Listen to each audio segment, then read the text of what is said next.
Thank you all for attending today. This morning, we will hear application presentations from applicants who applied for grants covering the Veterans Treatment Courts, Veteran County Service Officers, and Housing for Texas Heroes. After the lunch break, we will hear presentations from the Veterans Mental Health Grant applicants. Our first agenda item today is the application presentations made by eligible applicants for the 2020-2021 Veteran Treatment Courts. At this time, I would like to ask Mr. Bracken, Director of the Fund for Veterans Assistance, to review how the presentations proceed. And also, too, if everyone would please kindly silence your cell phones. If you would double check if you get a text that's silenced, and if you get an email. Thank you. Mr. Bracken. Good morning, Chairman Reyna. I appreciate the introduction. As you noted today, we're going to hear from the eligible organizations that have applied for the grant funds under the 20 to 21 request for applications. As you noted, the grant categories covered today, there's 4 categories. We'll begin with treatment courts, followed by county service officers, and then Housing for Texas Heroes. After lunch, we will hear from the treatment of the veteran mental health applicants. Ms. Elizabeth Webster, our FVA communications coordinator, will act as our moderator and will cue the presenters to address the committee per our schedule. I'm going to pass it off to Elizabeth to go into greater detail for all of the presenters, but I also wanted to make a note that based upon our technical arrangement here, you're going to see Elizabeth move from the, raise your hand, Elizabeth. You're going to see her move from that table over to the computer station several times throughout the day, just based upon the arrangement. So don't be distracted by that. Elizabeth, please, the floor is yours. All right, thank you, Mr. Bracken. Each organization will have 3 minutes to speak to the committee. Ms. Julie Dillard will be assisting with timekeeping so that presenters are aware of their time remaining. With the number of organizations we expect to hear from today, it is critical that presenters keep to the allotted 3 minutes. Committee members will have an opportunity to ask questions after each presentation, and that time is not included in the 3-minute presentation. Please keep any answers as brief and to the point as possible so we can give everyone the opportunity to present their projects today. Organizations had the opportunity to submit media in advance to be included as part of their presentation. If you submitted media, please wait for acknowledgement that it is ready before you begin your presentation. Also, new for this year, we will be allowing organizations to present their projects remotely. 18 organizations elected this option, and we held a technical rehearsal to ensure our remote presenters understand the queuing signals and sequences. Before we begin the remote presentation segment of each presentation category, staff will turn the webcam to face the advisory committee members so the remote presenter can view their audience as they present and answer questions. I will announce the next presenter and look for acknowledgement in our software. Then I will ask if the presenter is ready. Following that verbal confirmation, I will say, please begin, and the 3-minute presentation will start. Ms. Julie Dillard, again, will call the time at 3 minutes. If the presenter continues to speak, I will first interject with an acknowledgement of the presenter, then mute the line so that committee members can ask questions. The presenter will then be unmuted to answer questions and re-muted as we move on to the next presenter. Before we begin with the first presentation, I'd like to review some items of housekeeping for the audience. As a courtesy to our presenters, please silence your cell phones if you haven't done so already. If you need to take a phone call, please do so in the hallway outside of the meeting room. For the benefit of those presenting, please do not conduct conversations during presentations.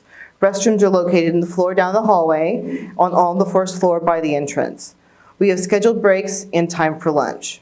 I will keep an eye on the clock and recommend to the chair if a break might be appropriate to keep us on time. And one final reminder, the FVA staff and advisory committee members are not able to discuss your presentation or application per agency policy. Are there any questions regarding the process for applicant presentations? All right. Thank you, and I will now pass the meeting back to Chair Reyna. All right, I would like to call up the first organization to present in the 2020-2021 Veterans Treatment Court Grants, Mr. Joshua Childers, Bear County, VTC.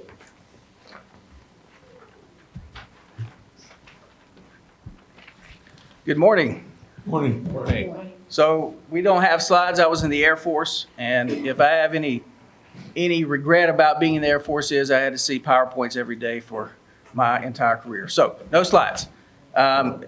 We have a one-page printout for you that kind of gives you a narrative of the program. Our program is growing. We are grateful to be in a county with a district attorney who sees the merit of what we do, that supports our program, and we've seen a rise in applications that are being approved for our veterans to come in.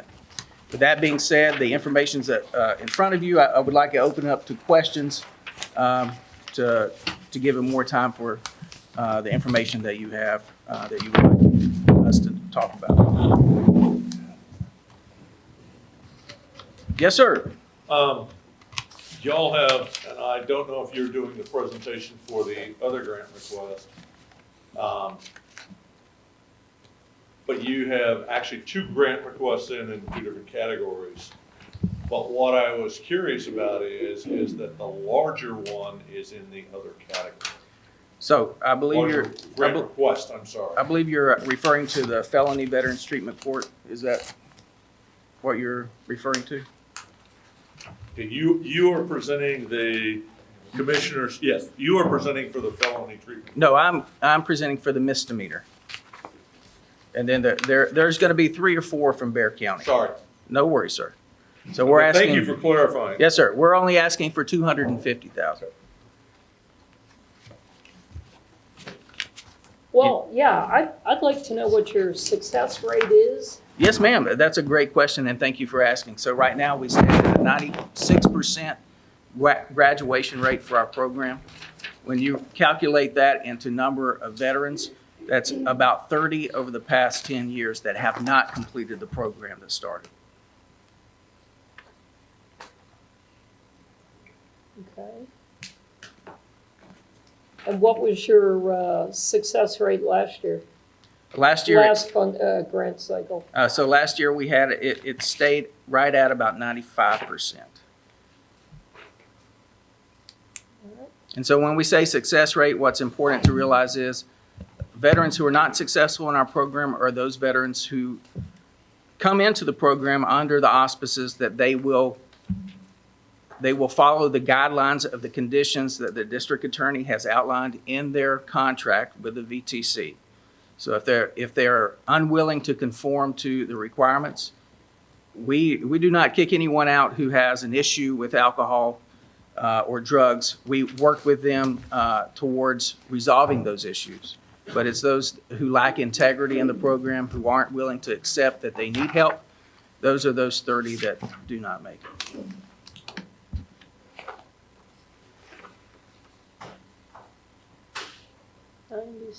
And you have 87 in there now. Yes, ma'am. And this was as of last week. We just put 2 new veterans in the program this week. And how long are they in there for? It is a 12-month program. Okay.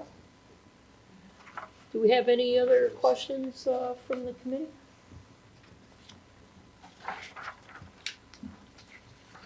Ms. Sconto, Mr. Eder? No? All right, sir. Thank you very much. Thank you so much. Thank you very much. That was Bear County Veterans Treatment Court, the misdemeanor. Next up, we have Hayes County Veterans Treatment Court with Judge Chris Johnson presenting.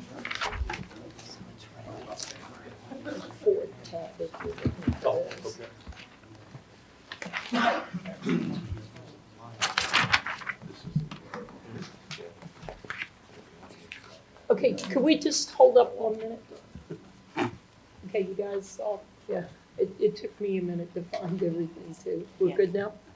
All right, whenever you're ready, thank you. Whenever you're ready, please. I'm ready begin. whenever you are. Yes, and the presenter remote's on the podium. All righty. Let's see here, we can make this thing move. Should be a page.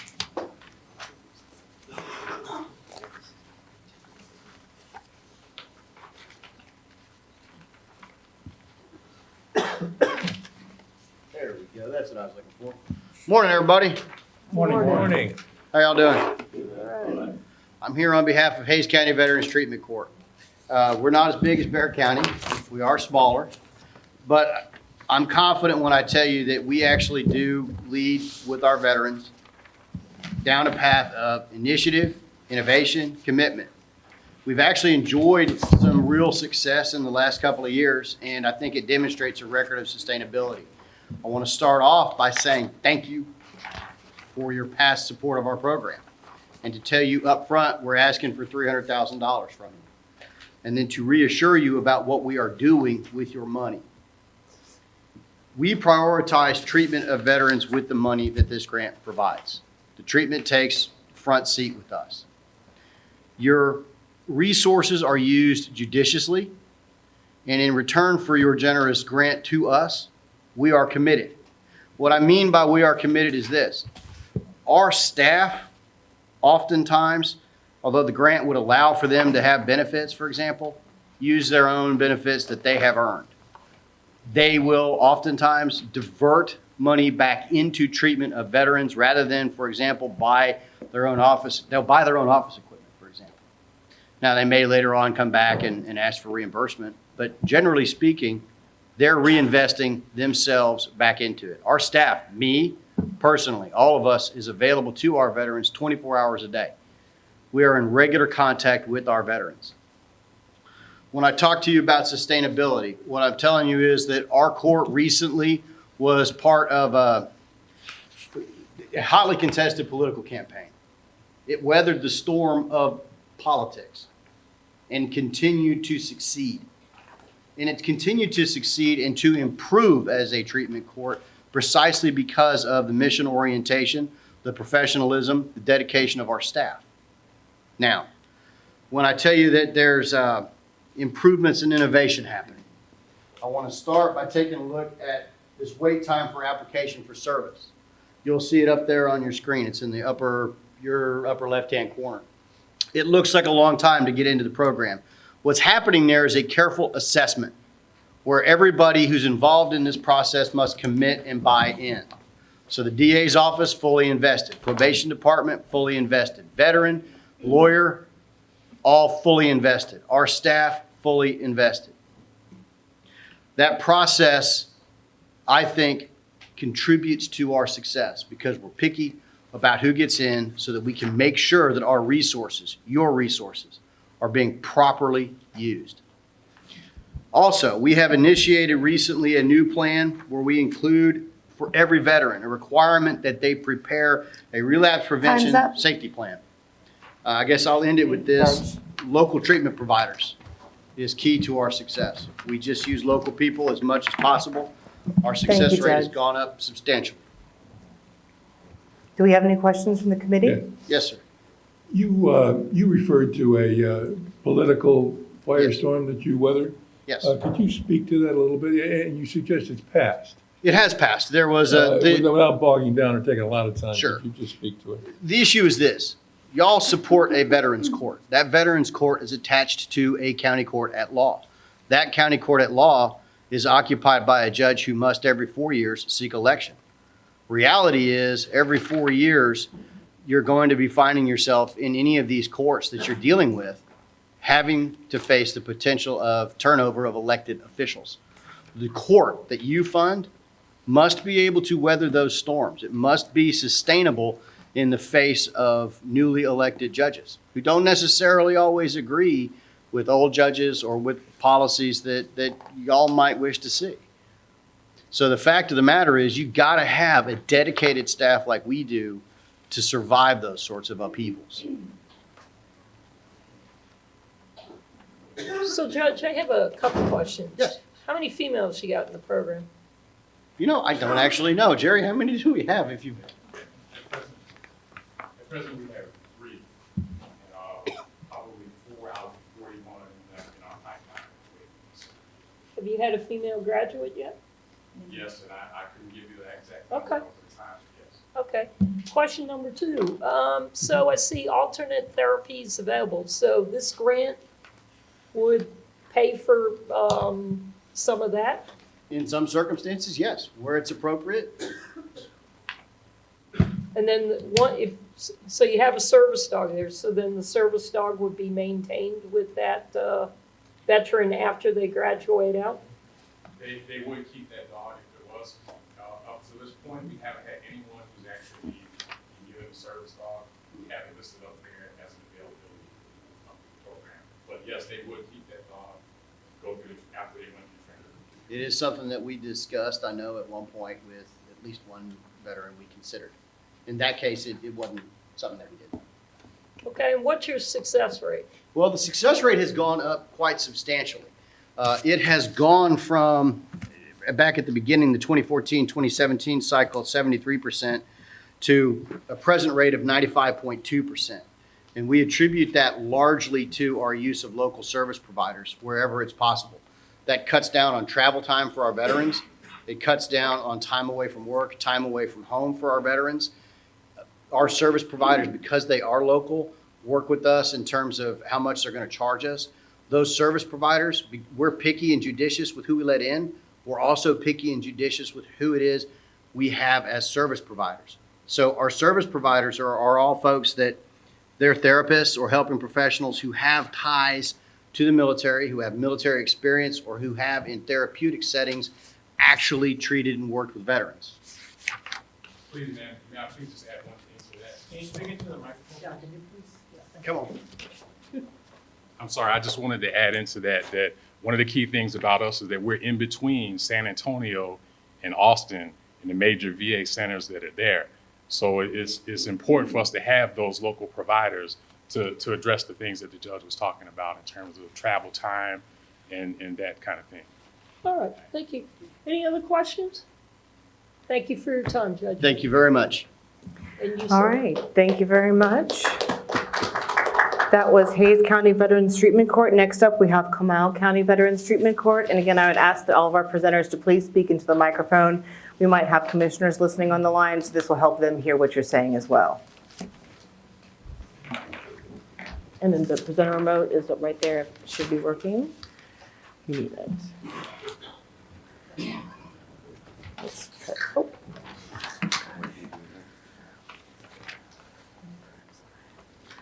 Okay, and if you need it, here's the mic right there. Please begin. Good morning. My name is Brad Ramey. I'm the program administrator for the Comal County Veterans Treatment Court. Much like some of my compatriots here, we're kind of stuck between San Antonio and Austin for some VA services, and we are even smaller yet than Hayes County is as compared to Bexar County. But we are a vibrant program. Right now, we're set to graduate numbers 37 through 40. In about 2 weeks, and probably graduate about 6 more by the time that this grant period ends. Our current rate of success is about 91%. Had one active recidivism over the last, or since the inception of the court. We rely very heavily on our mentors. Military Veterans Peer Network is a staunch advocate of ours, works very closely with us. Our mentors are able to energize and get that young man back on track very quickly. We like to innovate with the use of your funds. We use them very judiciously as well. We partner with a lot of different organizations. I like free stuff. I was a comptroller in the Army before I retired, and I believe in using other people's money as much as possible. So we seek out other 501c3 organizations. We partnered with the Pink Beret organization out of Boerne, Texas, who focuses on our female veterans. They focus solely on female veterans, and they offer a lot of different free therapies, equine yoga, culinary arts, and every single one of these sessions ends in a group session. They've also got an onboard psychiatrist that they use. It's absolutely free for the ladies that we send, so it's a very important aspect of our program. Texas Rio Grande Legal Aid also, a lot of veterans have more legal issues and what they're facing in the courts, so we partnered with them as well. They service up to 45 different civil and criminal practice areas, absolutely free of charge for our veterans. So if there's anything else that they've got going on. We're currently funded for 30 veterans. We're going to stick with 30. We're asking for $150,000 this year instead of $150,000. We would like to add on a full-time probation officer because we feel like a little bit more face-to-face a little bit more better on the home visits, a little bit better supervision in conjunction with the therapies and the treatments that our veterans are getting. On behalf of Judge Stevens, I'd like to thank all of you again for helping us out this year, and I'll leave it to your questions. Any questions? How many females you got in the program? Right now, we have 4, Okay. and we've graduated 3. Okay.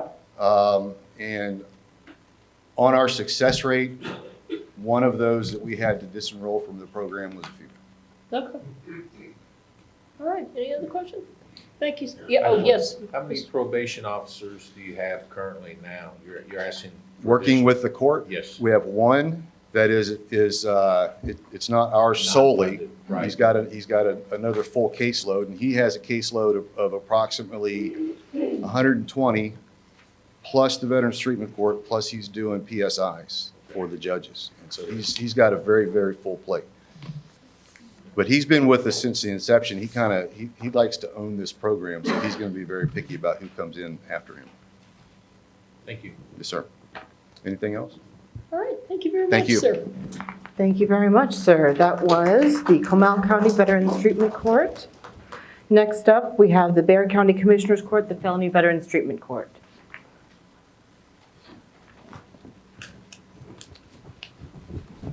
Thank you. Good morning. My name's Jefferson Moore. I'm a district court judge in Bexar County in San Antonio. I have with me our case manager, John Herman. We also have in our court Judge Lori Valenzuela. She's also a district court judge. We share the responsibilities of running a felony veterans treatment court in San Antonio. We're still new. We've just cracked 2 years, and our program takes about 2 years for our folks to get through all the phases. And so we recently had our first graduation. We were able to graduate 4 veterans. It was a big media event. We had all of the TV stations were there. The newspaper was there. We also had one of the commissioners from the Texas Veterans Commission there as well. We had a lot of speeches and such like that. It was a really well done program, and we're glad to see that we're going to graduate another 10 or so here in April of this year. We've doubled our staff. We now have 2 probation officers. We now have 2 case managers as well. We have 2 district attorneys on our staff. We have 2 defense attorneys on our staff. And the Veterans Administration loves us. They gave us an extra VJO, so now we have 2 VJOs as well. When we talk about the number of participants, we have 40 participants in our program right now. We can flex a little bit higher than that somewhat because of the phases. The higher they go, the less we have to always have hands-on with them. And so we have more phase 4 and 5 folks right now. So we think we can take on a few more phase 1 folks at this time. As far as the grant is concerned, residential treatment. We are networking with the local, I call them halfway houses, but they do provide treatment. They provide a place for folks to stay. They almost feel like they live at home. And in fact, we have to get with some of them and said, you have to have a plan of what to do once you're out of this halfway house, where you're actually going to live. They like where they are. We've been able to place them. Some of our folks are not in the halfway houses. They run their own apartments, and we find out, I'm getting evicted the next day. There's agencies in San Antonio that we can use to help with that assistance. However, we have to fill out applications. It's about a 2-week process, and they're getting evicted the next day. So we'll help them with that, but as soon as we do that, they get on our budget plan, our budget supervision program as well, to see why was it that you got in this situation where we had to step in until the other agencies in San Antonio could help you. The biggest thing that I think we have the most success with is the bus passes. A lot of our folks don't have cars, or they're DWI and they're not allowed to drive. We make them go to the probation office, we make them go to the VA, we make them go to our court, we make them go to the treatment, we make them go to community service hours. That's a lot of travel throughout town, and we'll give them a bus pass. We log it in. Oh, thank you. We log it in and tell them they have to let us know when they've finished up with that program. We asked for any assistance you can give us for our program. Thank you. Do we have any questions from the committee? So, Over here. no, go ahead, please. Were each of the applicants asked to fill this out? I'm just asking, To provide the to information provide the information. of how much, so, yes. I'm not sure what you have there, but I see I it's, can and he says provide this to you. operations. It's the slide template. Well, I that don't was- have a sheet, a one pager for y'all, like we did for the other applicants, so we could follow along, and these were the questions that were given to provide to us. Ma'am, if I could answer that, I Sure. apologize. So Is that okay for you? we did And so turn- Speak in the I would like to microphone. compare, we did turn it in. service. There was also some confusion about a grant that isn't ours, that we're actually on the list for the 300,000 grant. So I was working with the budget office the last couple of days. We have been trying to turn everything in. We did turn the questions and information in, but I think there's some confusion between a new program and our program. I think that's where things got lost in between. So we have no problem. We can go ahead and go through. So that's on the list. We don't have any beneficiaries. Well, let me address one thing. There was some confusion with, we have our misdemeanor court. It's been in operation for about 10 years. We're new as a felony level. The Commissioners Court has a separate veterans program is for transition when military personnel are coming off active duty and we know they're moving back to Bexar County. They have an entire section in the Commissioners Court just dealing with that. And somehow my name got onto all those applications, don't know how that was. And so for the last couple of days, I've been trying to say, why am I going on both Thursday and Friday and such like that? But I'm not sure who the Commissioners Court representative will be here tomorrow for that. But just in case they still have my name on there, I was never a part of that. I don't even know exactly what they do Okay, on I that. would just say all applicants were provided this information. Okay. Ma'am, and I can. And I don't even have a one pager for We- this grant application, so. Okay, what for I'll me, do is, And just for your information, I mean, it's easier for us to say. Exactly. That's a lot of money to be asking for, so if you could provide us a We one will. page, easier for us to say, wow, that's I- great information. I 100% agree, ma'am. I can re-forward the one that I sent back on. So we did submit one, because I'm reading through what you just gave me. We did submit one of those, but I can answer it now, or we can resubmit it. Well, I apologize for That's that. up to the chair. Is there a slide behind this slide that has that information? I don't, we didn't provide a slide. We came up as just We ourselves. did so. turn this in. We- Well, We'll figure it out. We're saying we turned it in, so we'll find it. We'll get it to the committee. Apologize for the mix-up on that. okay, so here's what I'll say. Do you have specific questions you just want to go down the slide, Mrs. Each Scott? person pretty much You're right. previously provided this information. Yeah. So I'd like to compare each Sure. one as the same. I don't have it with me right now, but we'll get it to you. And that's fine if you want it, I mean, that's up to them if you want to provide that and we can I would get like that it- later yeah, at I a would like to later have that date. provided prior to you leaving. Sure, of course. Yeah. I can fill And that's this- fine. Yeah. Okay, I all can right, go through and so- fill this out, ma'am. It would just help us out because we go Of back and course. we look at everything and so. Of course. I- it would be Sorry about easier the for mix-up us. on We're that. good. No, that's okay. we're good. Mr. Wright, I do recognize you. So if you would please provide that slide, even if in written form while you're here, Judge, and. Mr. Herman. Yeah, Mr. Herman, and then that way, it can be dispersed to the committee members from there, okay? All right, Mr. Wright. And if you heard my question before, and my apologies, but would you talk a little bit, or real briefly, and I get that you've got two separate courts, are we talking complete separate judges, complete separate operations? Yes, sir. And then we actually have, the third request is actually coming from the commissioners itself. Yes, sir. Yes, Okay. sir. So There's I'll a have a question misdemeanor for them. court that's been around for 10 years or so, and Josh was the one that first presented here today. We're a felony veterans treatment court. I mean, we communicate with each other, but we're separate. And then Commissioners Court, that's a whole nother program. That's not really a court. That's just the It's not a commissioners treatment court. themselves. Yeah, It's not a court. exactly. Okay, thank Okay. you, sir. So then, one quick question, you're asking for 150,000, right, felony Yes. VTC? Yes, ma'am. And that's for 40 personnel? Yes, ma'am, 40 participants. That's going to be pretty tight, isn't it? It is, but we're lucky in that our probation department has given us another probation officer kind of free to us. We're not asking for funds for the salary for that person. Same with the Veterans Administration. They give us the VJO for free. And the DAs as well. It's the case manager, that was a little bit tougher for us to get the salary out of that, but that's from Commissioner's Court that we're working with them on that. So ours is really for our training at the National Association for Drug Court Professionals. That's a big deal for us. And then the bus passes, the treatment, and the utility assistance. Awesome. Any other questions? Thank you, Judge. Thank you sir. very much, and we'll get you that information. Yes, if you would, please. Thank you very much. That was the Bexar County Felony Veterans Treatment Court. Next up, we have El Paso County.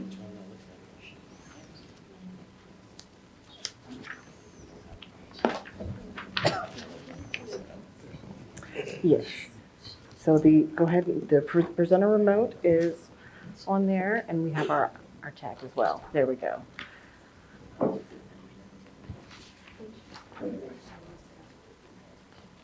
Are you looking for the slides?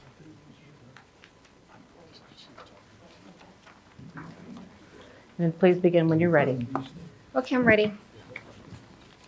The El Paso Veterans Treatment Court felony component launched February of 2012, and on May of 2013, the misdemeanor cases were incorporated into the program, making the El Paso Veterans Treatment Court a combined court for felony and misdemeanor cases.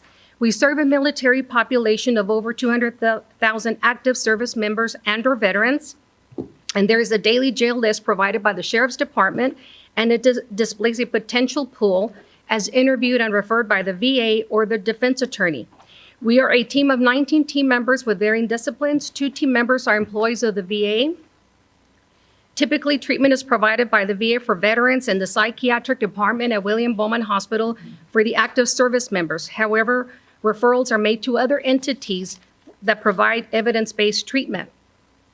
The court continues to receive support and assistance from lawmakers, local community partners, and top military brass, and this is to serve our justice-involved warriors with options. The mentor's role in the court and on a weekly basis continue to strive and bring balance to our justice-involved veterans. The Texas Veterans Commission we are requesting is $300,000, and this will be utilized for critical staff such as a full-time compliance officer, probation officer, counselor, and a part-time deputy sheriff.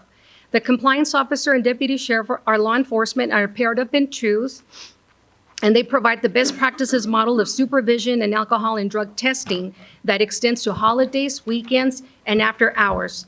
This provides for a public safety endeavor. Last year alone, over 2,000 home visits were conducted by the 4 officers. Urine and breath analysis are obtained during the home visit, and a thorough examination of the living conditions and are conducted and reported back to the court. The probation officer is exclusively assigned to the Veterans Court. If not funded by this grant, he will be given other duties not associated with veterans, and he will not attend our court every Wednesday and Thursday. Prior to this grant, the court had to postpone cases several times until the officer was available. The licensed counselor, who is an LPC LCDC, provides counseling services to the participants as well as their extended family. Several years ago, the court experienced an unfortunate event when an active service member was separated from the military during his participation in the program, and he was not effectively transitioned into treatment at the VA. There was a gap of services for several months. The counselor not only serves the participants of the court, but counsels the extended family members affected by the behavior of the veteran. The counselor made over 1,000 contacts last year. This includes face-to-face in his office, at home, at treatment facilities, and he serves as a liaison between the court and treatment facilities by attending weekly staffings. It takes from 1 to 2 weeks to process an application. Cases are screened only on Wednesdays before team staffings. Normally it takes 1 week, but if the district attorney has a trial or if a holiday falls on a Wednesday, it will take 2 weeks to screen a case.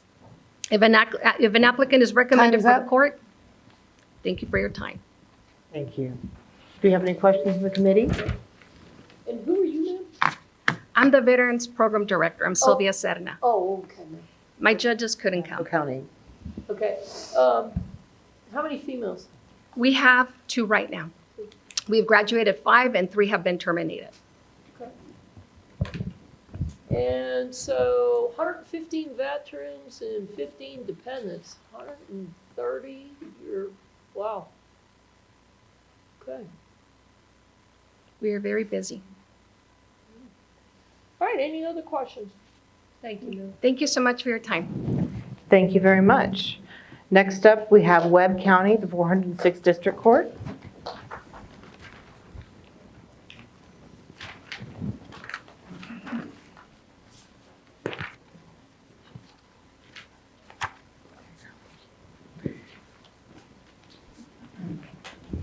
Please begin whenever you're ready. Good morning. My name is Jerry Alva, and on behalf of Judge Oscar Hale and the 406 Judicial District Court in Webb County, I'd like to thank you for allowing us to present this morning. I have a little caveat. I did prepare the slide that you may be looking for in your notebook, but did not meet the deadline to submit it, to have it inputted. I do have it available, and will make it available to the group. Our program, we call it the South Texas Veterans Treatment Program. It serves half of the border counties in the state of Texas. It works with multiple municipalities, not just the 406 Judicial Court. And so we serve Duval, Jim Hogg, Jim Wells, Starr, Webb, Zapata, and Val Verde counties. We're working to form a partnership with Maverick County. And so these counties are probably some of the most underserved when it comes to the VA. Most of our clients have to travel at least 50 miles to receive some sort of VA medical services. And what we've done is we've created an in-house counseling unit that's composed of our licensed chemical counselor, a licensed professional counselor, and then a licensed chemical dependency counselor that assists our veterans. And what we've done is really turn our services as a means to help them, the veterans that we serve, become service connected. We currently are serving 29 veterans. We had a goal of 25. While that number may seem low, because of our geographic distribution in the area that we serve, it's quite a bit of veterans. We integrate telemedicine to reduce as much travel as we can so that we can continue to monitor the veterans, case management, and then reduce travel costs and continue to align ourselves with the best practices. We serve both misdemeanor courts and felony courts. And so we are just looking to give the veteran an opportunity to receive services through us, and we've seen quite a bit of success.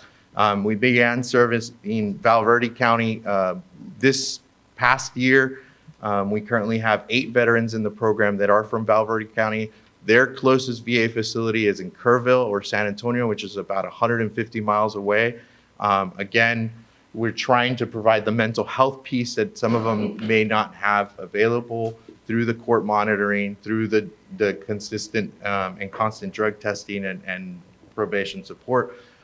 Our program, it does differ a little bit from some other programs. We offer pre and post adjudication, so Time's up. clients Thank you, don't sir. need to be on probation.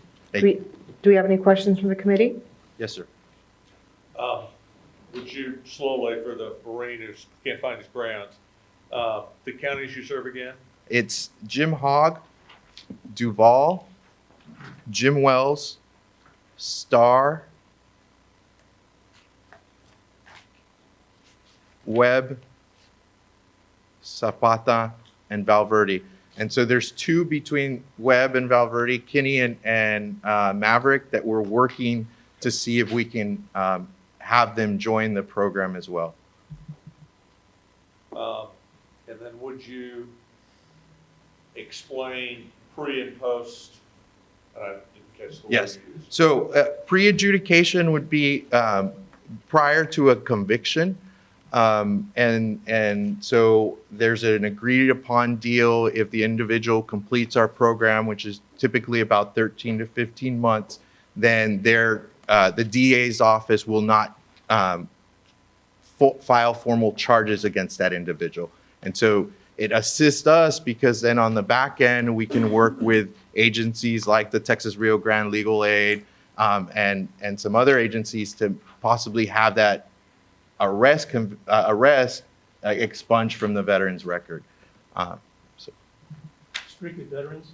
strictly, well, we serve veterans and families, and so our goal is 10 dependents and family members. So we do offer family counseling. Okay, what do you think the cost per client would be on average? I want to Just say ballpark. about 1,500. Okay.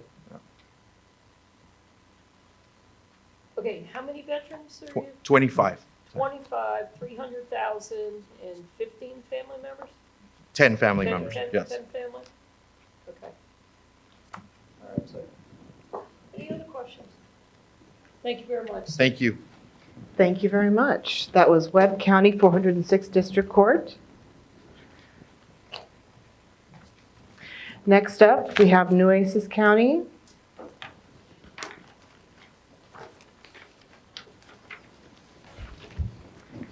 And the remote is right over there by the other mic. Good morning. My name is Amanda Della Cerda. I am the court manager of the 105th Judicial District that covers Nueces, Clayburgh, and Kennedy County, as well as the Nueces County Veterans Treatment Court. Both are presided over by the Honorable Judge Jack Polcher, who's here with me today. We're here today to ask you for an award of $200,000 in general assistance grant to expand our services for the Nueces County Veterans Treatment Court. In 2019, there were approximately 27,000 veterans living in our community, which makes Nueces County the largest veteran population south of Bexar County. Last year, Nueces County Jail identified 337 veteran inmates.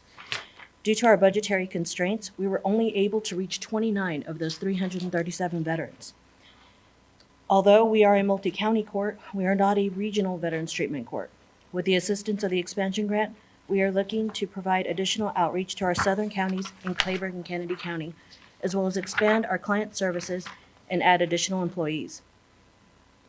Expanding client services to our current participants is crucial to see continued success in our program. Currently, all services that are provided through the VA, currently all services that are not provided through the VA, including abstinence monitoring, are paid 100% by the veterans that are in the program.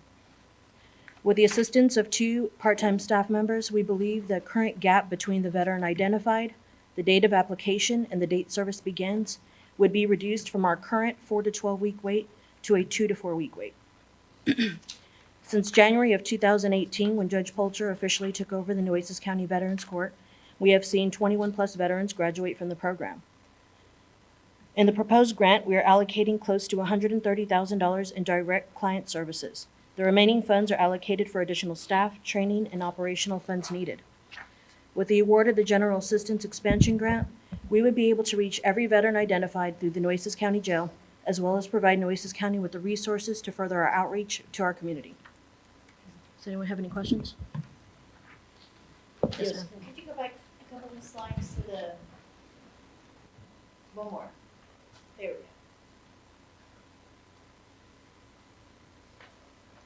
So how many people have you served how many people did you serve in 2019? In 2019, I believe 45 were served. 45 veterans. But you had 10 veterans. 38 and 9. 39 veterans were served. I'm sorry. In 2019. So there's a separate grant that is through the CSCD department, and they maintain that grant. So I had to pull the data from them. This is the first time that the actual Veterans Treatment Court is requesting a grant and would oversee that data. Oh, okay. But there were 39 served. And you had 10 graduates. That's correct. We oversee both felony and misdemeanor court, treatment court. So what's your success rate then? What's that math? We've had 21 graduates since January of 2018. Okay. Did you say your judge was here with you? Yes, Judge Polter is present. Hello, Judge, just wanted to recognize you. Thank you for coming. How many graduates was that? I'm sorry. Since 2019? 21. Oh, in 2019, there were 10.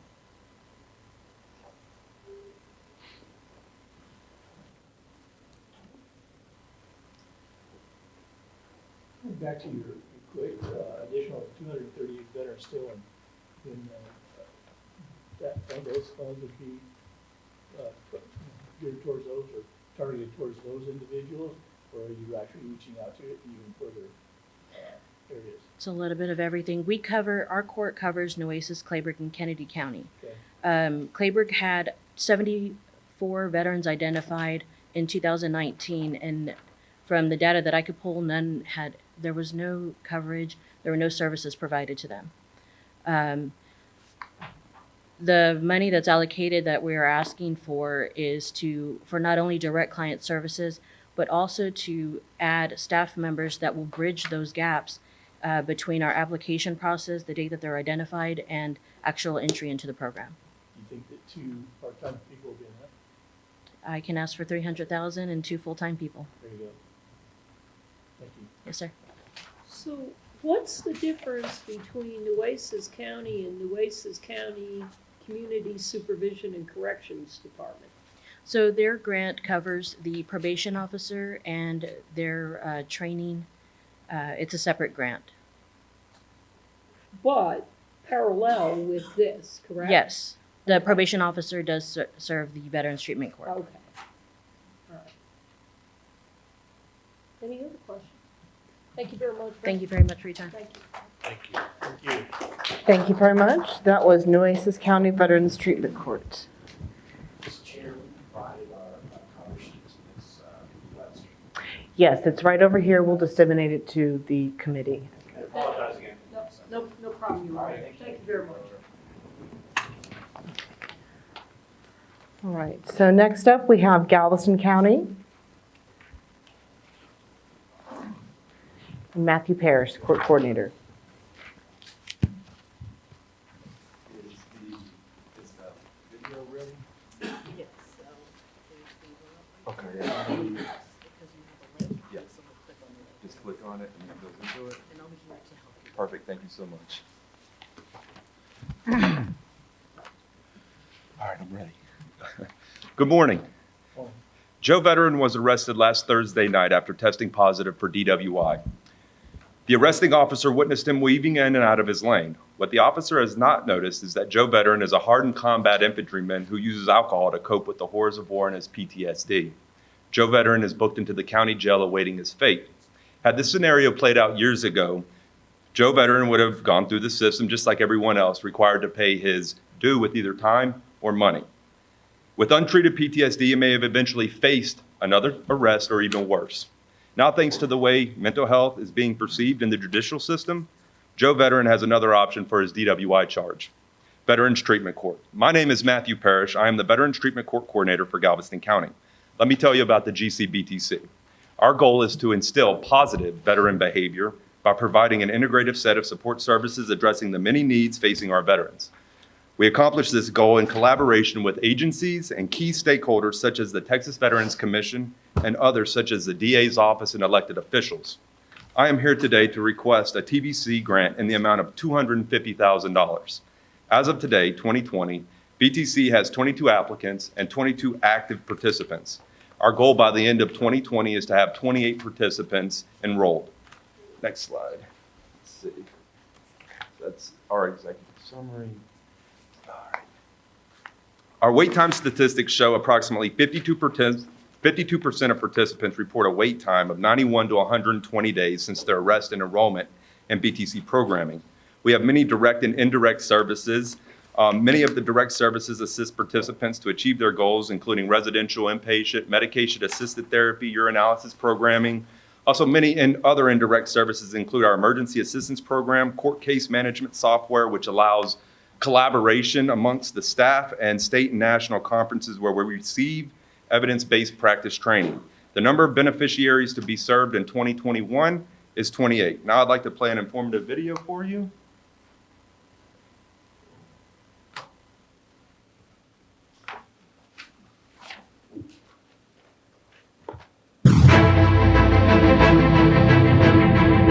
Veterans Treatment Court is a unique way of addressing substance abuse issues with its participants, and I think it's especially effective because we're able to devote a lot of resources, a lot of very disciplined accountability to help our participants deal with those substance abuse issues. These military members are self-medicating. They're not just trying to find something fun to do on Saturday night. So we're going to show them the different way, the way before they went in the military, about how they cope with challenges in life. I listen to the stories from the graduates themselves, and we hear that we changed their lives. These guys were used to standing on a mountain throwing lightning bolts. Then they come home, don't know what to do anymore. They don't have. Thank you. Any questions? Yeah, can we go back to that slide that had all the different big, yes, thank you. Perfect. Oh, let's see. This one? Yes.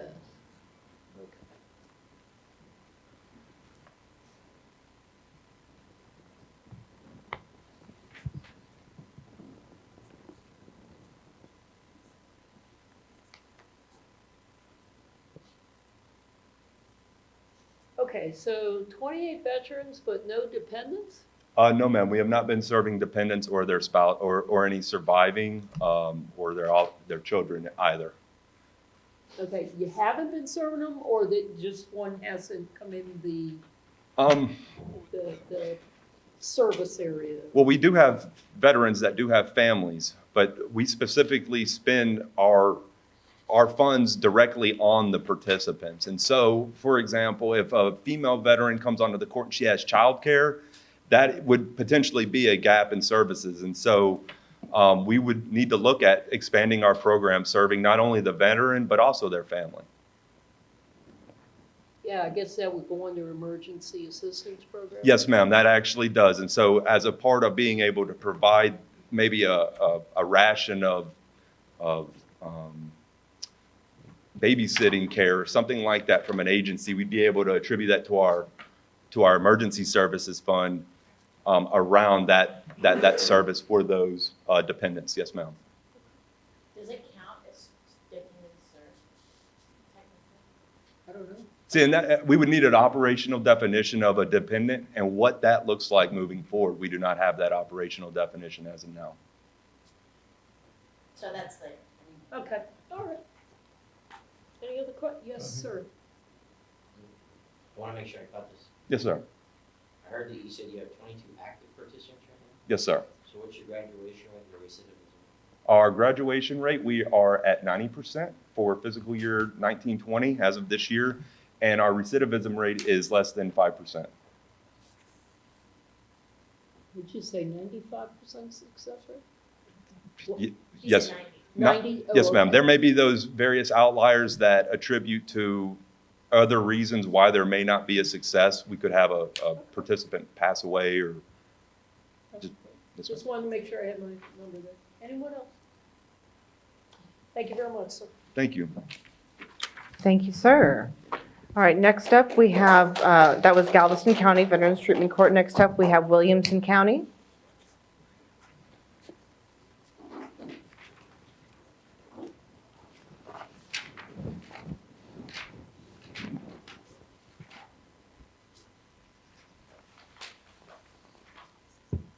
That is the remote presenter, yes, perfect. Good morning, everyone. My name is Joelle Guzman, and I'm with Williamson County. I'm the Specialty Court Programs Coordinator. And I also have over here in the corner here, Christy Electi, who is one of our local treatment providers. There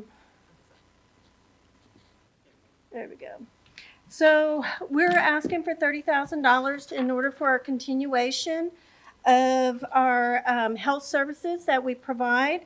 These services include mental health assessments, counseling and care plans, and therapeutic groups. They also end up helping our training and guidance to our project team.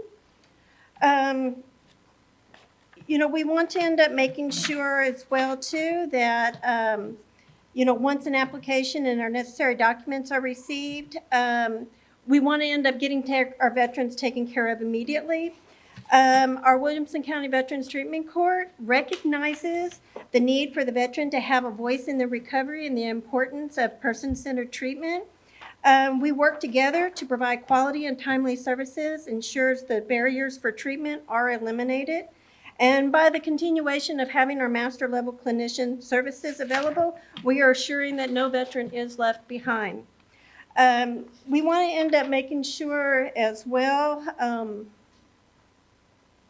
that our training and guidance for our grant funding, that we will continue with training and guidance for our Veterans Court treatment team.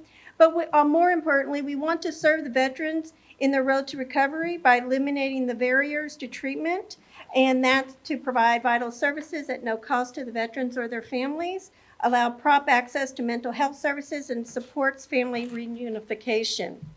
There's no cost, and that's what's important. There's no cost to veterans and their families, and they have a choice, and no limit is important for the veterans' road to recovery as well. We have success. Since we enacted this last year, we have 26 new veterans and their families that have sought out services through mental health services that we were able to provide. 55 total since July of 2019. That in cumulative is 107 total hours of treatment for veterans and their families since July of 2019. TC was one of our 35 years of age Army veterans who suffered from PTSD. He could not be in a group type setting, distance and time, and by having this one-on-one individualized treatment, we were able to end up working to where by the time he graduated the program, he had hope. He felt like he could be able to move forward and to be able to conquer his treatment. Thank you. Thank you, ma'am. Do we have any questions from the committee? Yes, Mrs. Gonzo, that I recognize you, Mr. Wright. What is the wait time for that program? The wait time right now is once we receive an application and the documents, it's immediate. We go ahead and we start processing everything. From beginning to end, it's anywhere between 60 to 90 days that we are now. Before they start the program. Before they start the program. But that's so that we can get the assessments in, that's so that we can end up insuring. Once we have that, we staff it, and then we get them entered into the program. Prior to me coming on board the end of August, I was told that the wait times were 6 months or longer. I have gotten that narrowed down to 60 to 90 days to end up ensuring that we are taking care of our veterans. Mr. Wright. The last two lines on that slide, 107 total hours, but there's 55 total veterans served. It's actually not a lot of individual time. Could you kind of explain the difference between the two? I can end up actually having Christy explain because she's the one that supplied that information to me.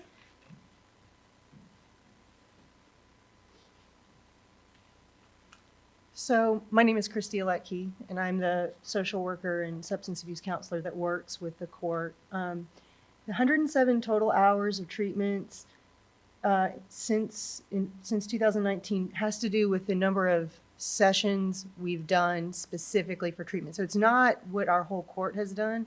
It is individual therapy hours. And then it's not, the 55 total veterans served has to do not just with therapy hours, but it also has to do with the groups that they've been in, doing individualized case plans. So non-therapeutic time spent with the veterans is not included in that 107 total hours. That is treatment sessions. So out of the 55 veterans, if I get, break that down on 107, I think that's the question you're gonna ask, is what's the average hours? So I would have to go back and look at my records because we have some veterans that I'll see on a crisis basis for maybe 2 or 3 sessions. And then we have some veterans that I see for the entirety of the program because they're not going to be appropriate for group treatment. We always want to leverage the VA, so the first choice for any veteran is to get services through the VA. But every once in a while, we'll have somebody like TC, my case example, who was never going to be able to go into a group. Not just because of his intractable PTSD, but because in his particular case, and we have cases like this from time to time, He served in the Army under Don't Ask, Don't Tell. And so he was never going to walk into a VA group and really be honest about his experience of military service. He just wasn't going to do it. So having individual therapy available to him was very, very important. Any other questions? Yes, Mr. Allen? In your handout here, you provided a scenario of an individual, CS, who's an active duty service member. I'm just curious as far as, grant money for an active duty member who already receives full medical care and treatment while serving on active status. So I'm just curious how those types of services are provided to somebody that already receives that type of treatment while on active duty, or is it allowed to? This is another one of those situations where there can be a gap. So this particular individual was definitely getting out of the military, and there's this transitionary period where we could start treatment with an Army service provider, but they don't necessarily have the resources to provide individual treatment to him. He did a substance abuse class through the Army, but he is getting kicked out of the Army essentially because of his problems. He had planned to make a career out of that, went to a service academy, etc.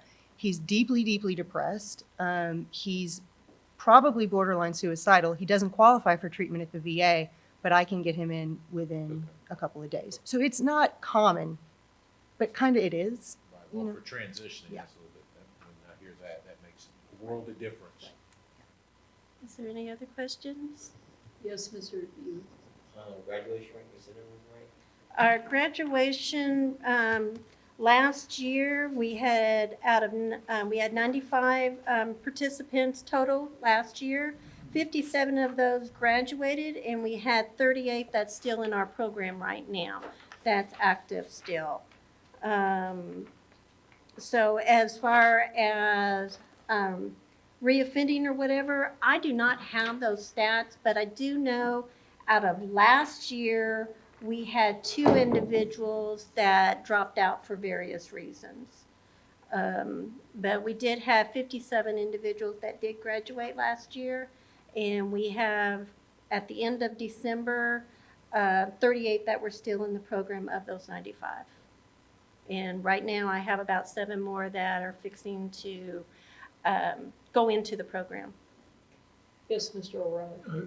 Forgive me, could you tell me where Williamson is located? Williamson County is between Temple and Austin. Thank you. Anyone else? All right, thank you very much. Thank you. Thank you very much. That was Williamson County Veterans Treatment Court.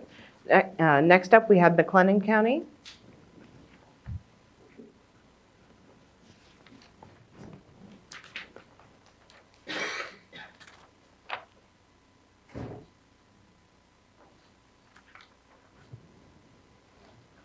Good morning.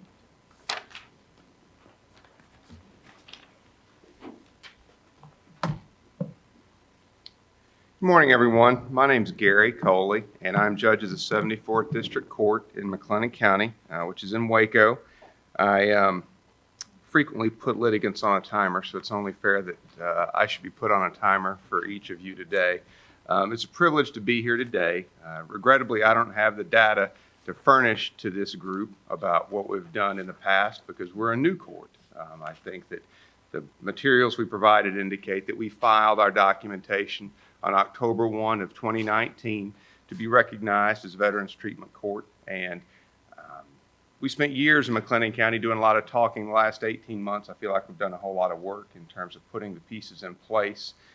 We had to do a lot of stuff in McLennan County that I think a lot of older counties have to handle in terms of allocating court space, finding a place to actually host the court. But we did get McLennan County to create a position. We funded that position and filled it in the fall of 2019. So we have a full-time specialty court coordinator.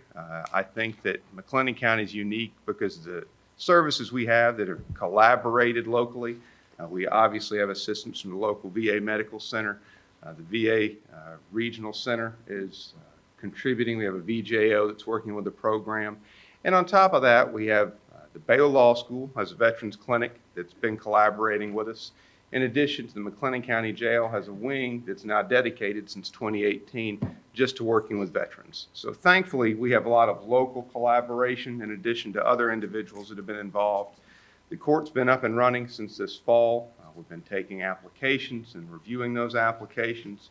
But once again, unfortunately, I can tell you about the resources we have locally that are committed to making sure this program's successful, making sure that this treatment court is a program that stays in place for many years.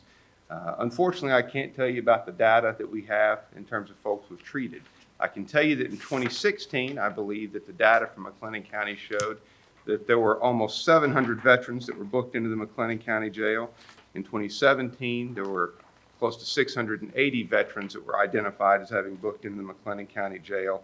And through halfway through 2018, I think that number was almost 500. So we know that we have a population of veterans in McLennan County that needs this program. We believe that we'll be able to meet those needs through the collaboration of all the local resources that we have.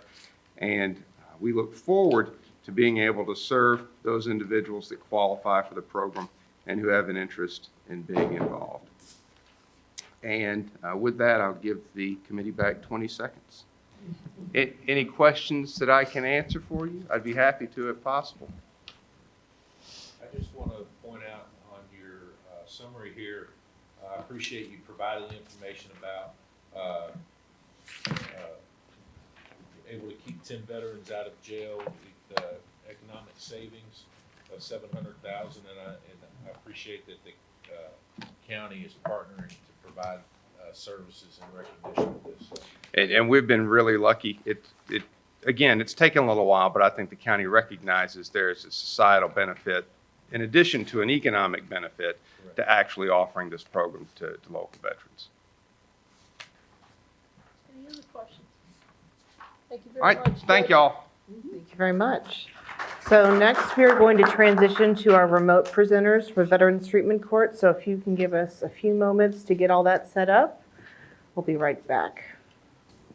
All right, so now we begin with the remote presenters. We have 3 remote presenters for the Veterans Treatment Court group. First up, we're going to have Judge Kathleen Hamilton with the 359th Judicial District Court. Presenter, are you ready? Good. All right. Ready? Please begin. Thank you from the Montgomery County Veterans Treatment Court and our participants. In May, we'll celebrate our 5th anniversary. Thanks to grant funding, our Veterans Treatment Court has, thus far, been able to serve 77 veterans who were suffering from various mental health issues that arose from experiences in their service to this country and that negatively impacted their quality of life. In a partnership with the VA and the Military Veterans Peer Network, we've put together an incredible team that has addressed the unique circumstances of all those 77 veterans and linked them to the proper resources to help them cope with the demons that harass them daily. We're mindful of the nature of their criminal offenses. We enforce strict requirements to ensure their adherence to program objectives and assist them in obtaining compliance. To date, we've had 37 graduates from our program, and 4 more are scheduled for early February.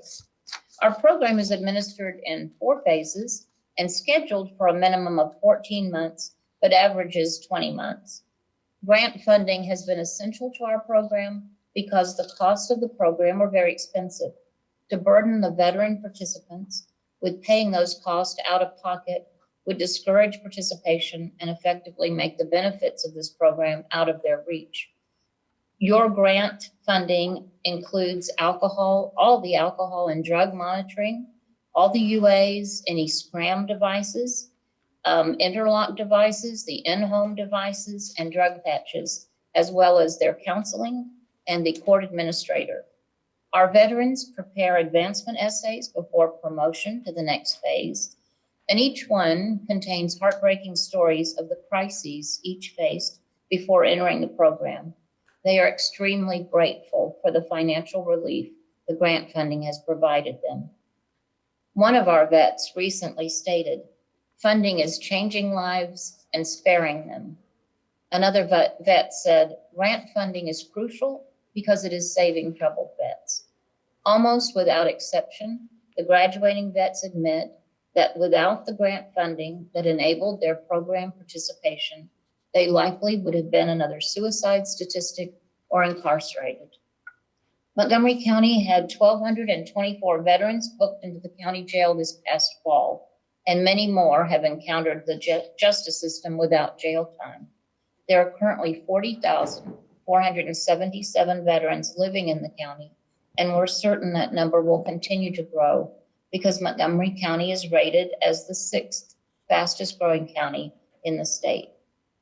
We are easily reaching our performance benchmarks under the grants and believe it's imperative that funding be continued so that we can continue Thank you, to Judge. serve.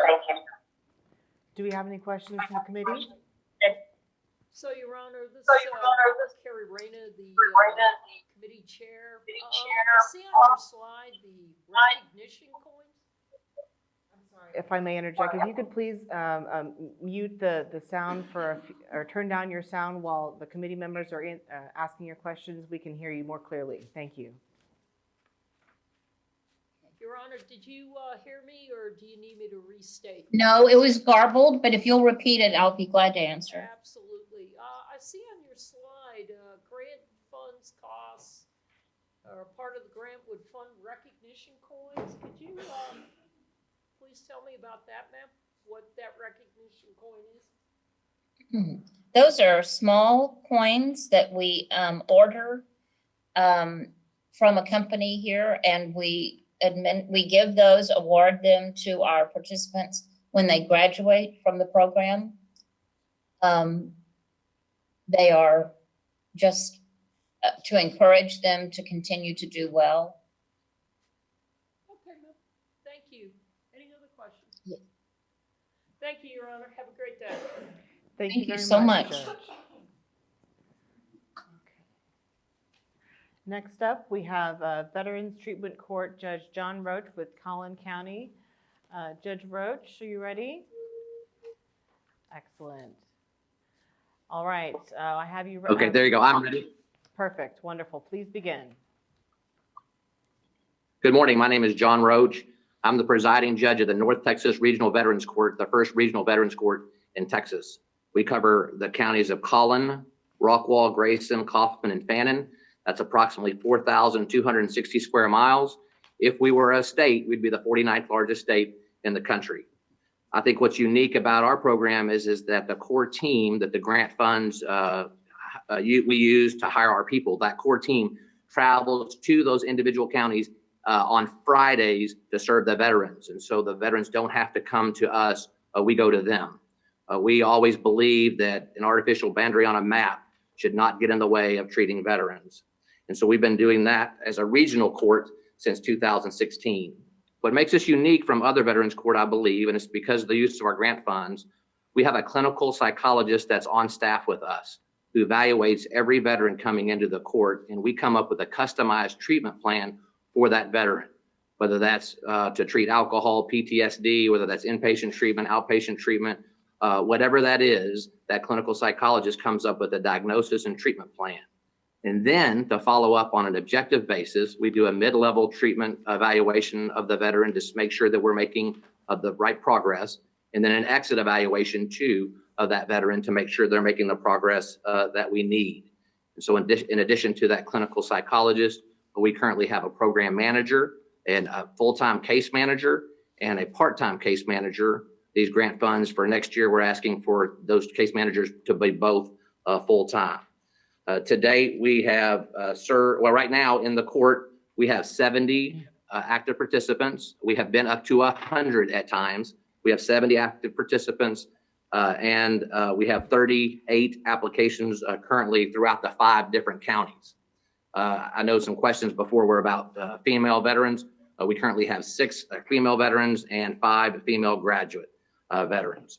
The funds that we use go to alcohol and drug monitoring, as you can see from the slide, the counseling and treatment, emergency living assistance, and we have a community outreach offers where we use community resources to help our veterans outside of the grant. We are proud to do what we're doing. But it's your funds and your money and your support that allows us to serve these veterans. I will use my balance of the time to answer any questions you might have. Any questions? Okay, Your Honor, this is Carrie Rayna, committeeman. So you're asking for 500,000, is that correct? Yes, ma'am. Yes, ma'am. The same way as we asked last year. I'm sorry, I think that's more than we asked for last year. And that's to make our case manager a full-time case manager and also offer more direct assistance. We intend to serve 100 veterans in 2020. How many did you serve last year, sir? Last year we served, we graduated 35 from last year. They come and go, and so we're serving about anywhere from 80 to 100 at a time. But to our graduates specifically, we're 35. All right, Your Honor. Anyone else? Thank you, sir. Have a great day. Thank you very much. Thank you Judge. very much. Thank you. All right, next up, we have Judge Israel Ramon with Hidalgo County CSCD. Presenter, are you ready? I'm sorry, this is Dr. Marta Kang. Judge wasn't able to make it this morning, so he's not feeling well, so I'm sorry, but it's just me today. No worries. Thank you for being on the line, Dr. Kang. Are you ready? Yes, I am. Okay, please proceed when you're ready. Hi, good morning. My name is Dr. Kang, and I am the clinical director for the Hidalgo County Veterans Corps. We serve the county of Hidalgo. Currently, we have 25,000 veterans living in Hidalgo County. And we have been actually operational since August of 2011. Since then, we have graduated 134 veterans, and we currently have 24 veterans in the program. Our cap is right now at 30. We are requesting 100,000 just to kind of help us a little bit with some of the salaries that we have. We do get a grant from the governor's office every year, but the grant is very minimal. So we're just trying to ask for the extra money to help us cover mainly salaries. That's pretty much all we're asking for. We do have a full-time probation officer that just works with the veterans, and also a full-time LPC, a licensed professional counselor that works with the veterans. One of the great things I feel like about our program is that I want to say about 90% of our panel people involved in the program are veterans. I myself, I am a combat veteran. Our judge, Israel Ramon, he's also a veteran. So I think we give a unique perspective to the treatment. Veterans just tend to feel a little more comfortable with veterans. Feel, there is a relationship that we have with everybody, and we have been really fortunate that we've been able to attract veteran employees to come and work in the program that can give that extra relationship with each of the participants in the program. Like I said, we have an in-house counselor. We also work very closely with the VJO. So we have staffings every Wednesday. We meet with each participant every Wednesday, and most of the panel members always show up on Wednesday, so we can kind of work together and try to help the veteran. We have a very good relationship with the VA here in the Valley. We also have tons of people involved in the program, from community resources to mentors. That actually has been a big part of our success. We have people that graduated the program and are now mentors to current participants in the program. And we have seen a huge improvement in morale and just participation ever since we were able to bring back some of the veterans that participated in the program and graduated and are now serving the same program that helped them. Actually, a lot of them come back just because they feel very grateful to be able to that this program was offered in order for them to get extra help. We are a program that takes felony and misdemeanor, and we're also a pre-adjudication and post-adjudication program. It depends on when they look at the DA's office looks at each veteran and kind of offers them the best deal that they can. I mean, did they qualify for a pretrial program? We put them in the pretrial program.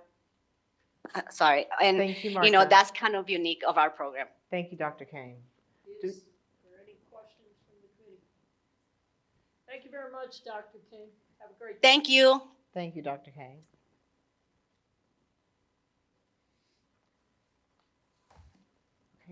Next up, we have a media-only presenter, which is the City of Dallas.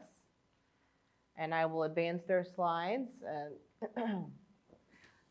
Ms. Raina, if you would please cue me whenever you're ready to move on to the next slide. Right. Make sure you've read it.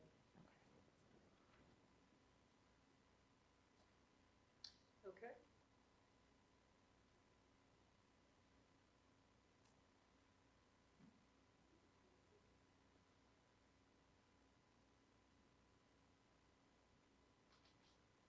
Okay.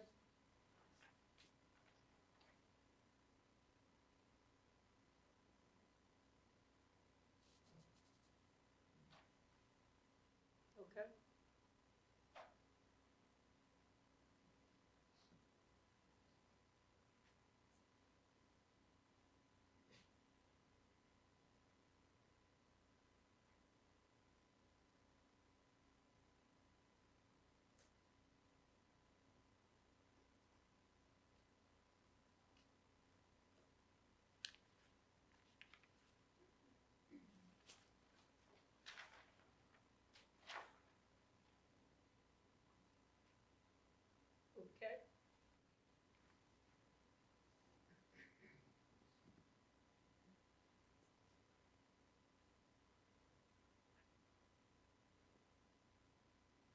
Okay. Okay.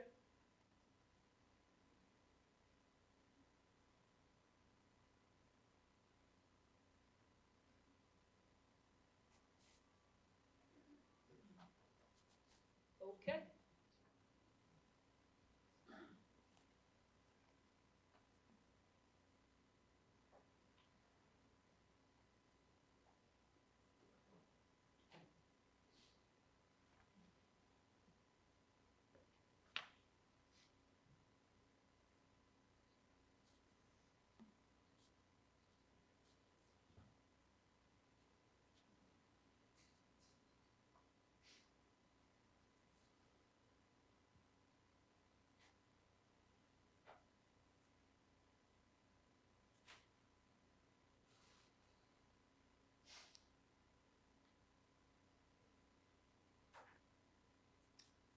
Okay.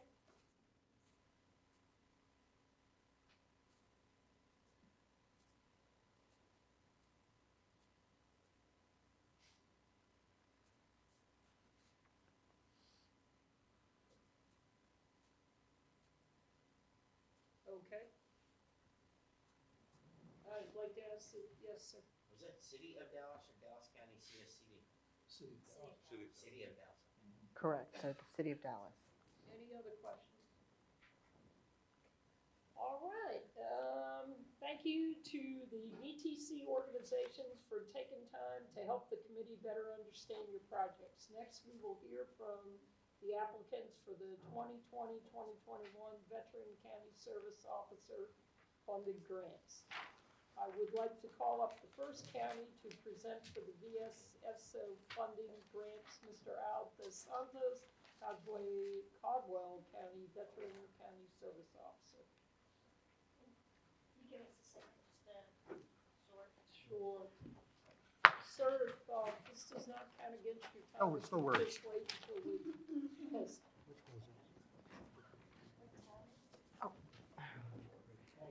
And we will also switch the camera back to facing the front if we can, please. So that is the advance, yes. If you can give us just a moment so we can Sure, no switch back worries. to camera. Thank you, sir.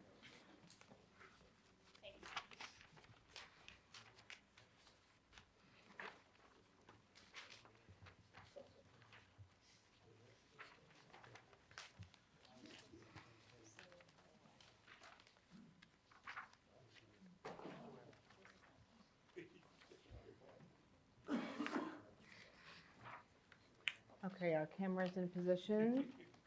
Whenever the committee is ready, Sure. if you would please give me a cue. You ready over here on the right? Ready on the left? Remember that? Yes, ma'am. Sure do. Already on the fire. And then somebody would shoot regardless.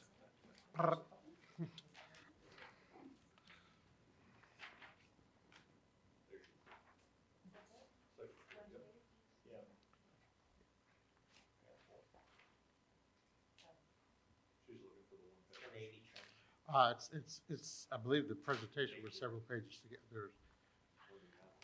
Yeah. I put it large because I have bad eyesight. I didn't realize I would have a big screen. Yeah. All right. And then please begin whenever you're ready. Oh, sorry. Are you ready now? I'm ready. Okay, yes, ma'am, we're ready. Okay. Ready? Please Please. begin when you're ready. Good morning. My name is Dr. Al Dos Santos, and I have the honor of representing Caldwell County Veterans Service Office.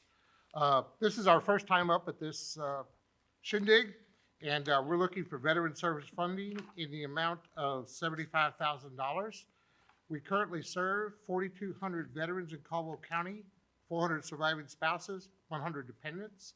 If we awarded this grant, we would not have any dollar service limits placed on any of these individuals. The application timeframe, applications would be completed in the Veteran Service Office Monday through Friday.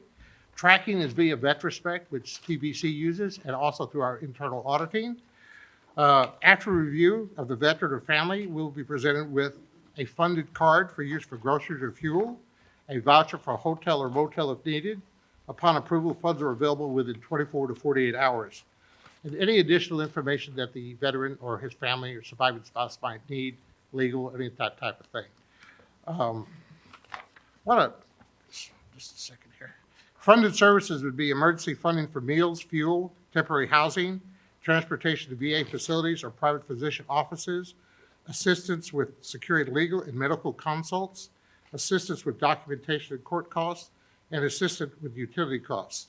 I want to deviate just a second if I have time here. Caldwell County is it's been designated economically challenged county. We are also a bedroom community of Austin. We have people moving in every day. I've been a resident of the county for 15 years. When I first moved there was nobody around me. I have a farm. Now there are so many people that the highway department cannot keep up with the roads. The reason for this funding is currently I am also the post commander for American Legion Post 41 in Lockhart, Texas. Generally, we have a group of veterans that we help veterans that are passing through the community or are stranded. And this year, when I realized we had an opportunity to ask for funding, we wanted to, instead of paying out of our pockets all the time, hopefully help veterans that pass through. As I mentioned, we have more veterans coming in every day. A lot of these are Iraq, Afghanistan veterans that I work with. I utilize the services at the Austin Outpatient Clinic at Frank Cahaya, especially with the PTSD group. I also have a ministry that we started. I work with veterans on Fridays and on Sundays. Pretty much it. Are there any questions? Run that slide back. How many would a veteran do? 4,200, sir. Yes, sir. That's what I'm aware of through the Veterans Administration. Last year, the county, we processed $25.3 million in funds, tax-free funds to veterans in the form of compensation, pension, survivors benefits, special compensation, education, and home loans. Any other questions? Thank you, sir. Thank you very much, ma'am. You all have a good day. You too. Thank you very much. Thank you, Elizabeth. Appreciate it. Absolutely. Next up, we have Hidalgo County. Felix Rodriguez, Hidalgo County Veteran Service Officer, presenting.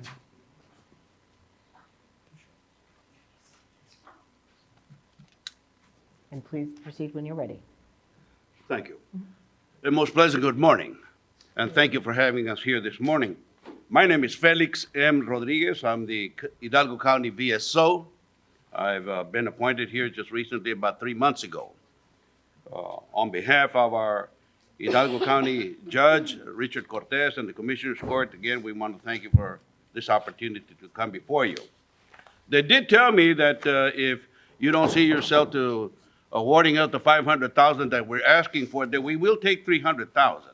So don't come home without the check, is what I was instructed. In November of 2005, a group of us veterans fell in front of the Hidalgo County Courthouse and decided that we would empower ourselves and begin to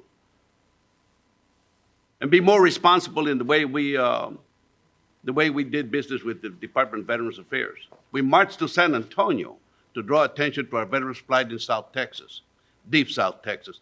There is that part of Texas south of San Antonio. we were successful. Thereafter, we were invited to come before the House Committee on Veterans Affairs in Washington, D.C. to also plead for a more responsible health care for us in the Rio Grande Valley. We were successful as well. We now have our Valley Coastal Bend healthcare system that's independent from San Antonio, the South Texas healthcare system. We used to have to go up a 5-hour one-way trip, 350 miles to San Antonio from the Rio Grande Valley, and that's one way. We decided we didn't want to do that anymore. So now we are independent from the South Texas healthcare system, and we have our own Valley Coastal Bend healthcare system, our own budget, our own director.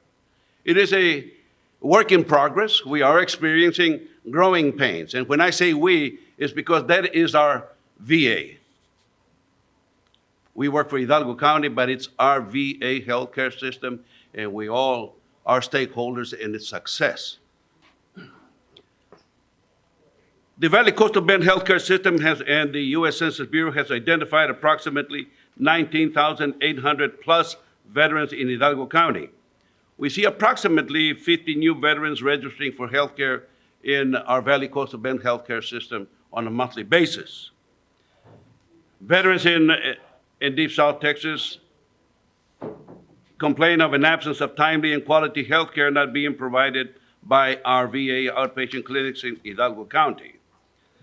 The VA Texas Valley Coastal Bend healthcare system is relatively new, like I said. It's because we used to belong to San Antonio South Texas healthcare system, no longer. The Time's Valley. up. Thank you. Thank you, sir. Any questions, please? Any questions? So you've asked for 500,000. Yes, ma'am. Okay. Thank you. All right. Any other questions? Sir, thank you very much. Sir, thank you very much. Thank you Thank very you so much. much. Enjoy the day.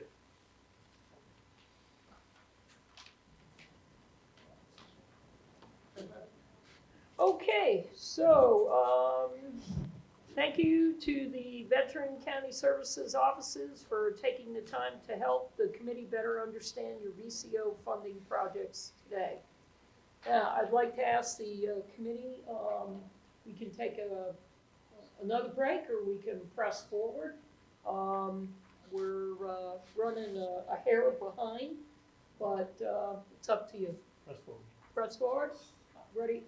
You need to? I'll go with the day, Mark. No, it's okay. Well, I'm thinking, let's take a break, because aren't we doing mental health next? No, we're doing, Oh, I'm sorry. Housing for Texas Heroes is Housing for next. Texas. We'll be at it a while, unless Okay. you want to take a break. All right, can we do a 5-minute break? Sure. All right. Okay, so we have a 5-minute break. That's the clock of record, says 10:07. And I'll see everyone back at 10:12. Thank you. Okay, at this time, we will begin with the Housing for Texas Heroes grant applicants. I would like to call up Miss Betty K. Schlesinger with Salvation Army of Grayson County.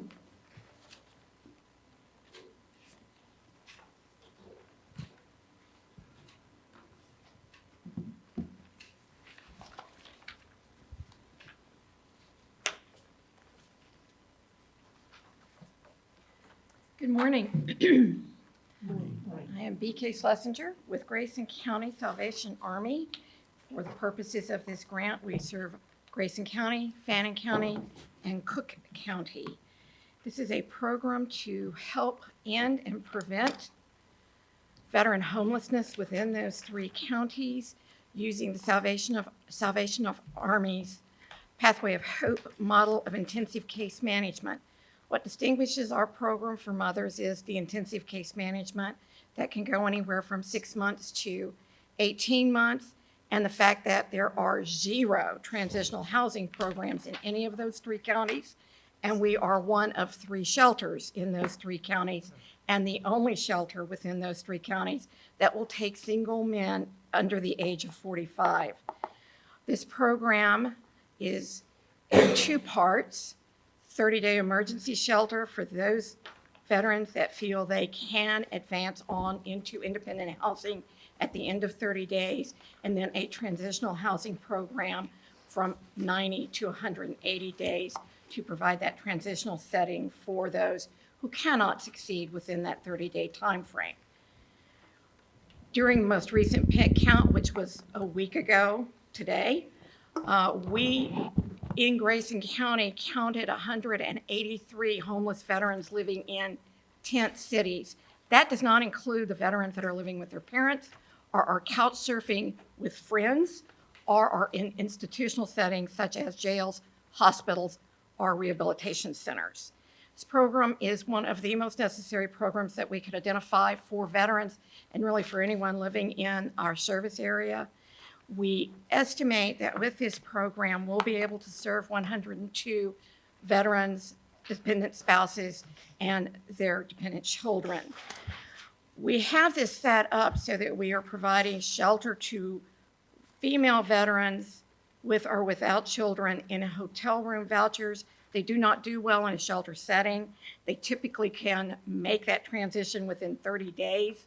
Our issue in our service area is with single male veterans, most of whom are self-medicating. We find that they do take much longer to make that transition.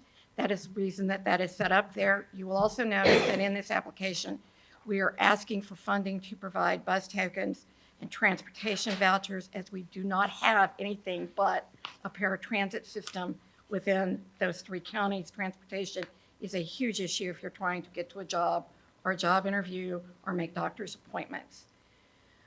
The Pathway of Hope is unique in that it has 3 components. We are doing strengths assessments, hope assessments, and we are taking... Time's up. Thank you. Thank you, ma'am. Can you finish the third one, please? The third one is taking the individual from where they are and letting them set goals to move forward, and then working those goals. We don't set the goals. It is individually driven. Okay, well, any other questions? Yes, Mr. Wright, I recognize you after. Ma'am, so I noticed that you have an application in 2 categories. Yes, we do. Tell me what the difference is between the 2 requests. The Fund for Veteran Assistance is for emergency assistance. That is for those veterans and their families and households where they have an emergency happen. They can't quite make their rent, or they can't quite make their utility payment, and we provide the assistance with that.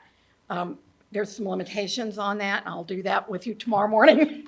But yeah, it is very different. It does not, it's casework, not case management. It's the best way to explain it to you. They are one time. Okay. Mr. Wright? I wanted to ask you, so if you are using hotel vouchers, and will part of the money go for hotel vouchers for the female veterans, is that also true of male veterans with children? Yes. If there are children involved, we try never to put them into our shelter program. It's just not a safe setting. It's not good. And the follow-on question is, so you have a physical shelter? Yes, sir. In Grayson County? Yes, sir. Okay, thank you. Yes, sir. Oh, thank you. How many counties do you say? 3 counties, Cook, Fannin, and Grayson. That is the 3 counties that are served by the Texoma Council of Governments. It is also the 3 counties that are local designated MHMR serves. So, and it also are the counties that are served by the treatment court that you just heard about, with the exception of Cook County. So we are able to very much walk out our services along with other necessary programs that are seeing veterans. And of course, the VA facility that is in Bonham in Fannin County, where we're very closely with. I just want to make a comment. Many of the submissions provided us a 1 page, so it helps us not to have to write everything down. So when we go back and have to deliberate, please don't think but it just makes it so much easier. And I will write up one for tomorrow. I had these written up. And if you would like the phone number for the 3 IT guys that I was beating over the head last week, I'd be happy to give them to you. Just say. They were still trying to get my system back up and running when I finally went home Tuesday night. I can't do this. just can't Instead do of that. me chicken scratching. Okay. mean, and I am talking about sorry. food. We found that my email system had not been working for a number of weeks. I didn't get some emails from Elizabeth. We don't know how many emails I lost. And then we also lost about 30% of my documents. So I'm reconstructing. I appreciate all the information, but thank you. Thank you. I'm terribly sorry. That's not normal. No, ma'am, don't worry about it. Thank you. Fantastic information. Thank you so much. Thank you, ma'am. Next up, we have Community Partnership for the Homeless, DBA Green Doors.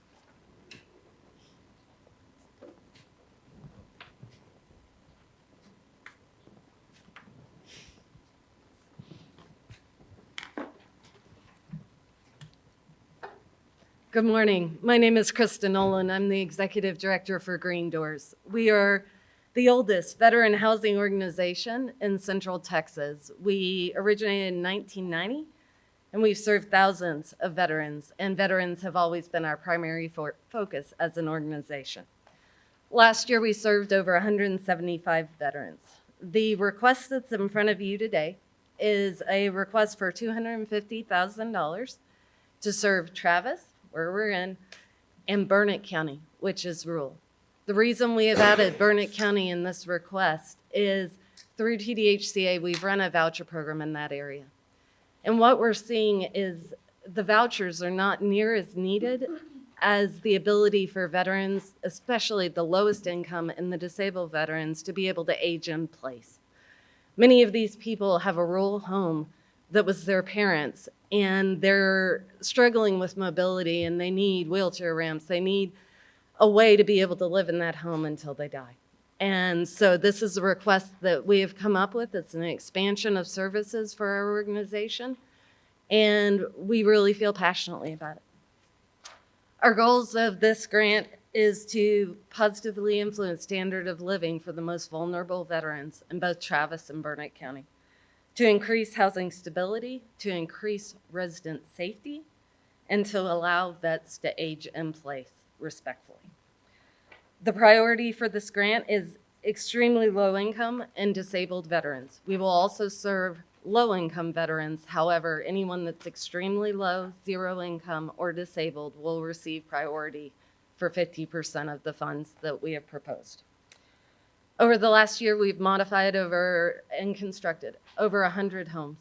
And we've never asked y'all for funds to do this. However, we have a dollar for dollar match that we can leverage if y'all give us these funds. So the Home Depot Foundation, as well as other foundations and individual donors, have come together, and the total project cost is $545,000 that we'll be investing, and we're asking you for $250,000. We have historically worked with TVC. We have met or exceeded all of our outcome measures.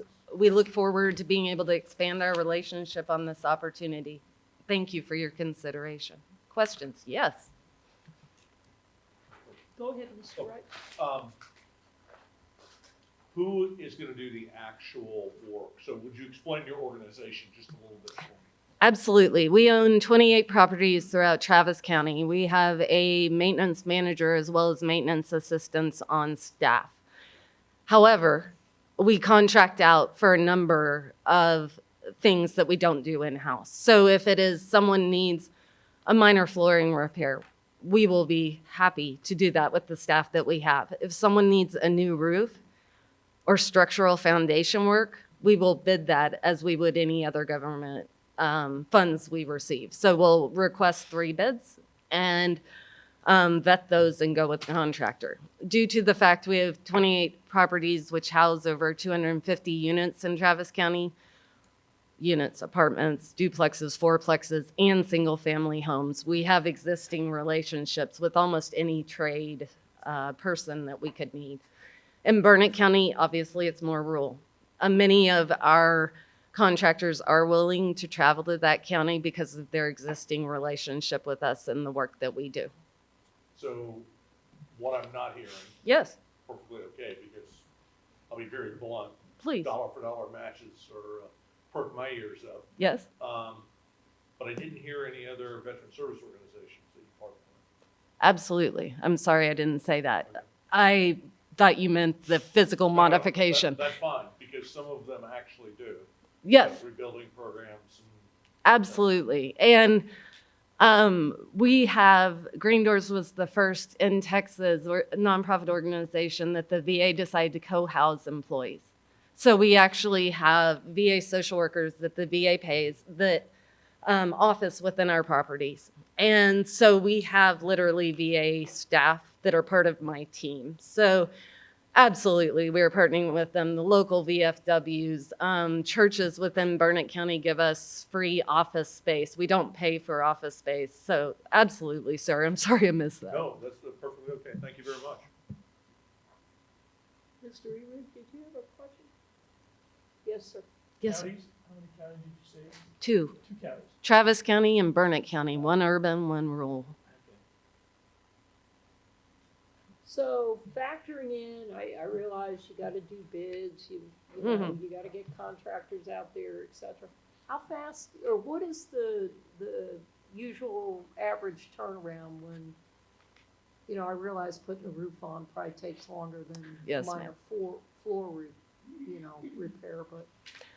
So basically what we do is we have a system that we triage request. And so if somebody has a health or safety imminent danger situation, they automatically go to the top of the pool. If somebody needs bars in their hallway, however, they're declining, but they're not like truly today must be done, they would be prioritized lower. The VA works with us on that triage. We make every effort to, within 30 days, have the project complete. However, that is not always possible. If it is a foundation repair, things like that take time. Sure. But minor repairs, our turnaround at this point is 4 days. Thank you. Yes. Any other questions? Thank you, ma'am. Have a Thank great you. day. Appreciate it. Thank you very much. That was Community Partnership for the Homeless, DBA Green Doors. Next up, we have Meals on Wheels Central Texas. And this is Charles Cloutman, Vice President for Home Repair.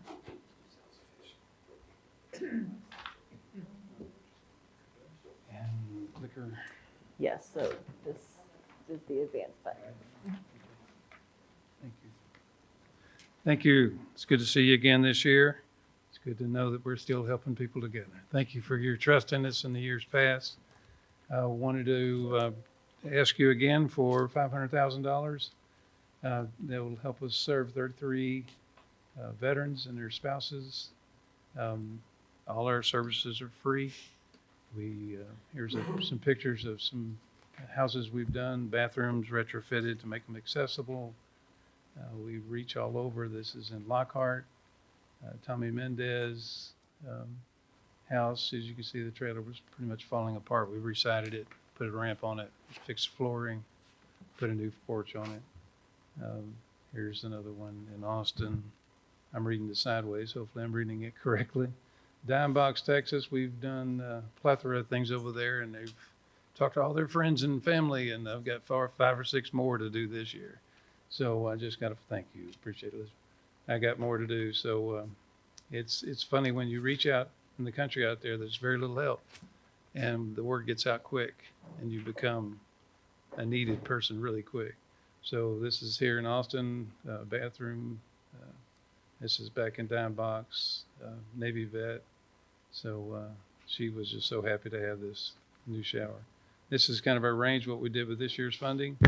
As you can see, we went all over Central Texas, Killeen, Dime Box, down Lockhart. And that's Tommy. He's a good soul. So that concludes our thing. We basically match what the 500,000 we got from TVC. We spent 600 and something thousand from other sources. The Home Depot Foundation, veteran centric, used the state architectural barrier funding to handle architectural barrier removal. Use AAA, anything and everything. The Federal Home Loan Bank's Haven grants for those who've been disabled since 9/11, 2001. So we turn over every rock we can to help people, and we appreciate your faith in us before. And we've spent This year's funding came out in July. We're totally committed and 90% complete. So the need far outstrips the funding we get. We just need more and more. We'll find it. And I appreciate y'all's help. Any questions? Thank you very much. Oh, excuse me, Mr. Wright? I'll ask the same question. Do you primarily contract out your work? We do. We want a warranty. We want it done right. You know, we give a 1-year warranty to everything we do. It keeps it clean. You know, we have always had our model that we use general contractors to do the work. It costs a little more, but it's so much more efficient, and it gives the dignity and the proper construction to the clients, and that's all important to us. How large an increase do you see in 2020 for your, for applicants? Oh God, we have so many, and it's infectious. Like I said, you serve one, they tell 5, Right. and it just keeps going and going and going. And I need another $2 million each year, probably to keep up. We're like $4.5 million this year of all different constructions here, not just veterans, but the city funding, county funding, state funding, disaster funding from Red Cross. We were down in the Grange helping those. So we're a really good nonprofit. We really do it right. We can never seem to get enough money. You know, it's the bane of every nonprofit, I'm sure. But we work with every other nonprofit that can. Jesse Porter back here in Easter Seal is about to present. We collaborate right and left, but he's got money, I don't. We trade off. We're not territorial about it all. We're trying to help people. We're working with Green Doors now to help them rehab one of their facilities here that serves 48 disabled vets. You know, we want to help, and you guys want to help. So we've had a great partnership since the beginning. Thank you. Thank you, sir. Have a good day. Thank you very much.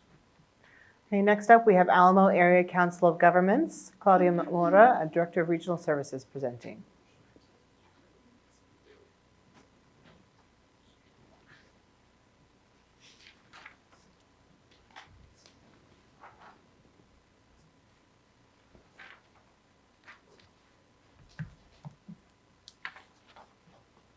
Good morning.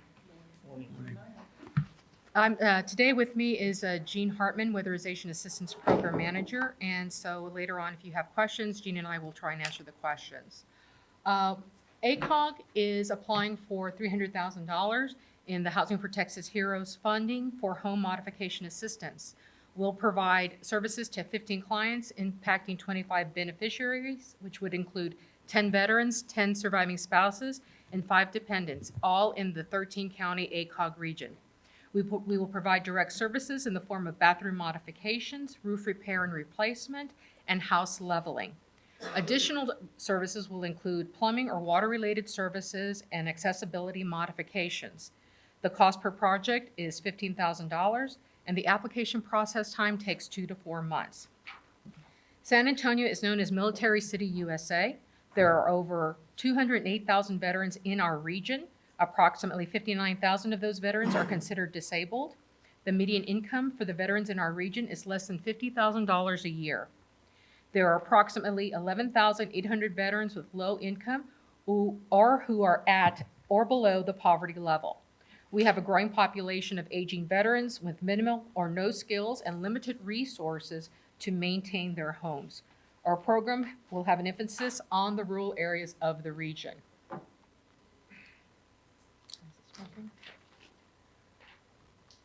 Here are some examples of some of the modification projects we've done this year. Just to let you know that since 2012, over $1.7 million has been invested by the TVC into the ACOG region. Since then, 204 projects have been successfully completed, and that's as of January of this year. By the end of the contract, we will have at least 211 projects completed. It's been a good investment for TVC, and we'd like to continue to receive that funding. The slides that you're going to see now are examples of actual modifications made this past year to veterans' homes. This one is a bathroom modification. It was to enable the veteran to easily enter and use the facilities. The next two slides are, this is also that same bathroom. The next set of slides is for a veteran named Jose Maria Gonzalez, who lives in Seguin. His project was very special to us this year. He's a 92-year-old Navy and Korean War era veteran. There was an Adult Protective Services case on him. The officer was concerned that Mr. Gonzalez would be removed from his home because the roof and ceiling were in such disrepair. He lives on a fixed income and was not able to pay for or do the repair work himself. And so we work with a contractor to get all that done and also to put insulation in the area where the damage occurred. For every client like Mr. Time's up. Okay, thank you. Any questions? Would you go back to the area served slide, please? And my question is, you said you want to focus on the rural areas. Yes, sir.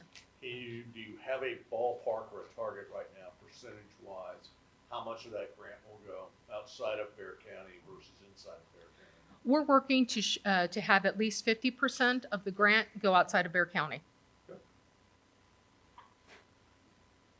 Any other questions? Thank you, ma'am. Thank you very much for your consideration.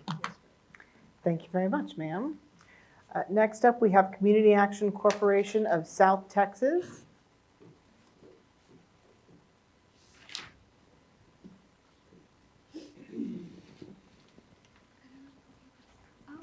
Thank you.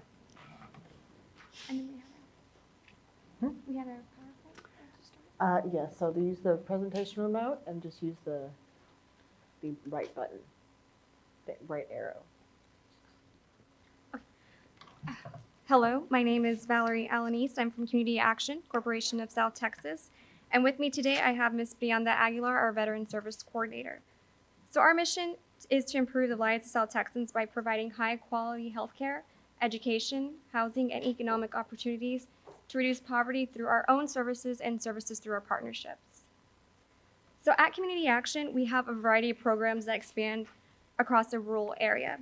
We have our Head Start program, early childhood intervention, weatherization, energy programs, health centers, case management services, and Meals on Wheels.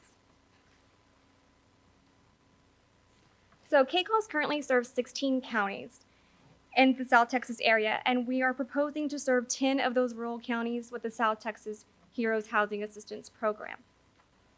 We want to reduce the hardships and improve the quality of life for veterans and their families by preventing homelessness and ensuring a safe and affordable home with all vital utilities.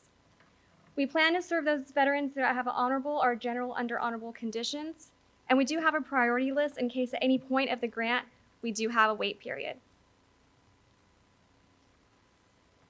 So this is our 5th year to receive TVC funding, and as you can see, we continuously have met or exceeded our benchmarks for both performance and expenditures.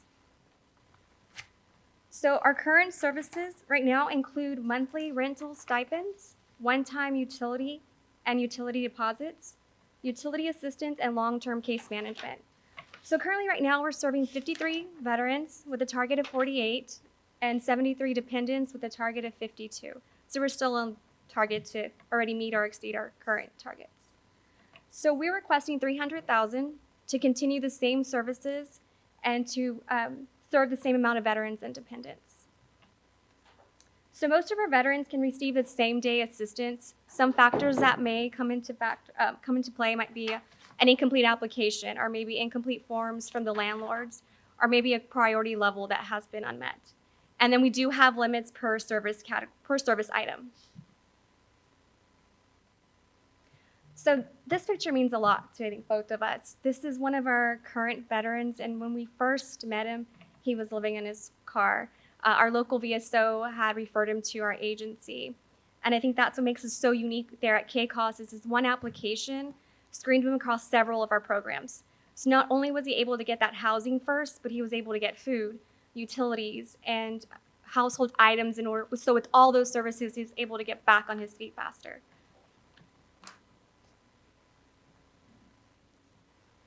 So thank you again for this opportunity, and thank you for helping us being able to help our local veterans.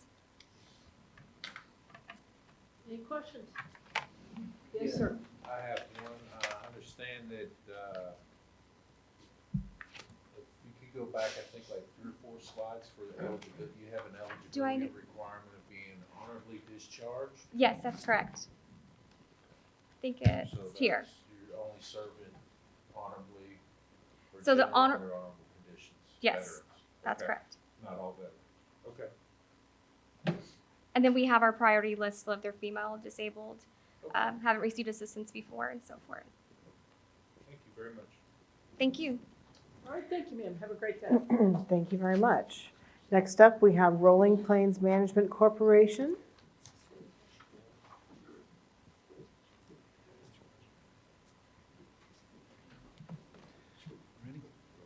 Proceed with Good your- morning, my name is Mark Hossel. I'm Deputy Director of Rolling Plains Management Corporation. I'd like to thank you for allowing me to be here representing our PMC, a nonprofit community action agency.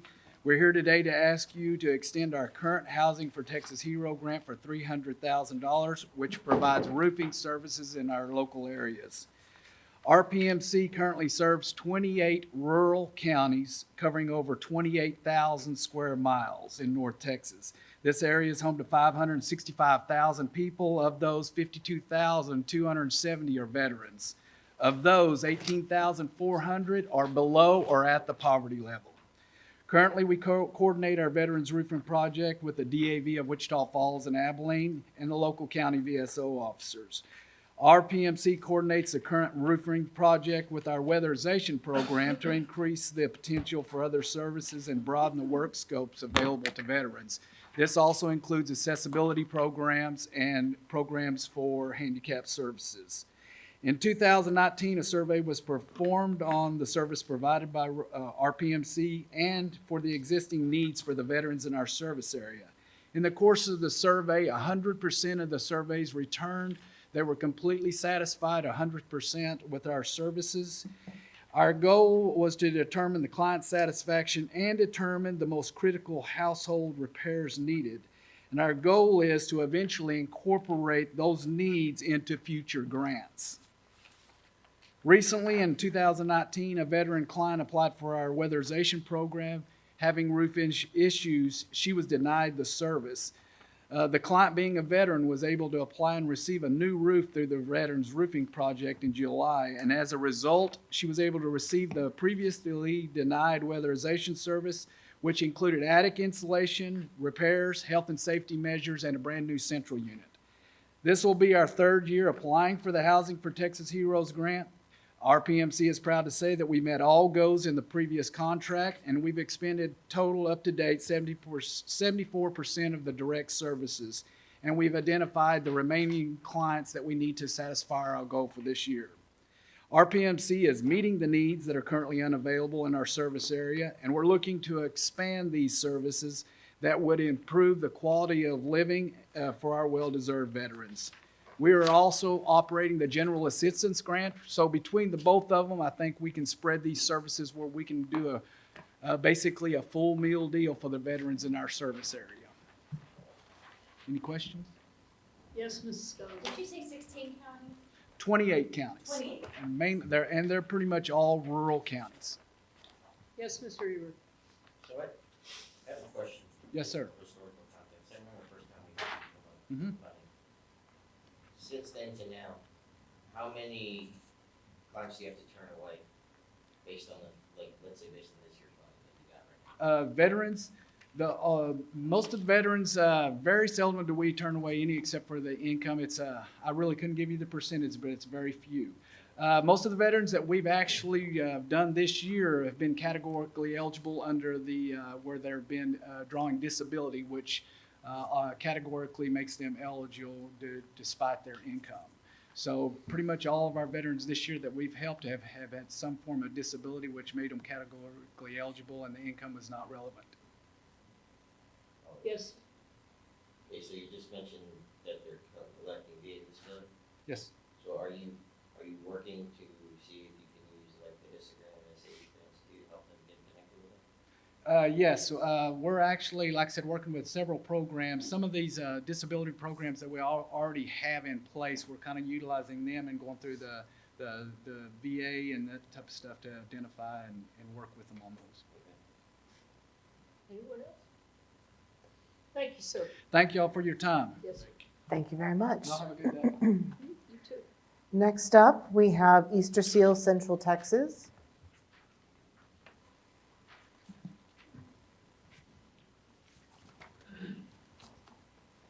Hello again. Haven't seen y'all since last year.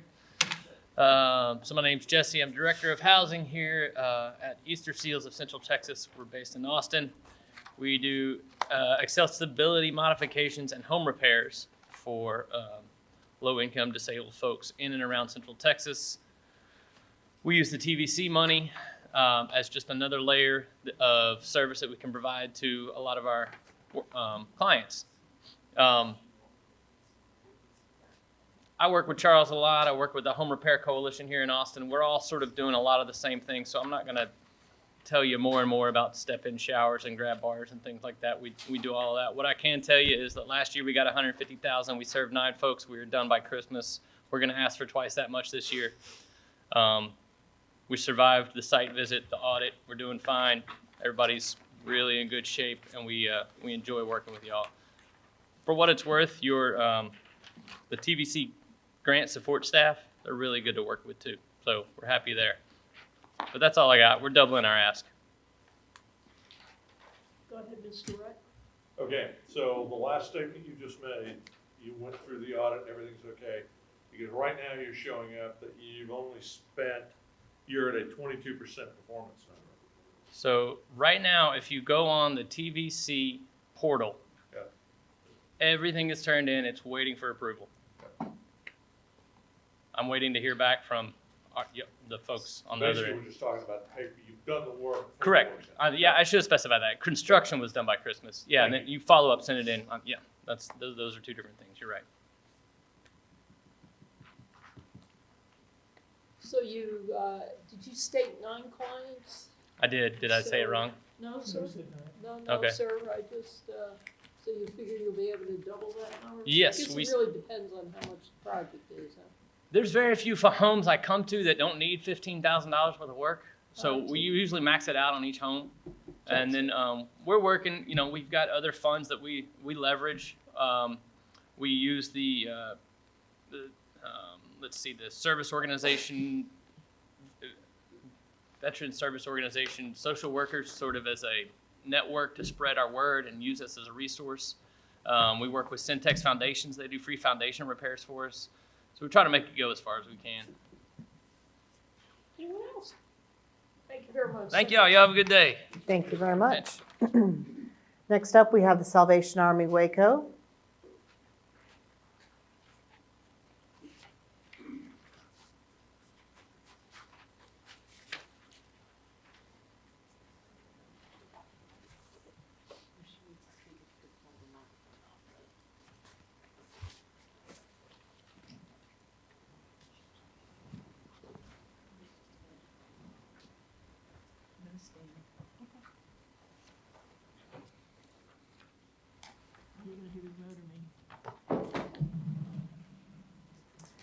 If you could grab the microphone, please, and hold it right up to her mouth, that way we can hear her. Thank you.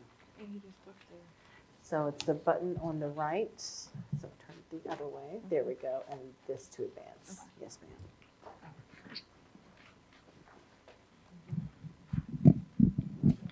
Good morning. I'm going to go ahead and get started for time's sake. My name is Joaquin Robertson, and I am the Director of Social Services for the Salvation Army here in Waco. And we're going to go ahead and start our presentation with our success story. Patty's story. Before coming to the Salvation Army, Patty was a veteran that served in the United States Army from 1979 to 1982. She then maintained a home without any issues, but she encountered some health issues that caused her to lose her employment. And as a result of that, she depleted her savings and her IRA trying to maintain her housing. Patty came to the Salvation Army and she had received an eviction notice. We were able to get her in with the case manager and get her qualified for our homelessness prevention program, and we helped her with her September rent. This was able to sustain her until we were able to link her with the VA to get a HUD VASH voucher, and we were also able to connect her with other agencies that we partner with for other services that she was needing. If you were to ask Patty about her life today, she would say, "I'm just grateful to have a roof over my head." And she said that she was thankful that the Salvation Army serves women veterans, and that she hopes that in the future more women veterans will take advantage of our services. That story definitely amplifies and lets you know that there is a need for veteran assistance in Central Texas. We are very close to Fort Hood, and we do partner with the two VAs, one in Temple and one in Waco. The specialty of the Waco VA is that they work a lot with veterans that have mental health needs, and that is a big need in our community. And they also partner with us in helping us help those veterans that have greater barriers to getting housing needs. I'm Margie with the Salvation Army, and I apologize. I just felt I needed to sit down a minute. The core programs of the Salvation Army include our emergency solutions shelters and our social services and case management that we do. One of the things that sets us apart is the fact that we have the only shelter for families in McLennan County. Whether male or female, we'll figure out a place for them. Okay, so make sure that those people get the services they need. TVC and FBA funds specifically fund direct services such as homelessness prevention, rapid rehousing, some wraparound services to help them be more stable in where they are. And the other part you fund is case management for these veterans so that it goes on and on, that they don't have to just end in the same spot they've always been in. Timeline is, of course, if they need shelter, it's immediate. Rapid rehousing takes about 30 to 60 days to get them into a new home. Homelessness prevention can usually get help within 2 to 4 weeks. There is no limit to the services. I mean, I guess there is a reasonable limit, but in general, each case manager works with the veteran to find out what kind of services they need. Time's up. Thank you. Thank you. Do we have any questions from the committee? So you get someone into housing and that, is there a follow-up or a follow-on so that Yes, ma'am. Our case managers, we're supposed to, we stay with our veterans for 30, 60, 90 days after they leave our programs. Any other questions? Thank you, ladies. Appreciate it. Thank you very much. Next up, we have Operation Finally Home.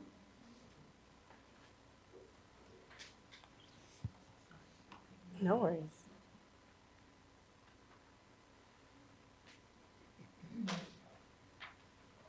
Good morning.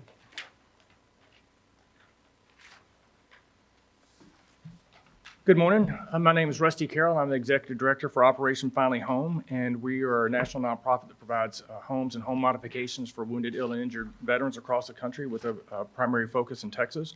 Our vision is to provide hundreds of accessible homes to veterans and widows of the fallen. Who we are, we're founded and headquartered here in Texas. We partner with state and local home builders associations, as well as other builders, remodelers, developers, contractors, donors, and the like, to meet our mission. We feel that is relatively unique to us, given our direct association with the various home builders association, particularly in Houston, Dallas, Fort Worth, San Angelo, Lubbock, Austin, and San Antonio, among others. The need is great. There's roughly 3 million individuals that have been deployed, with over almost 140,000 with post-traumatic stress and 330,000 with traumatic brain injuries. In Texas, being 1.6 million veterans, with 43,000 of those being roughly 65 and over, and 27,000 being 25 and under. The demographic there is unique because the time and type of service provided for those is different. We've provided over 250 homes, either completed or in planning, in over 30 states, with 115 of those here in Texas. With the modifications, that program is relatively new for us over the past year or so. We've completed 21 with 20 here in Texas, and we currently have 34 projects in various stages of planning, with 23 here in Texas. This has allowed us to garner relationships with the likes of Lowe's, the Federal Home Loan Bank, HEB, Clayton Homes, to help deal with the unique nature of mobile home repairs, as well as the Texas Veterans Commission. Our staff of Family Matters team works in Waco, have all been former case managers at the regional VA office that allows us to leverage our relationship with them, as well as many veteran service offices across the state. The impact of this support is an enabler to identify the veteran housing needs. It gives us the visibility of veterans in need. It's a catalyst for partnerships, such as I mentioned before, because these, as you've heard from our counterparts, these repairs are anywhere between $10,000 to $50,000, depending on what the unique needs are. And the application process has certainly created a pipeline of understanding of veterans that are certainly in need, so that we can align the various resources to support those needs. So with that, I will ask if there are any questions. Yes, Mr. Wright. Yes, sir. On the financial report, you've only turned in 2 homes. Yes, sir. Where are we where are you in the process, so that that's kind of one of the things that we'll look at and say, well, Right. you understand where I'm going. No, Why give you more money if you haven't spent the money we gave you last year? We've got those veterans identified that need to support. Some of the challenges that we've come into, I mentioned the demographics. The elderly are posing a little bit of a challenge from the application process, because they're not comfortable using some of the interactive elements that would speed that process up. So we're having to go through that process either by mail or face-to-face. We've got probably as many that are in an inactive status, because we're having to do that face-to-face to try to get them to get the required paperwork and that type of thing that the commission is needing to validate the work that's need to be done. Other things we're running into there is the displacement of the veteran during the time the work needs to get done. So we're not turning them away. It's just an extension of the time that it's getting done. Okay. So with those numbers, Our intent we're is, gonna get to 90% at least by the fourth quarter? that's what our intention is, based on those that we've identified and the work that we've already got bids and work outlined to go do between now and the end of June. And what are you doing to accelerate the face-to-face process? We have worked with those various contractors that are taking on that role as well, because many of these contractors, two here in Austin, in fact, are going out and helping facilitate that process, so that we're leveraging our relationships with our contractors and our builders association to provide that face-to-face, in addition to our Family Matters teams that's doing that. Okay, so you're dealing in your statewide? Yes, sir. Okay, thank you. Yes, sir.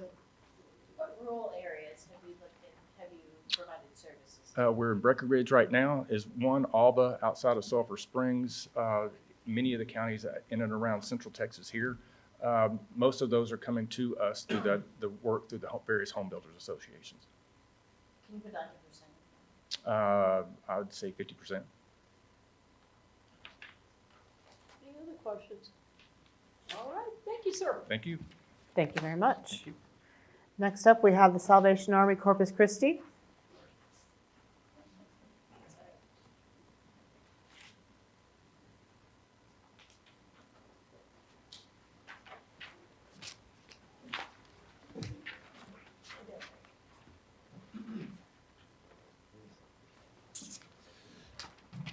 Hello, my name is Kyle Knutson. I am the Social Service Director for the Salvation Army Corpus Christi.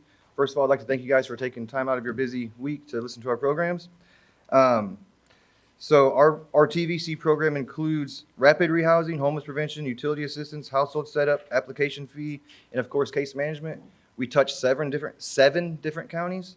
Kind of our unique services that complement our TVC grant. We're also an emergency shelter, a 30 to 90-day emergency shelter, the second largest in Corpus. We also have the HCHV program, which is a 10-bed program for specifically transitional housing for veterans. It's called Healthcare for Homeless Vets. So it's a good transition if they need, so if they don't qualify for HUD-VASH, we of course would give them TVC. We also are the coordinated entry access point. We're the only access point in Corpus Christi. We're the coordinated entry access point. Every individual that's experienced homelessness has to come through our access point. So we know exactly where to refer them to. We also do street outreach to find veterans. So we go out to the streets. TDHC actually funds that. We go out to the streets. We try to do it at least twice a month and try to find the veterans that are slipping through the cracks. Partnerships. Our main partnerships, of course, is with the VA, the county, and the city.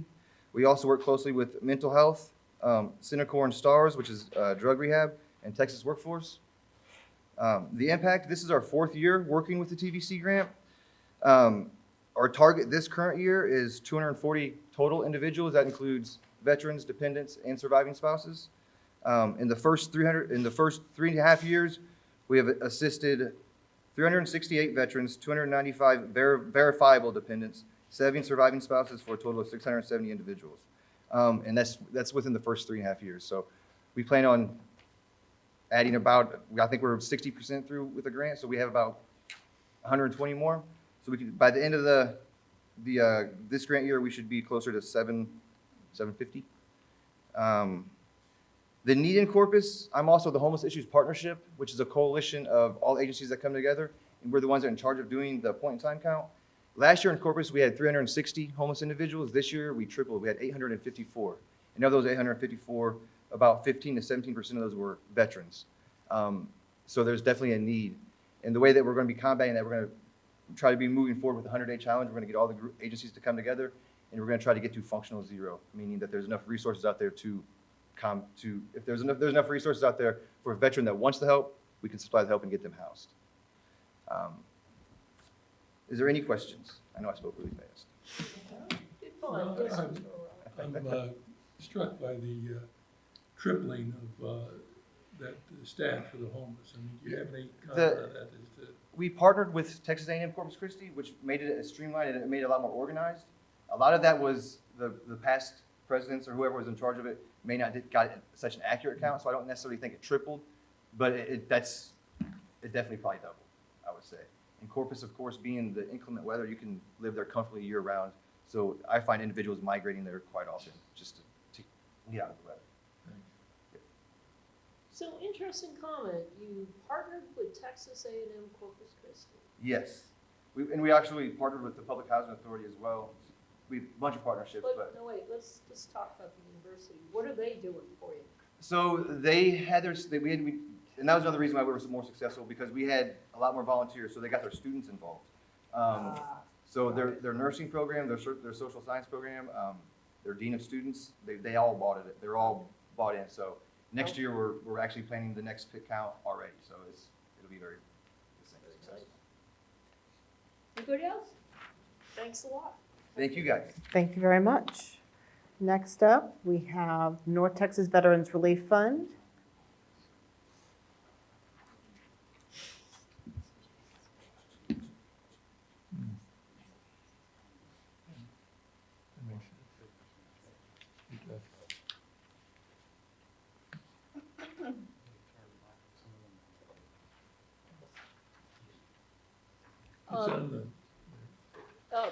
Ma'am, or sir, can we please turn the microphone so we can hear you? Certainly. Thank you, sir. Can do easy. Good morning. My name is Steve Holloway. Sure. My name is Steve Holloway. I'm the board chair for the North Texas Veterans Relief Fund. We are based in Wichita County. We will serve the 11-county region that the North Texas Regional Planning Commission serves. We have a lot of sparsely populated areas, a lot of rural areas. Wichita County being the central area with the most homeless veterans. Last week, the point-in-time count occurred, so we don't have any completely up-to-date data, but with the Wichita County judge, he says between 70 and 80 homeless vets per night. What we want to do as an organization, and what we're asking for this $150,000 for, is to stand up what we call phase 1 of our Base Camp Lindsay project. We have acquired an abandoned nursing home facility in Wichita Falls at a very reduced rate.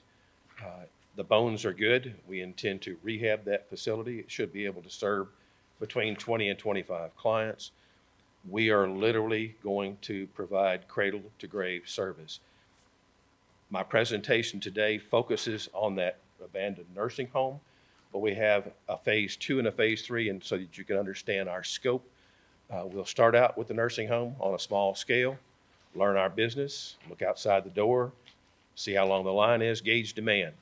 At some point, we will transition to the tiny homes community, which is phase 2. We could encompass maybe as many as 50 tiny homes. Then that nursing home would become phase 3, which we hope to make into an assisted care facility for those veterans who can never work. They will die with us, but they will not die rolled up in a cardboard box on a street somewhere. We have many partners locally. Catholic Charities is our main partner. They have gotten a program off the ground called the Veterans Coalition. Whatever we can't provide, we will work with them, such as the Salvation Army, the DAV. We will work with Catholic Charities directly with their poverty programs and the Veteran Service Offices in the different counties of that North Texas Planning Commission region area. The bulk of the funds requested will go for salaries. We anticipate having a 24/7 site manager at this nursing home facility. We will have our own internal caseworkers for our vets. We don't have any empirical data because we are just above ground zero. We're starting out. This is our first application to this body to ask for funding. We haven't gotten started yet, but we anticipate by this fall, before it gets cold again. It's pretty aggressive. Time's up. Thank you. I didn't push the button. Yes, did I? Mr. Wright. You talked about this in 3 phases, Yes. and you listed the nursing home facility, or is this the assisted living facility your last phase? So what would be your first phase? What are these funds going to be earmarked for in the next 12 months? In the next 12 months, primarily it will be salaries and for the site manager. We envision it may be a dual-hatted role, this site manager, because we envision having a CEO between our board, then the CEO, and then the committees as well as staff. As those needs grow, we may separate the site manager from those CEO duties. Caseworkers, we're going to have our own in-house. We'll start out with whatever ratio is appropriate for the needs of our veterans that come to us. We're going to start with at least 1 and maybe 2. They will not have to wait, and there again, the services that we can't provide right away, or if the character of their service prevents our providing services, then we will refer them to our partners with the Veterans Coalition. There's approximately 45 organizations in that will help us if we can't directly serve them. And I assume that is the coalition that you were talking about. What is the name of that coalition? Catholic Charities just calls it right now, I guess the North Texas Veterans Coalition is pretty close. There are 45 organizations that are part of that. Private as well as public. Red River Psychiatric Hospital, Salvation Army, us, DAV, and some others who provide different facets of service.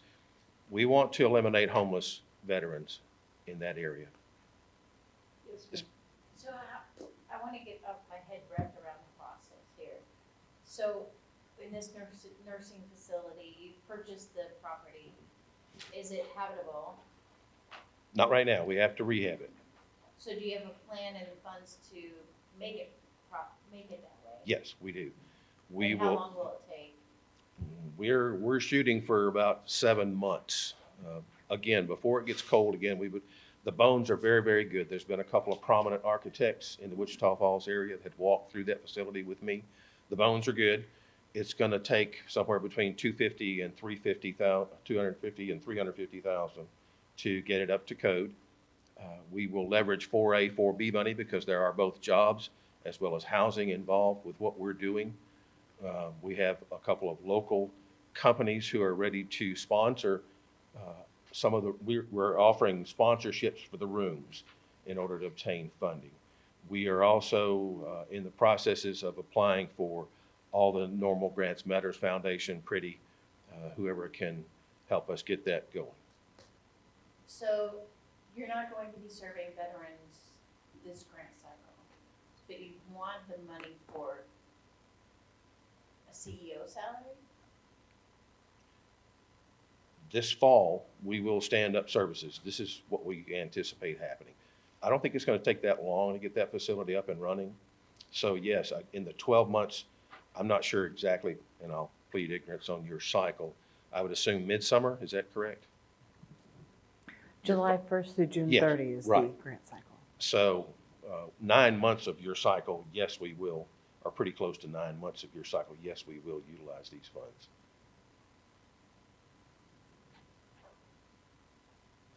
And then who will be, you'll have a CEO, what other staff members will you have on staff, and how will you plan to pay for that? Part of that will be this money, direct services to our vets. We're going to need to feed them, so we're going to have some kitchen staff. There's a commercial kitchen area in this facility. We're going to have a little bit of maintenance, obviously, on the building. We're going to have a partnership we're developing with the local area food bank. She has pledged to help us with the food costs, and caseworkers to see to their needs with the PTSD, TBI, whatever their issues happen to be. And you'll have somebody, the caseworkers will develop a plan and. Yes, and they will have to work their plan. I think most of you are aware that almost all these programs are going to require abstinence of drug and alcohol. They have to be willing to do those two things before they can come into our program. Instances where veterans come to us without a DD-214 or some measure of proof of their service will take a little while, but not very long. Others may take as many as 3 to 5 days, but their wait won't be long. And even if they have character of service that prevents us from helping them or is a barrier to our partners such as VA and some of the other services, we will find help for them through the Veterans Coalition. Okay, any other? Yes, sir. I'm intrigued by the concept that you mentioned of tiny homes. Mm-hmm. Is it premature to ask about that? In other words, is that further out on the horizon? Ask away, sir. In your plans, Mm-hmm. is that imminent, the concept of utilizing tiny homes? Or is that further down the line? We don't know. We don't know. This is where this fell into our lap about a year ago. The city offered to donate the facility to us. Our board decided that it would be better to purchase it outright. So that's what we've done. We knew then this is a very good opportunity to cut our teeth on what we intend to do in the future. Small scale. Make mistakes on a small scale. Learn our business, and again, look outside that front door. See how long the line is, gauge demand. That'll tell us how quickly we need to move on the tiny homes. I'm not sure when we'll get there. I'm really not. But again, we will eventually get there because we know through some of our inputs of people that are more expert on these things than I am, that the separate housing is a better setting for those vets with PTSD and some TBI.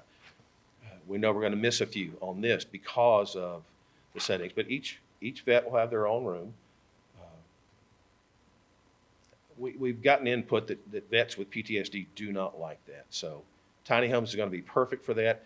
And then we will do whatever modifications we need to this nursing home to encompass those vets who could never work again.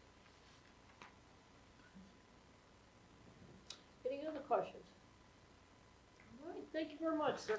Thank you, sir. And I apologize for not clicking the slides. You're good. All right, next up, we have CLC.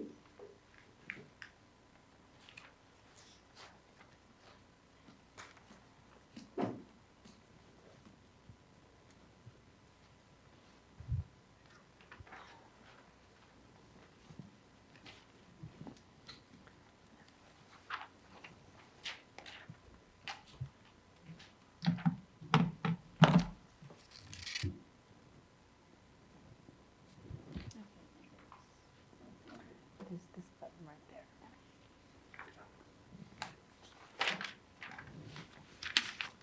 Do you have a video?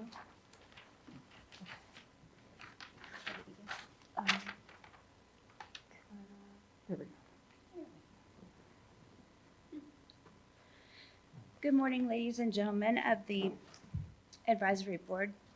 Thank you for the opportunity to serve and expound on the Hearth Project through TVC and the residents of our great state of Texas who make it possible to give back and serve our heroes.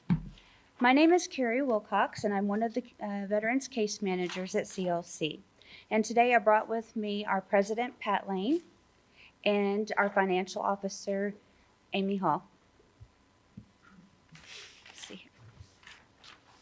Okay. Did I do- Okay. CLC was founded in 2000 as a technical school licensed and regulated by TWC and organized to promote employment and assistance to assisting individuals unemployed and underemployed, and to develop those skills they need to qualify for high quality and family supporting jobs. Our uniqueness stems from the services we provide, which include but are not limited to education, technical training, employment services, and providing employers with qualified workforce. Now, CLC recognizes the critical services needed for our elderly and disabled veterans. Throughout the past 10 years, CLC has focused on veteran-specific projects.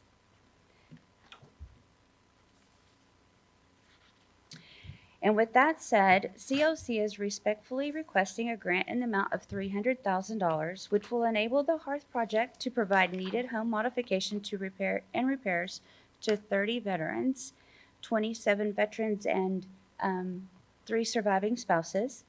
The average cost of each project will be $7,264, but could vary depending on the need. These modifications will not only greatly improve the quality of their lives, but they will also enhance their ability to maintain a safe living environment. Beneficiaries can expect services on a case-by-case basis depending on the severity of the need. Now, there is no limit on the project service cost per client, so projects that are above the average cost will utilize community partners to assist with the larger modifications necessary. Some of our community partnerships will include, but they're not limited to, Servolution Network, the City of Fort Worth, VA, Youth Build AmeriCorps Project, and the Home Depot, and there's many, many more, as we serve 16 counties in the North Texas area. The project staff will work with the Veteran Stakeholder Committee on other projects, partners, developing and implementing a sustainable plan, as well as identifying and securing funding from private and other public sources as mentioned above. By recognizing these critical services needed. Time's up. Thank you. Do we have any questions? Yes, sir. Ma'am, can you tell us a little bit about your board of directors? Pat Lane can assist you with that. And if you could come to the, if you come to the front for the microphone, thank you.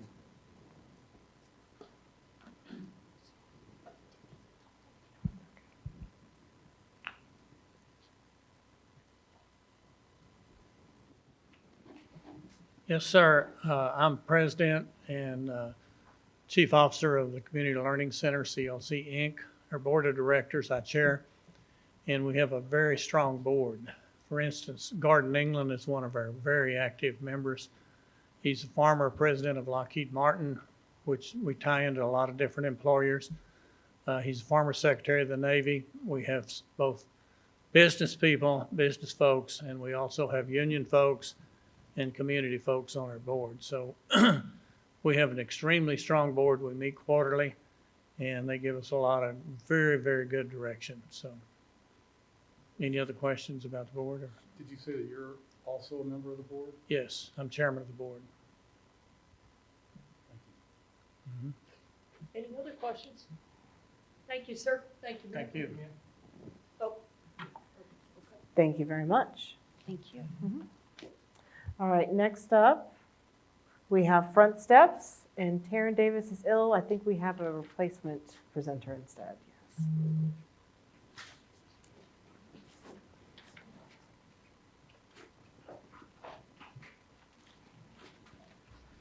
Good morning, and thank you for the opportunity to have us here and propose our case right now. Right now, what we're targeting is helping our veterans maintain their housing stability more than anything else. Okay, we found a big gap, okay, in our budget in which our veterans are facing homelessness for a period of years because they can afford to pay their rental debt that they had in the past. See, in order for them to move forward and maintain their housing stability, we need to clear that debt for them. See, in order for them to move forward. See, we also serve over 100 veterans, dependents, survivor spouses, okay, and as well support service for family and veterans, okay. We also serve the families that they have. If they have any dependents with them, any spouses, children, see, we help them as well. But our major gap that we have, and we encounter the problem, we request the $100,000 fund, is to help them clear their rental debt that they had in the past, in order for them to move forward. In order for us, with intensive case management, help them reach their highest potential. Help them reach their higher potential, be more self-sufficient, and move forward, and have a place that they can call home. This is the most important thing for us. Any questions? Yes, Mr. Eby. So I noticed, can you go back to slide? So I noticed on there you already have an SSVF and HVRP, right? Yes, sir, we do. So what is this money gonna be used that's different from those programs? It actually is gonna help them clear their rental debt that they have. So you're asking for money to help with anybody who's in the arrears? Yes, yes, sir. Why are you not paying for that with your SSVF? We finding a gap on our funding, see, to help them with those needs. There's a greater need beyond the money. Yes, sir. Yes. Any other questions? Thank you very much, sir. Thank you. Thank you, sir. Next up, we have Family Elder Care.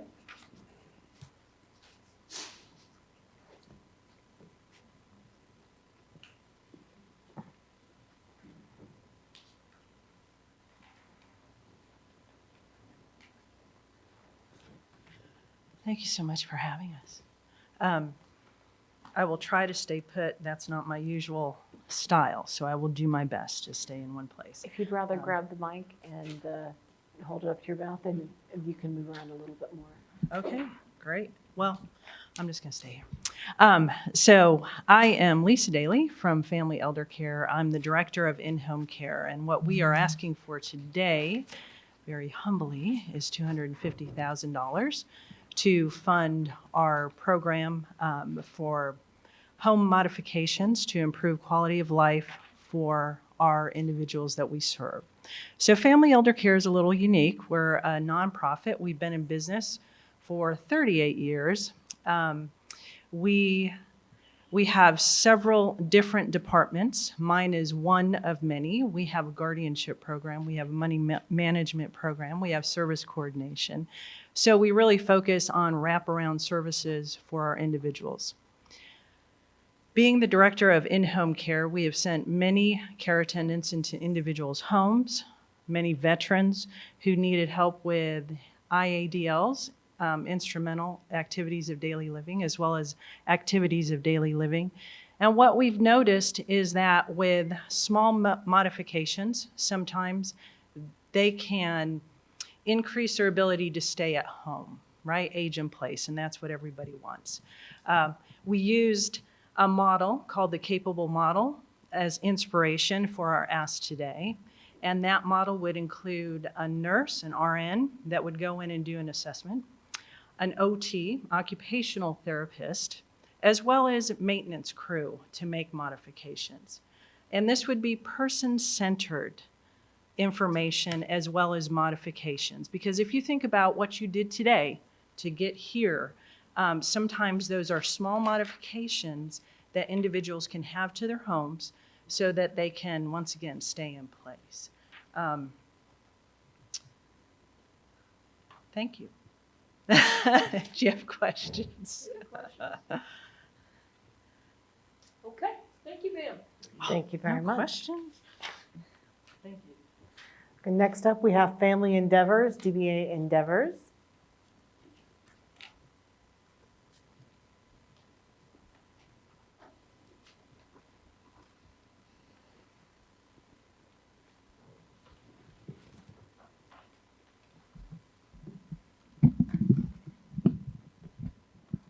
I'm going to hold the mic because I'm short. Okay. So good morning. My name is Melissa Scummy, and I'm the program director for Endeavors.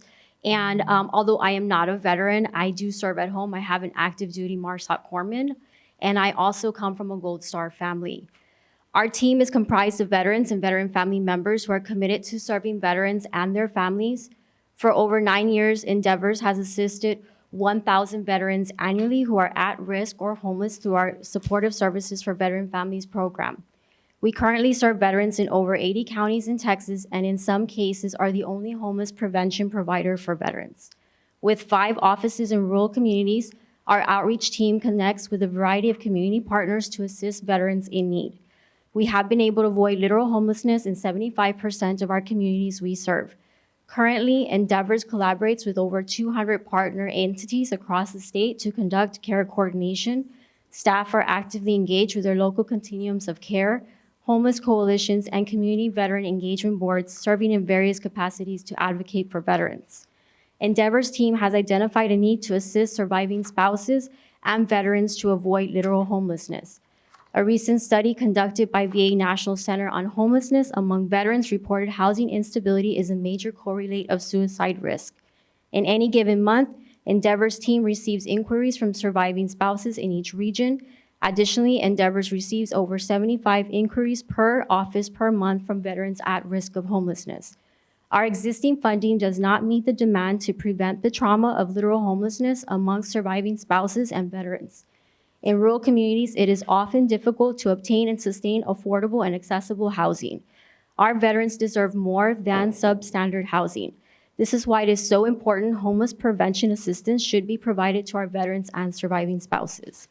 With $300,000 from the Housing for Texas Heroes funds, we intend to assist 52 veterans and 10 surviving spouses within 3 business days of receiving the referral with rental assistance arrears of up to 2 months, including late fees and utility payments.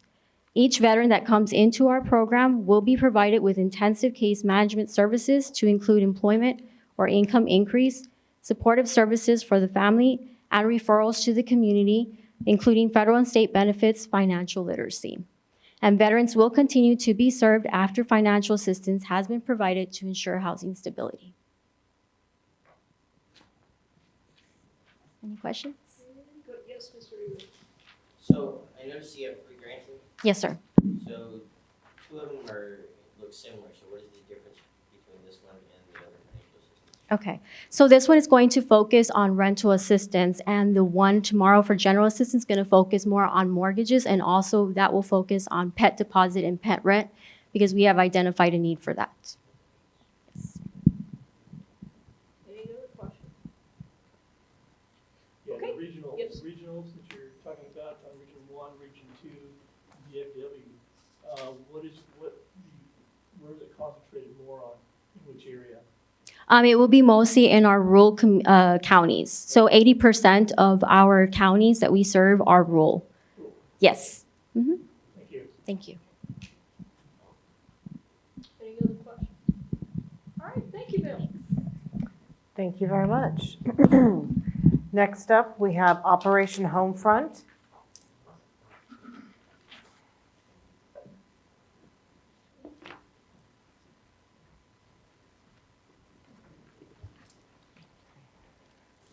Hi there, my name is Gracie. I'm the Vice President of our Transitional and Permanent Housing Programs, and I brought DJ Purvis with us.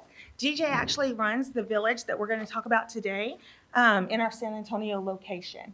I'm going to go ahead and start with, I am not good at presentations. I have a huge fear of public speaking, so bear with me if I get a little all over.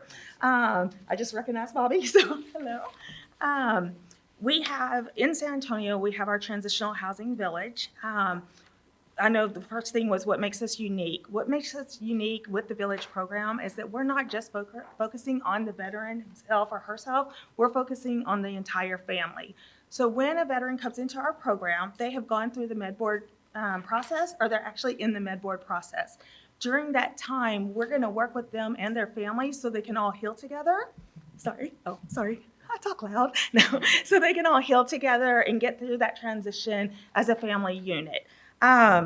We're able to do this by bringing the families in.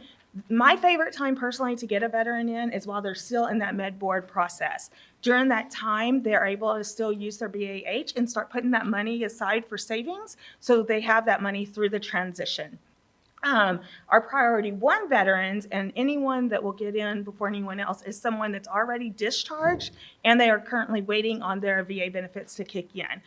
We used to see we would have veterans staying for 18 months before that would happen, but luckily we're seeing them receive benefits usually 2 to 3 months, some as little as 30 days, so it has gotten a lot better.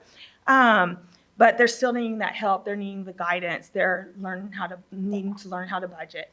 On site, we have each family work one-on-one with a financial counselor. So we contract the financial counselors out.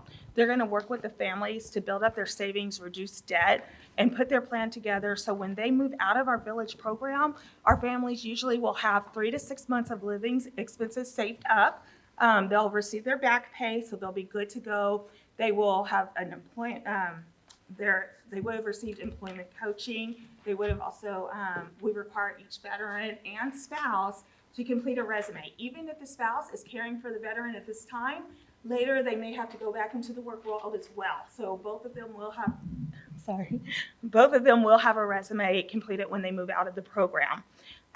If a veteran wants to go back to school, we actually will work with them on building that plan as well. So when they come into our office, we sit down with them and we find out what are your goals. We find out what are your spouse's goals, what are your goals for your children, and then we work that plan with that veteran individually. I'm trying to think. Partners. So if you want to talk real quick about the partners that we work with on site, we do a lot of events and we bring in a lot of partners to work with the veterans as well. And, Okay, yeah, we do have, I've had to find the right slide. Time's up. Good. Time's up. Okay. Okay, do we have any questions? Sorry. Yes, Mr. Ray. Okay, you listed on your grant request that you were working statewide, but you're focused on a village in San Antonio. So could you explain that to me? Yes, so we have services that are statewide, national services as well. In our village program, the village is actually in San Antonio. But we do, I guess, through that, we have an office where we do back to school brigades, baby showers, holiday meals, and events for veterans on all bases. Yeah. And we do accept applicants from throughout the U.S. Currently, I have 3 on site that are from the local area there at BAMSI, going through the medical discharge process. The other 7 are either Texas natives, and they're looking forward to their Hazelwood Act, or maybe the spouse is from San Antonio.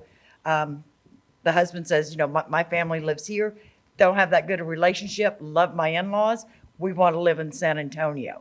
So we will, you know, bring them in there, help them make these community connections, their employment, education, benefits, and help them build that stability plan for their future. So we accept applications into our village from all 50 states, which means throughout the state of Texas, wherever they're coming from, we can accept them into our program. And that's, as you all know, Military City, USA, so they do want to come, retire, and build their roots here in Texas, which makes it nice. Most of the families that we bring in, they actually stay here, so, yeah. And purchase homes. There's a lot of detail to it. I won't bore you with all, Yeah. but we do make sure they have their home plan in place before they exit, and we work with them on the date that they graduate based on what they've done in the program, what they've accomplished, and when we feel they're ready. So it goes to a granting committee. It's not just the on-site director. She has to pass it up, we review it, and then we approve for them to stay or how much longer they might need, especially if they're still waiting on VA benefits. We would never have them leave. Yeah. So a couple questions. So you are actively seeking for the disabled veteran, not just the ones that are in the process, but they've now, retired. Absolutely, absolutely. These are the ones that are going to go through that period of no pay. As Gracie said, 60 days, 90 days. When they get injured, that's sudden. They're not prepared for that. So often their financial situation, these are the families that are most at risk of becoming homeless. Right. We are a homeless prevention. Okay, so, in there somewhere, they're gonna establish or are getting established as Texas residents? Absolutely. Yes, ma'am. Now, I'm going to be totally honest with you. I did have one that joined from Puerto Rico. They went back to Puerto Rico. I have one from Minnesota. He couldn't do Texas winters. He needed the snow. The majority do stay in the local area. And even from our San Diego village, it seems like we get quite a few that want to come down here after. Mhm. So even if they're not in our Texas village, our San Diego village clients, they can't afford that cost Yeah. of living. So they actually will come down, and then we still help them even if they don't live in our Yeah. village. Yeah. We don't have And, an and opening. we do utilize the local resources there. The Texas Veterans Commission works with them, on the DV tags and all that sort of stuff. Their VA home loans, the Texas Land Board. Right, but the point of the thing is, I think there's gotta be some sort of Texas residency here. Well, Correct? Yes, Mr. Okay. that's my understanding. Jim? Yes. Yeah, so the Texas Veteran Commission grants are intended to benefit Texas veterans, Texas veteran dependents, and sole survivors. It sounds like you have a unique circumstance, and those things will be resolved offline. Okay, any other Okay, questions? Yes, sir. Okay, I mean, you have financial planners for this groups and stuff like that? And if you do you continue after they've gone out of the program, if they go out of the program? Do you still have that financial thing going on, just like a private, financial advisor would be, for your funds available? Because I know that you're trying to, like you said, try to help them monitor their funds without going into debt or without going homeless. So do you guys provide that resources for the what do we do with the financial counseling? We contract financial counseling and pay ClearPoint to work with our families. When they're in the process, just so you know a little bit about the financial counseling, it's so one-on-one, and every month they have to show us proof of what they've reduced in debt, what they built their savings. During that time too, once the family gets to that point, because some of our families come in, they've never balanced a checkbook, they've just here, everywhere they go. So we have to start very basic, and then towards the end of the program, we're talking more to them about the future and investments. Now, during the time in the program, we create a financial portfolio. So it has their finances each month, and we give that to them almost as like, we call it program graduation. So at the end of the program, they get their financial portfolio, they get to see the progress they've made, how they were able to do that. So if they get into a problem with debt again, they can refer back to their portfolio. Great. And then we do survey the clients, and we track it throughout the process, which is something we're always very proud of when we see those families graduate. I have received a phone call from a prior resident who said, Miss DJ, I've kind of got off track. Can you resend me those worksheets that we used in the program? And I'm like, absolutely. So yes, we do provide that follow-on support if needed. Good. Any other questions? Thanks, ladies. Okay, thank you. Thank you very much. Next up, we will switch over to our remote presenters. So if we might have about a 5 to 7 minute break would be Let's do a 7-minute break, please. perfect. Thank you. We'll reconvene at 11:47. Thank you. And 11:47. as a reminder, we cannot discuss any presentations in the hallway or anything, please. Okay, thank you. Okay, we're back in session. Go ahead, Min. Okay, your mics are live once again, and we are next going to turn over to Mary Twitty with Panhandle Community Services. Presenter, are you ready? Could I see a raised hand in the software?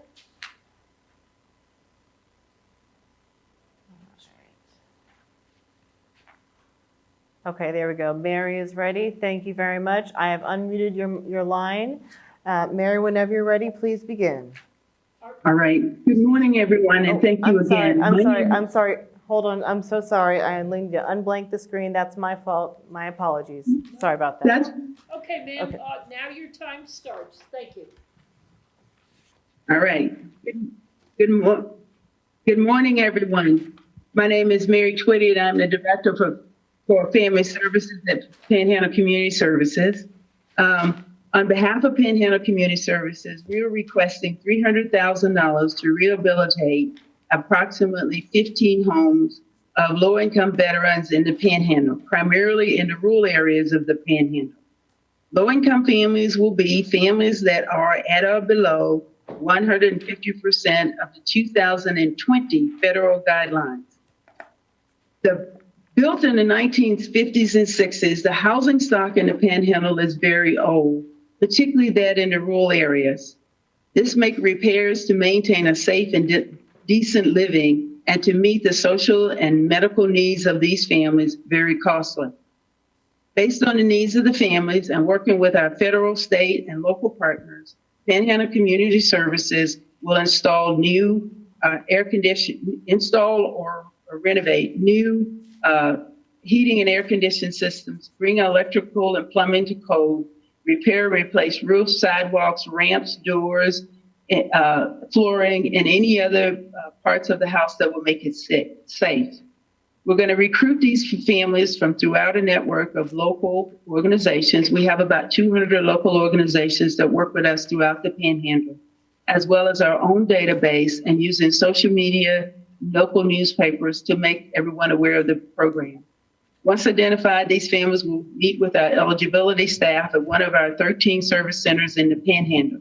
They will gather information about eligibility and report that to our assessor, who will immediately meet with the family, develop a plan, and set out work orders and marshal those work orders through the development of the project.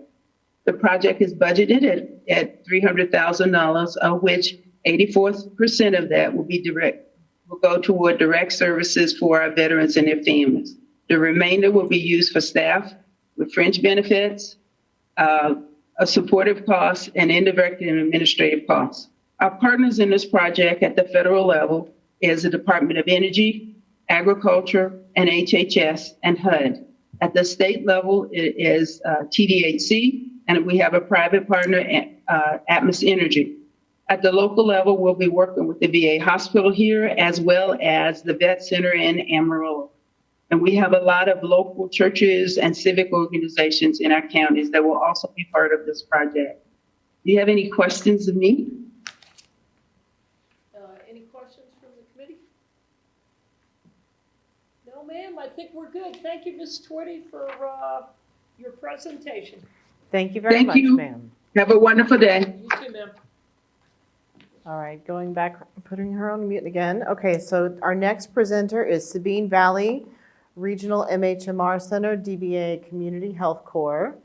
That is Jay Morgan. Finding him now. Here we go. Looks like Jay is not quite ready, so let's go down to our next. Sorry, I'm just checking to make sure I have. Here we go. Jay Morgan is our next presenter with Community Health Corps. Jay, are you ready? Your microphone is now live. Are you ready? I'm ready. Okay, there we go. You can see the slide. Okay, all right. Proceed when you're ready.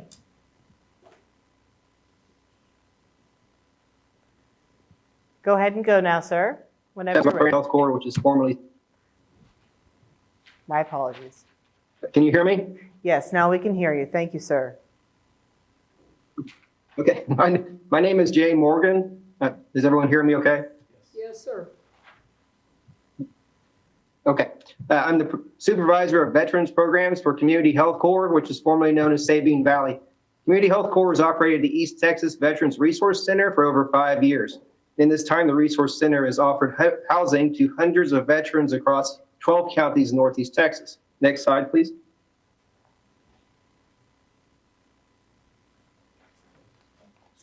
Community Health Corps holds a monthly Community Veterans Engagement Board and a Veterans Network meeting In order to coordinate, highlight, and disseminate local veteran services to the East Texas community, the Resource Center staff liaison with local agencies such as the Disabled American Veterans and Vietnam Veterans of America, as well as attending veterans events throughout the region. Next slide, please. And please proceed to the next slide, I'm sorry. Thank you. Over the last 5 years, Community Health Corps has successfully aided over 300 veterans confronting or experiencing homelessness via our rapid rehousing and homeless prevention programs. Community Health Corps provides both rental and utility assistance, including deposits and fees, in order to aid East Texas veterans in finding and maintaining housing. Next slide, please. Our staff also provides case management, at-risk assessments, individualized housing stability plans, and referrals to community veteran services. And the next slide, please. The Housing for Texas Heroes grant would benefit veterans throughout Northeast Texas with timely assistance in attaining housing and in making rent and utility payments to prevent homelessness. And at this time, I'd be happy to take any questions. Are there any questions from the committee? Okay, sir. No, there aren't any questions. Thank you. Thank you, sir. I'm going to put you back on mute after you acknowledge. Okay, thank you, sir. All right, Jay's line is silent. We're going to turn now next to Habitat for Humanity of Greater Garland. Rich, I see you were on the line. Are you ready? Your microphone is now live. There we go. Perfect. Wonderful. I'm minimizing our window and proceed whenever you're ready. Okay, first slide, please. Good morning. Thank you for this opportunity. My name is Rich Buquet. I'm the Executive Director for Habitat for Humanity of Greater Garland, and I'm presenting our grant request for $250,000 to perform critical home repairs for veterans through the Housing for Texas Heroes Home Modification Assistance Program. If the commission approves our request, we will be able to serve at least 23 veterans and/or veteran families.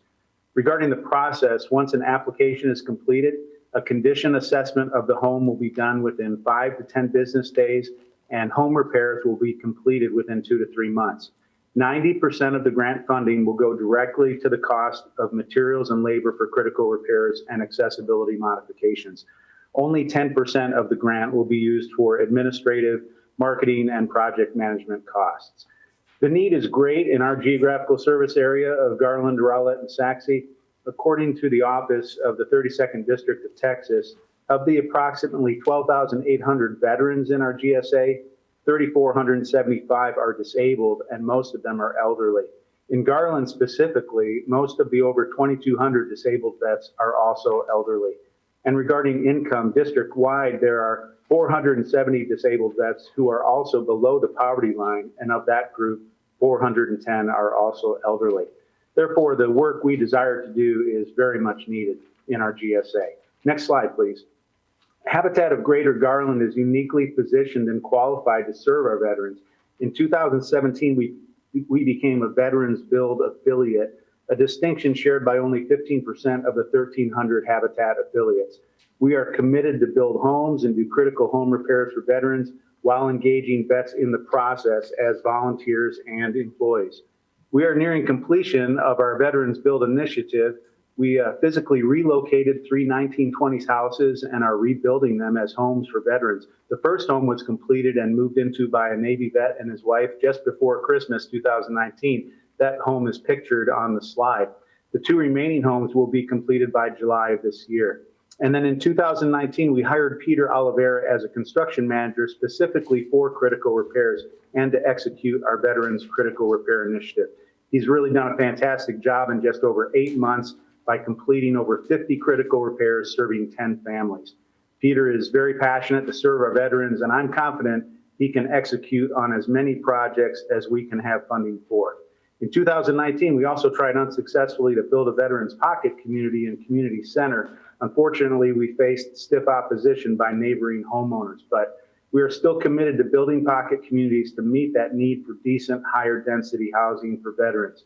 But meanwhile, we will continue to provide significant critical home repairs to veterans and help them age in place in their existing homes. Thank you, sir.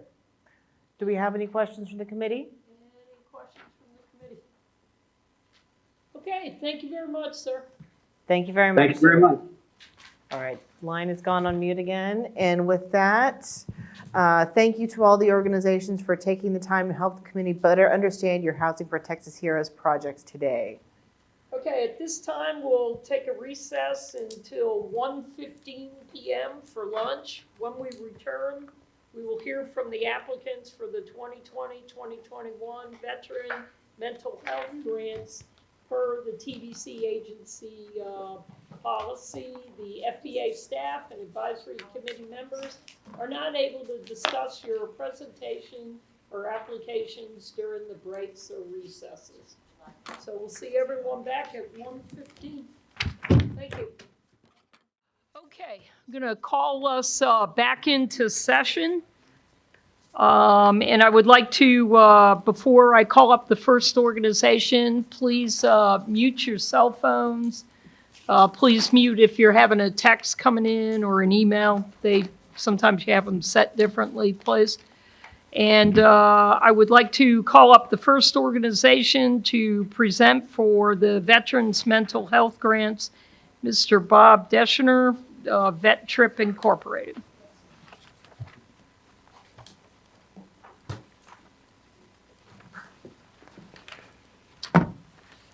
Hi, I'm Bob Deschner, Board President of Vet Trip.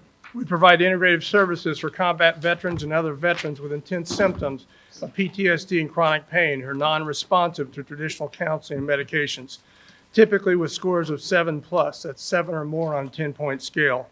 Stress and chronic pain are terrible challenges. They occur together, they're tough to treat, and they make each other's symptoms worse. Counseling is the gold standard for treating combat PTSD, but veterans with severe PTSD don't want to talk about their experiences and tend to drop out before getting benefits, leading to destroyed lives, suicides, and broken families. Chronic pain tends to be neuropathic pain. There are no good drugs to treat that, leading to opiate addiction, substance abuse, insomnia, suicides, and making PTSD symptoms worse. That's the real issue.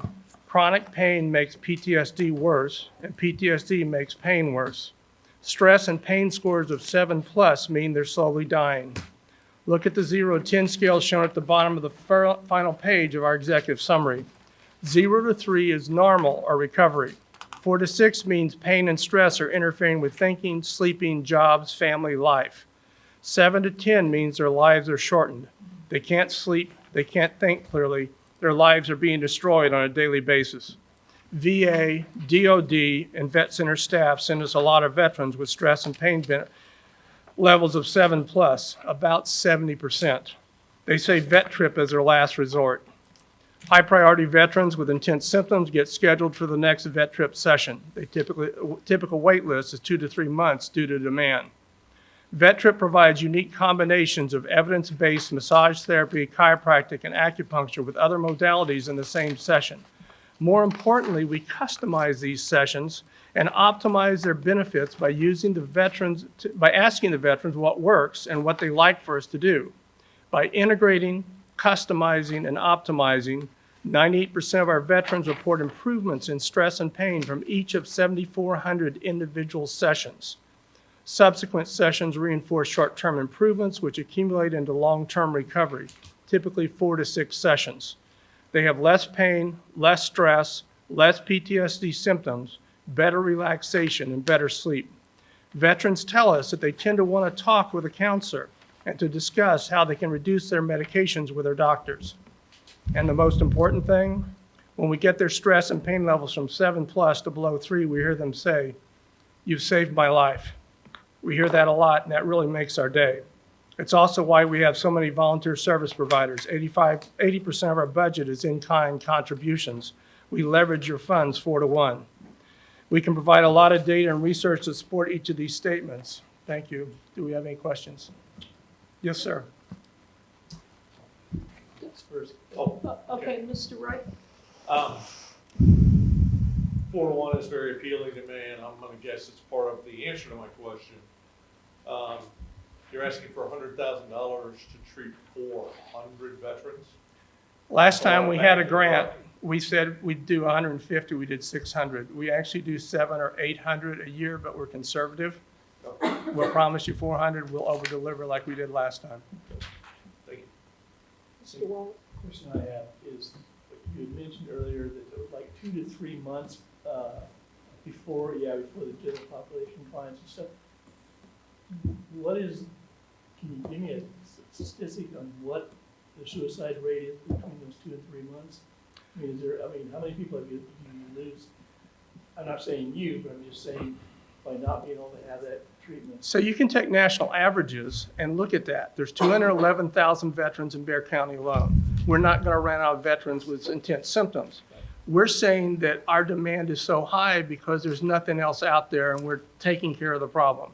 But the ones that are most intense, we get them in as soon as we can. Usually in the vet trip sessions are on Mondays and Fridays, so we get them in the next vet trip turnaround. Okay. So you basically, so really the 2 to 3 months that you don't see. We don't have much of a dropout in that first 2 or 3 months because they'll do anything to get in because it's the last resort. They've had counseling, they've had drugs, they've had everything else, and they're not getting receptive. So if they're 7+ and they're on opiates, it's not working. Yeah. And that's what we see all the time. Thank you. That make sense? Yeah, sure. Thank you. Yes, sir. Remind me the acronym TRIP. It stands for- Team Recovery Integrative Immersion Process. We had a Marine ask us, how do you calm down Marines? I said, I don't know. He says, you surround them with other Marines. So from the very beginning, we did group sessions. And when they walk in the door or even when they're on the phone and say, tell me about this program, I said, well, you'll be in the room with 4 to 8 other Marines or 4 to 8 other veterans. They go, I'm in. They don't have to hear anything else. Most counseling programs don't have a wait list. We have people coming in because they're desperate and they really want to be there. Thanks. Anyone else? Thank you very much, sir. Thank you so much. All right, thank you very much. Our next presenter is Easter Seals of Greater Houston, Elise Huff.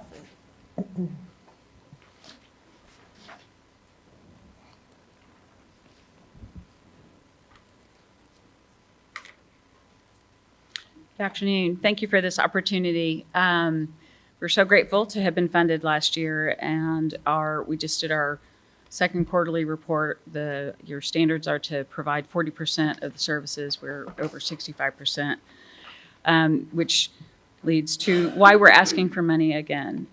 Part of why we came to you last year is that we have a waiting list for services for mental health counseling. In addition to a bunch of wraparound services that we provide through other funding sources, we're providing clinical care with psychologists, other mental health professionals, and that's for the veteran, for their family members, and for surviving spouses. Our goal with the requested grant is to serve 200, and that was our goal with last year's grant. I think we're probably going to exceed 300, so we're well ahead of our targets. Just want to share a story that happened a few weeks ago. We have a Tuesday night, family night that's free. Any of our clients can come.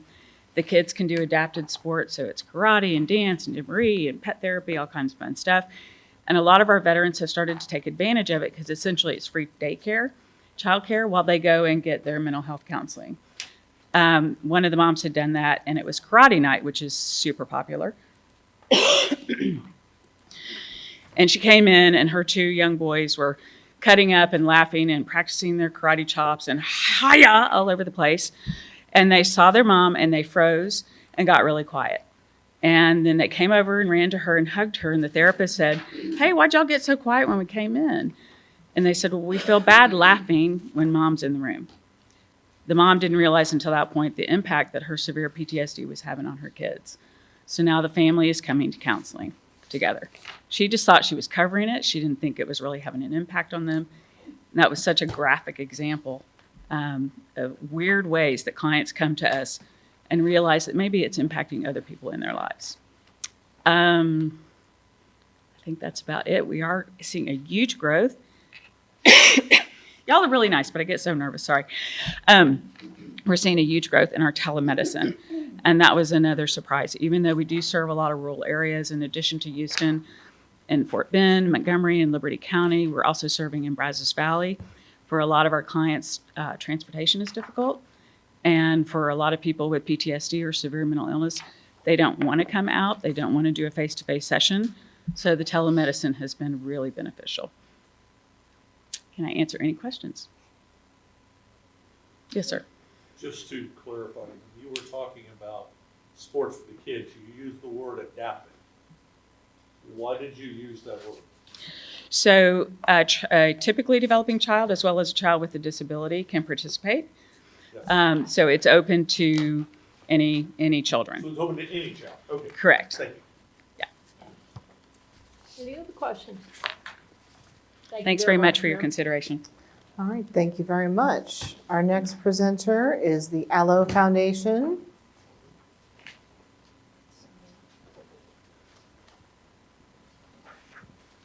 And your presenter remote is right there on the podium. Mhm.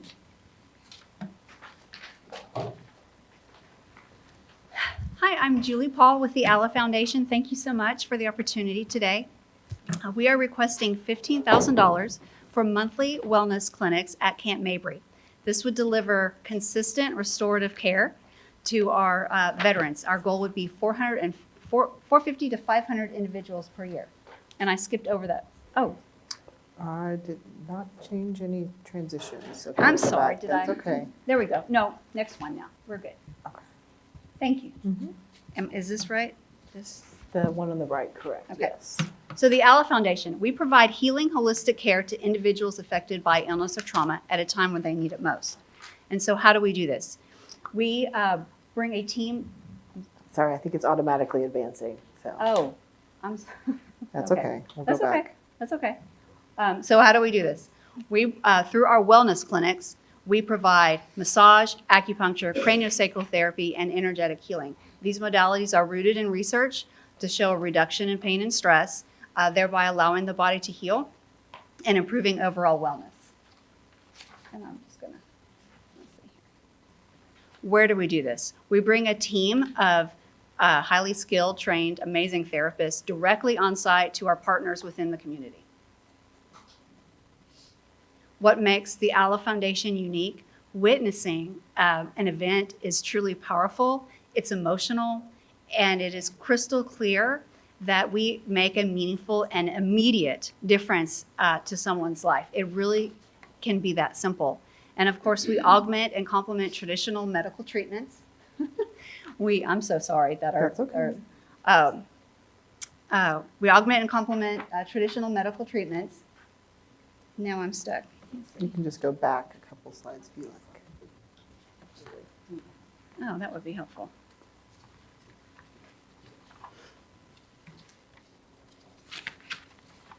And of course, we're providing a sense of peace, respite, well-being for a population with high rates of PTSD. We're treating a population that might not have the means for such therapy, and we're introducing them to that therapy. And of course, we're doing so in a group setting, reducing the stigmas and opening that conversation to self-help and healing. In terms of your grant, this would give us an opportunity to respond to an ever-increasing demand at Camp Mabry. This would be our third year at Camp Mabry. It would increase the number of events to 13 per year, increase the duration of the wellness clinics from 3 to 4 hours, increase the number of treatment times to 30 minutes from 20, and of course, increasing the number of therapists. And this, of course, allows us to increase the number of veterans we serve from 250 to about 450 to 500. Time's up. Okay. Do we have any questions from the committee? So, you're just serving Camp Mayberry?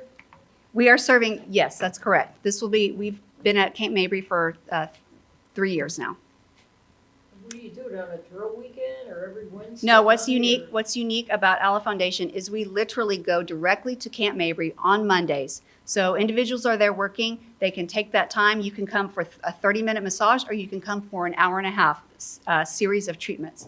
We've been doing this, for 3 years now. There is now a line outside the door every single time we're here. Oh, I bet. Yeah. Okay, any other questions?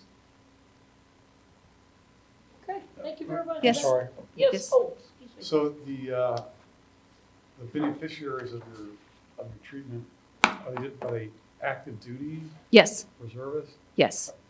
Okay. No veterans, like if somebody in the community wanted to come over there And show join? your TD 214 or something, they could jump in line? Not yet. We work with the Behavioral Health Center at Camp Mabry, and so they publish it to their entire community that we have someone on site. We're in the process of broadening that outreach right now, but right now it is Camp Mabry focused. No, but to further, I think, expound on his question, if veterans come in, you know, because they have PX privileges or whatever they're. Oh, we they wanna go see absolutely, the absolutely, yes, museum. yes. Okay. The unique thing about our events is not only are they on site, but there's no pre-registration, completely barrier-free, convenient walk-in, and you can stay there for 2 hours. Yeah, absolutely. Anyone else? Thank you, ma'am. Thank you very much. My apologies for the slideshow. That's all right. All right, next up, we have Baylor Scott and White Research Institute, Dr. Eric Meyer.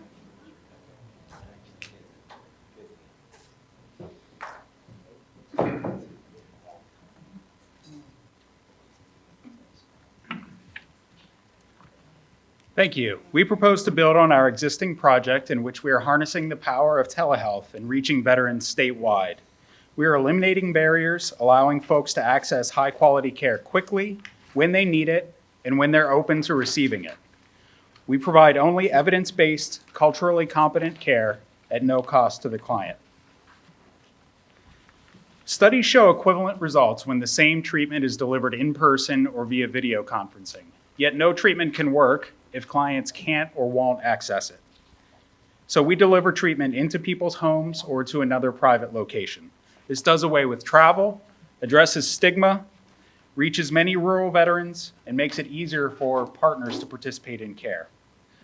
Last year, we completed a telemental health pilot. We observed high treatment completion and client satisfaction rates, as well as significant improvements in PTSD, depression, and multiple aspects of quality of life. We're poised to continue this success. Our team includes experienced experts in evidence-based treatments for veterans and their families. We offer a menu of evidence-based treatments tailored to individual clients' needs.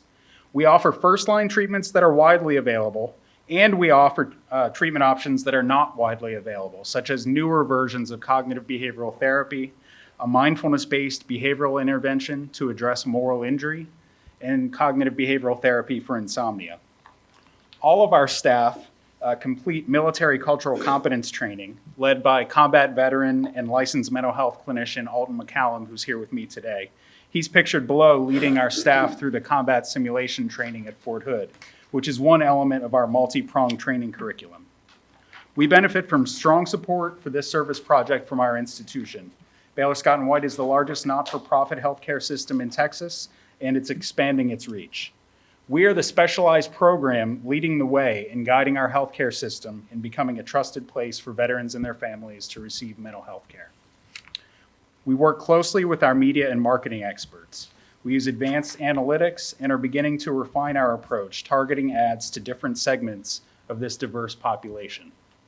Beyond social media, we use a variety of outreach attempts to canvass the state. To date, we've received referrals from 17 counties and 5 distinct regions across Texas. We've served 42 veterans and are just shy of having received 100 initial inquiries for our care. Both rates are increasing steadily as we refine our marketing efforts. Multiple clients have told us that they would not have received mental health care had they not learned about our program.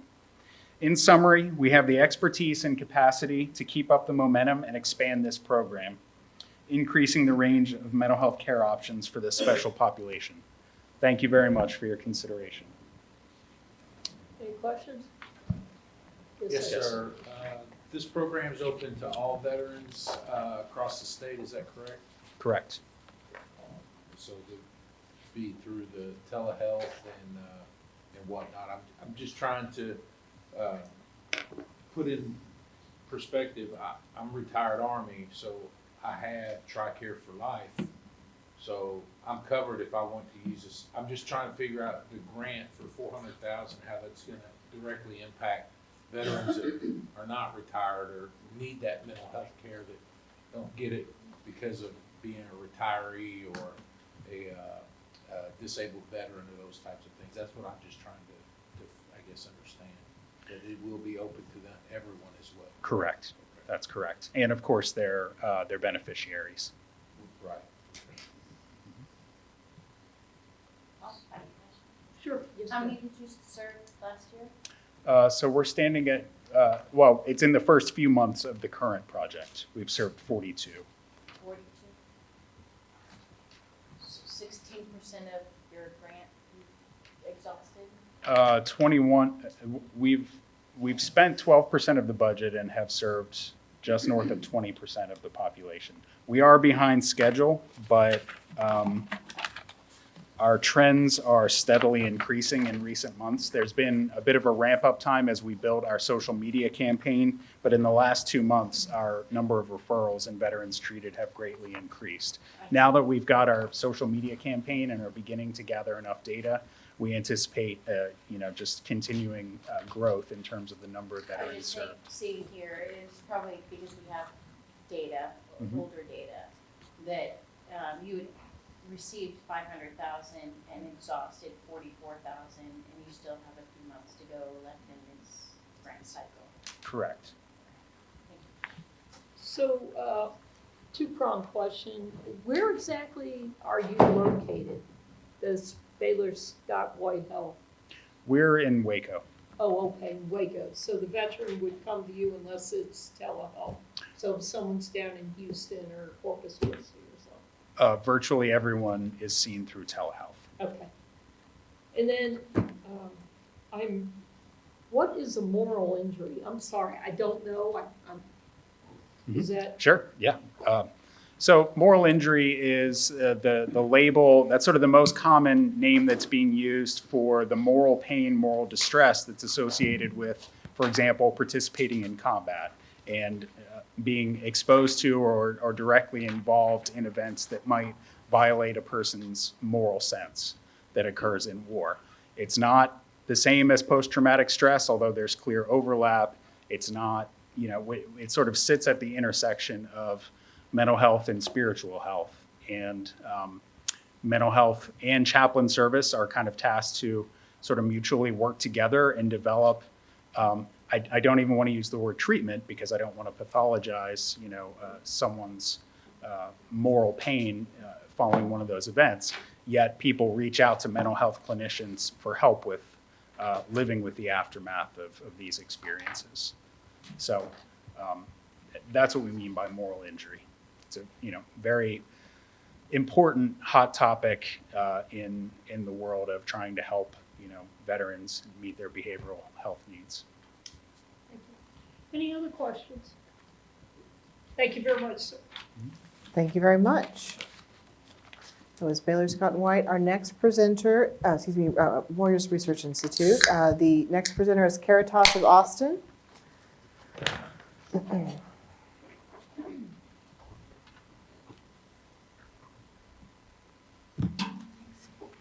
Hello, my name is Leah Bostwick. I am the grants coordinator at Caritas of Austin, and this is Stacy Lucas, a veteran specialist. We're actually filling in for the veteran program manager who was supposed to give this presentation because she's ill today. We just wanted to start by thanking the commission for supporting our mission for the last 4 years.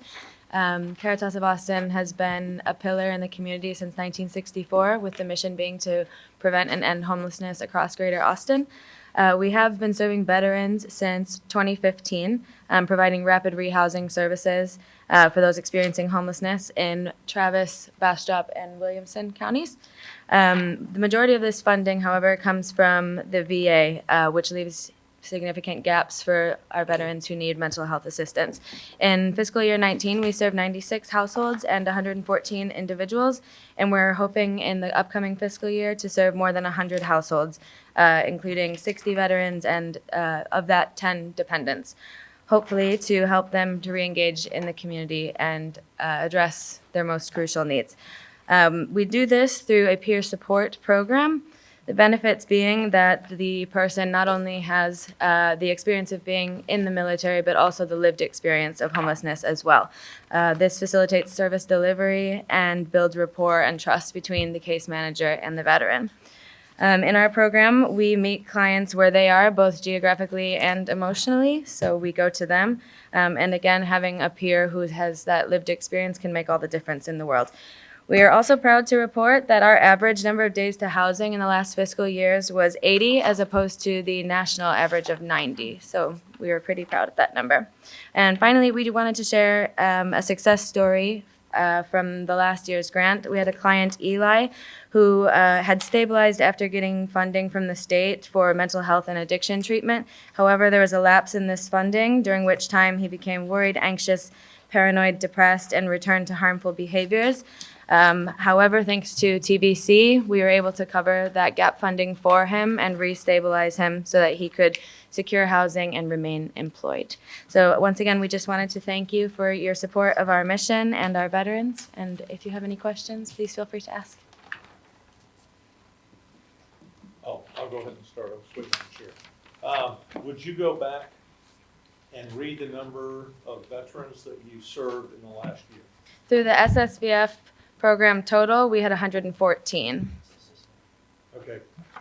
How many did you serve as a result of our work? 60. So you Correct, have served 50 to- 60 in the last year.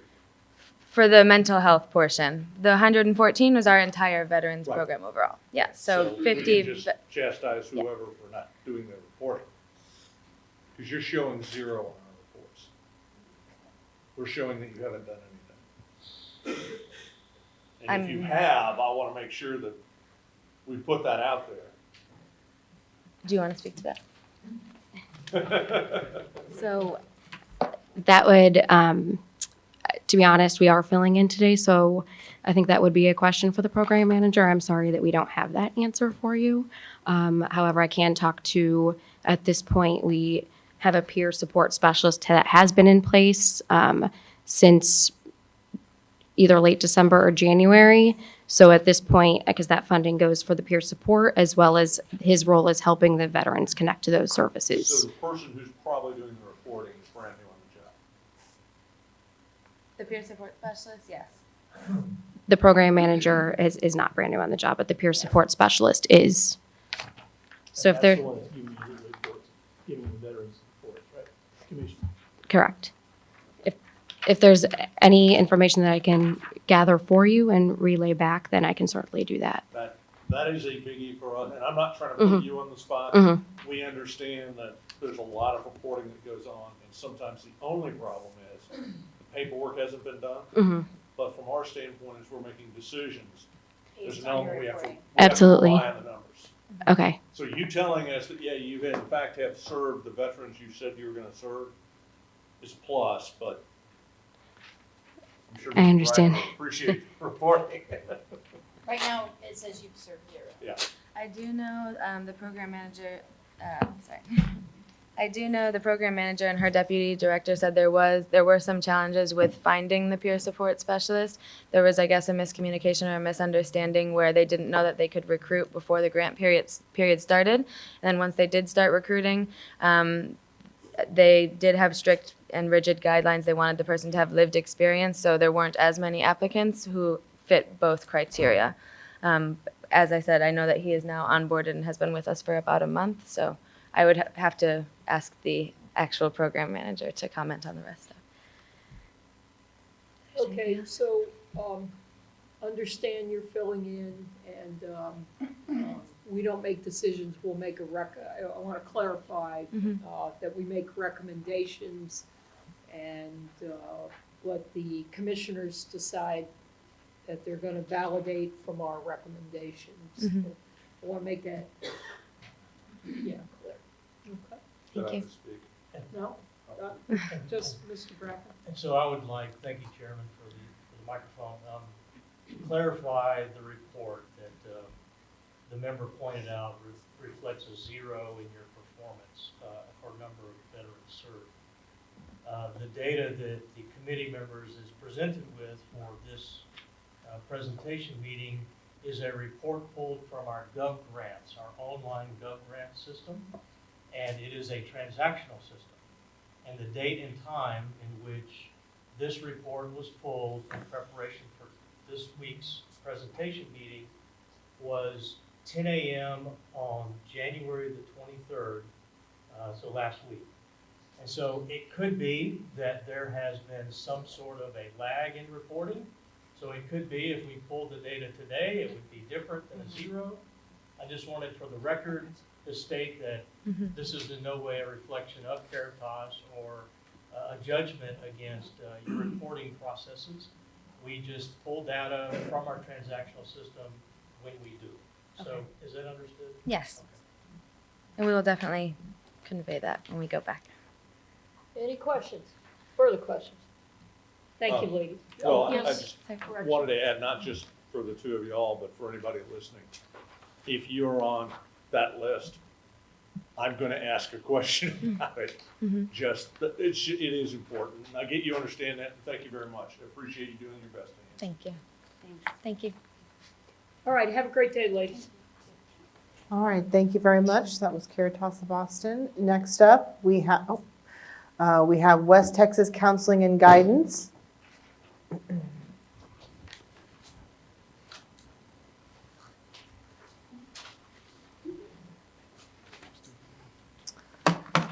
Afternoon, I am Paul Keaton. I'm the Director of Veteran Services for West Texas Counseling and Guidance. Start with a little bit of our unique services. So we host the local outreach to survivors of suicide program, which consists of a therapist and a trained survivor of suicide who respond to the scene of suicide to provide immediate assistance.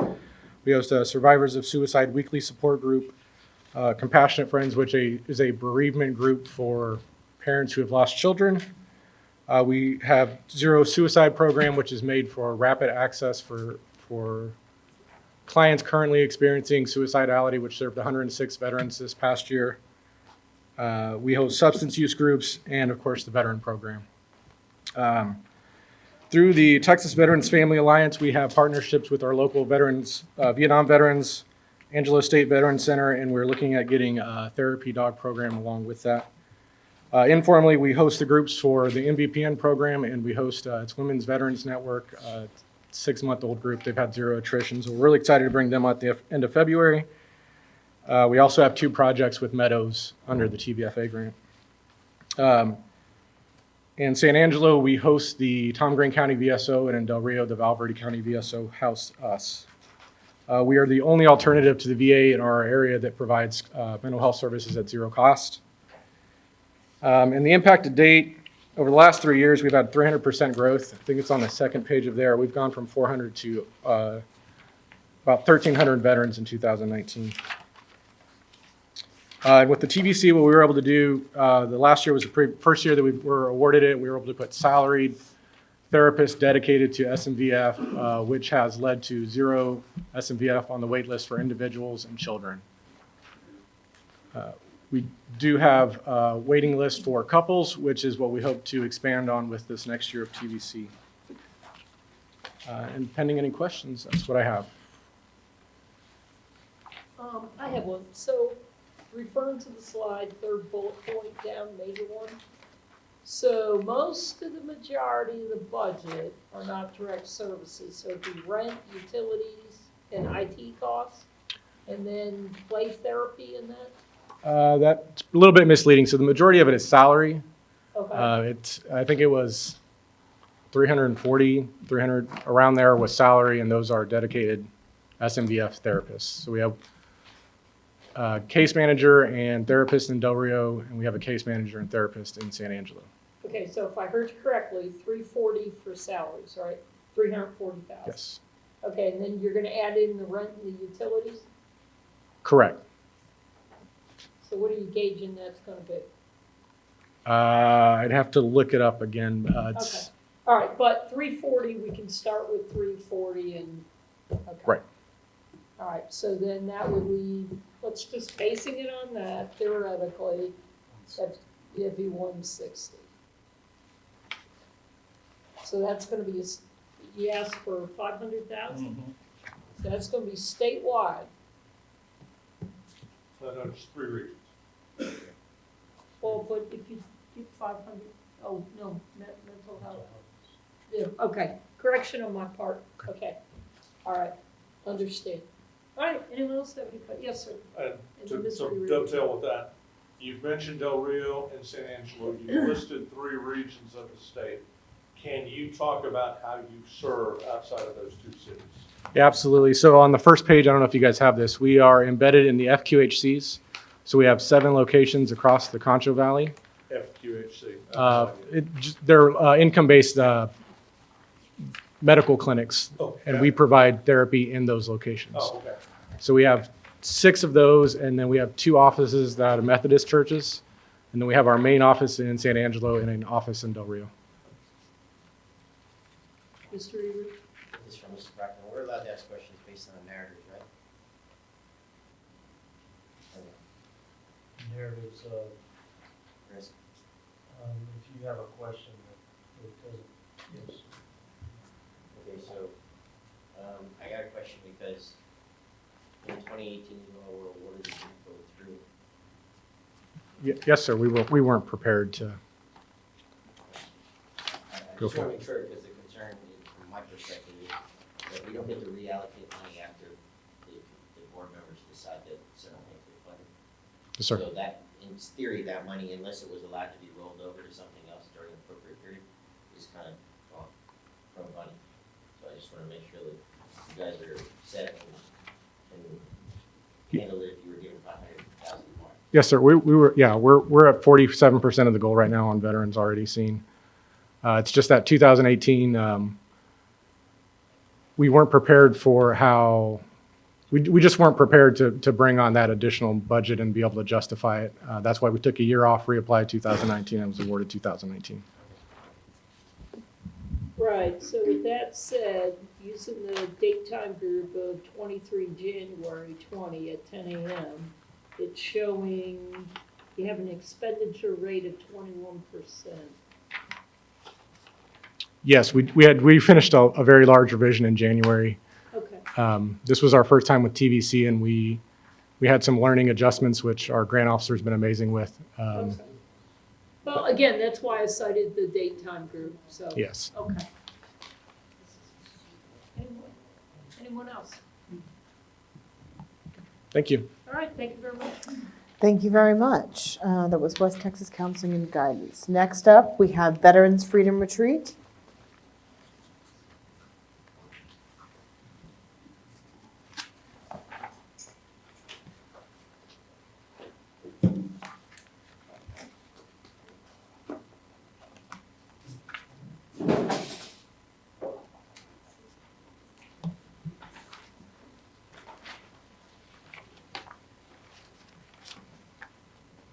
Go ahead, go whenever you're ready. Good afternoon. My name is Bud Hughes. I'm with the Veterans Freedom Retreat. Our mission is to help veterans who are experiencing problems with post-traumatic stress. We're asking for $150,000 to be able to fund 3 7-day retreats, 4 alumni reunion groups, and the associated recruiting efforts. We'll be able to treat 88 vets, 68 partners, 1 surviving spouse. And if you do the math, that's $955 per individual treated. We treat veteran couples with post-traumatic stress and with moral injury. Excuse me. Our singles retreats are for primarily those veterans with military sexual trauma, so we treat that separately. We found out during the retreats, as someone mentioned earlier, that a lot of the people diagnosed with post-traumatic stress actually have moral injury. We treat that also on our retreats, although somewhat differently. The retreats are free to the veteran couples. We use a holistic approach. We used only licensed professional counselors. We use experiential education, peer support groups, equine interaction, and stress reduction modalities such as massage, Reiki, acupuncture, and that sort of thing. It helps to let the veterans and the spouses focus on the retreats and not the elevated instances. Veterans Freedom Retreat actually is an offshoot of a program started by Colonel Chuck Howe in Angel Fire, New Mexico in 2009. Colonel Howe realized that just treating the veteran alone was not adequate and didn't produce the results that he'd like to see. So he began treating veteran couples. To date, he has had over 40 retreats. He has had 300 people treated through his program. And Veterans Freedom Retreat, being an offshoot, has had 8 retreats in Texas since 2016. We've treated 66 vets and 50 partners. We've experienced a 50% reduction in symptoms of PTS as measured by the PCL-5. That's the same amount of reduction as realized by Colonel Howe in New Mexico. Not too surprising because the programs are virtually the same. Along the way, we've had 18 couples renew their wedding vows, and we prevented 8 suicides. Thank you. Questions? Any questions? Thank you very much, sir. It was that good? Thank you very much. That was Veterans Freedom Retreat. And next up, we have Armstrong Community Music School.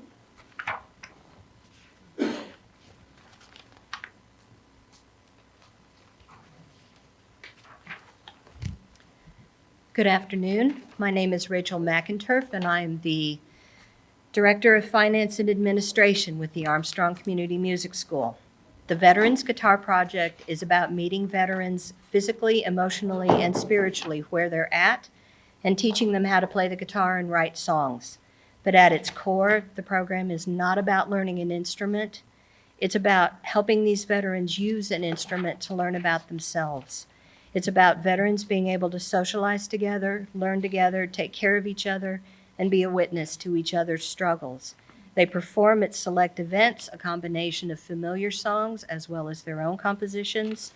In the words of one of the participants, "This music opened a door in my soul I never knew was there.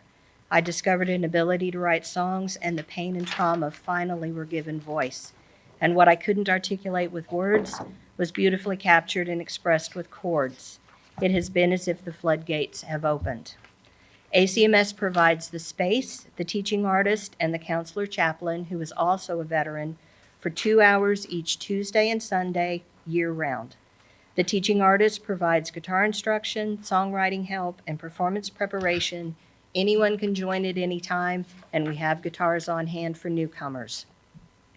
The project has been in place since 2012, when we assumed oversight at the request of St. David's Episcopal Church and the Veterans Administration. We still partner with St. David's as the group meets there on Tuesday evenings. With receipt of FVA funding for program costs, it is our hope to redirect annual committed donations from private individuals to a 5-song recording project for the group. Serious health scares for several participants this past summer made us acutely aware of the ephemeral nature of their creations, and archiving their work in this manner would be a huge validation for the group and preserves their work not just for them, but for their families. The impact of this program is best described by one of the participants. As a veteran with severe PTSD, I can't think of a more important aspect of my life outside of my faith than making music. When I came to ACMS, I didn't have high expectations about the music therapy program because so many other therapies had failed. How wrong I was. Now, not only has making music with other veterans become an essential part of my life and a strategy for combating depression and trauma, I found a new family that has accepted us vets unconditionally. ACMS is a family that makes music, and through that music heals and consoles the injuries that come from serving in the uniform. It's a privilege to work with these men and women, and I thank you for the time to speak today. Any questions? So I have a couple here, so give me a minute to Yes, page ma'am. back here. I have a So- quick one. Yeah, Yes. go for it. Say again, what part of the state you're operating in? Austin. Well, that was question number 1 of mine. Thank you. All right, do you have any other follow-on questions, sir? No. Okay. So you're at, let's see, you asked for 15,000 last year, and you're asking for 20 this year, right? Yes, ma'am. And we're at 17% expenditure. How many, as of 23 January at 10 a.m., 23 January 2020. So, how many people do you have coming to this? As of Sunday, we had 11. We started in June with 5. We can handle up to 40, and the beautiful thing about our budget is it stays the same regardless of how many people are there. We could even handle more than 40. It would just require us reconfiguring how we operate on Sunday afternoons. It looks like you show a picture in your handout here that you've been over at the Texas Military Forces Museum doing a performance. Have you done any other performance? Just asking the general question. They had a Veterans Day performance at our school this past Veterans Day. It was a small group because several of the guys had been very ill through the course of the fall. But they do perform several times a year. So you get out in the community. Yes, ma'am. Any other questions? All right, thank you very much, ma'am. Thank you.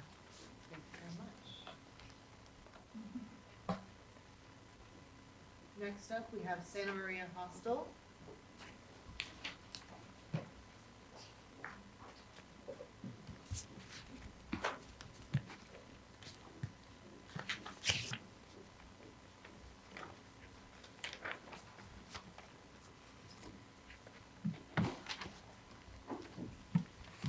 Hi there. The Army veterans have arrived. Santa Maria provides a full continuum of care for female veterans that are indigent and homeless.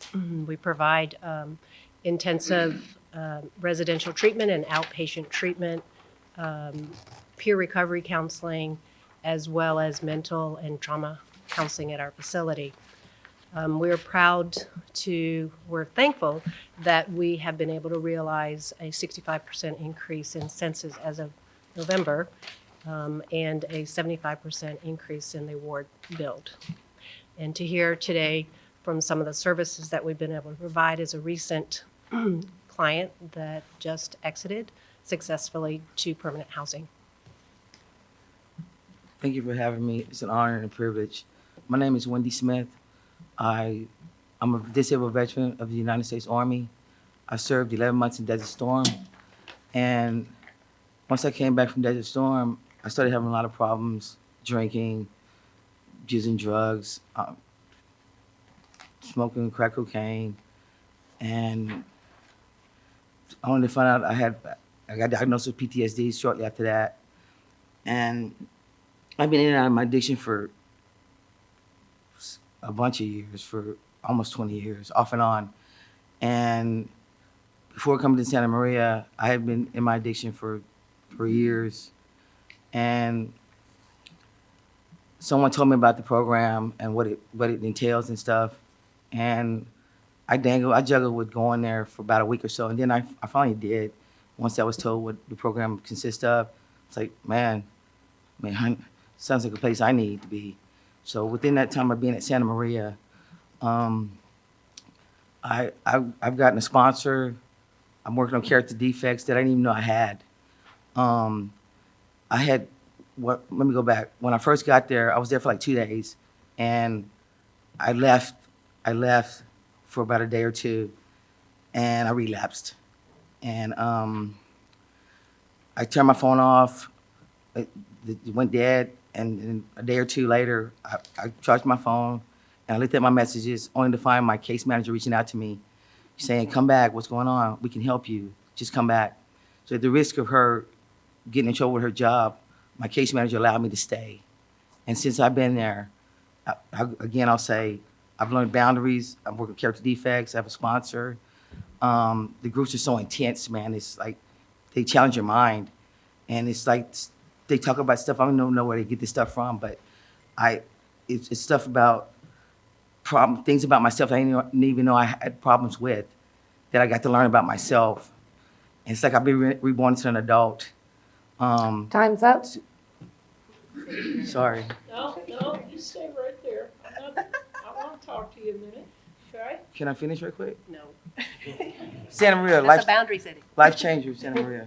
Okay. Life changer. Okay. Yes, ma'am. I'm glad to be talking to you, okay? Yes, ma'am. So, what's your name again? Wendy Smith. Wendy Smith? Yes, ma'am. All right. I'm an Army veteran too, okay? Thank you for serving our country, ma'am. No. So, we both did it. So, you're still in this program now. How long have you been in it? I've been there 9 months, but I just got my own apartment and I work at the VA hospital. See, there you go. Yes, ma'am. Nice job. Yes, ma'am. Wasn't easy, was it? No, ma'am, it wasn't. Good job. Thank you. Okay, so you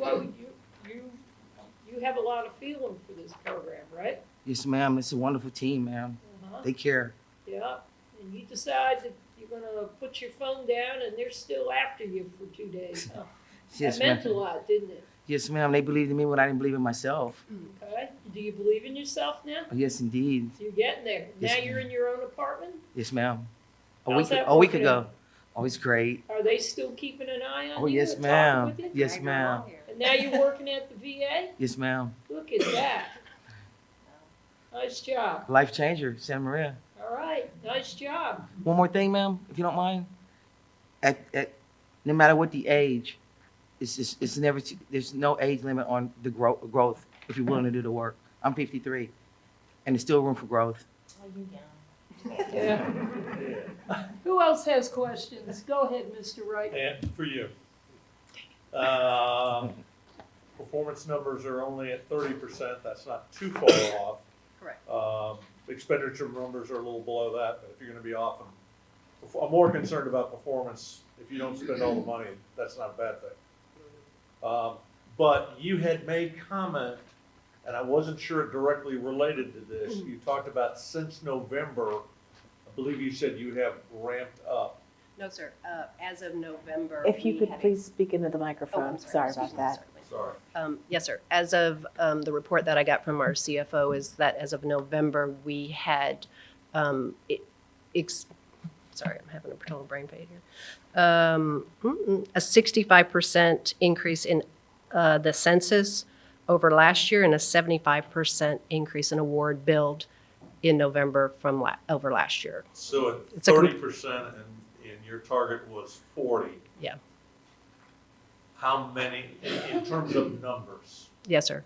So, Those are percents. yeah, so we had 14 from the year before, and as of November, we had 20 the previous year, and we had 14, and we still had, through November, so we still had several months to go before the end of the year. So again, we have a problem with reporting, not actual performance. Reporting to VA. Because at 14, you're over 40%. This was through, No, I said that wrong. But anyway, go ahead. okay, Sorry, the numbers themselves are not important. okay.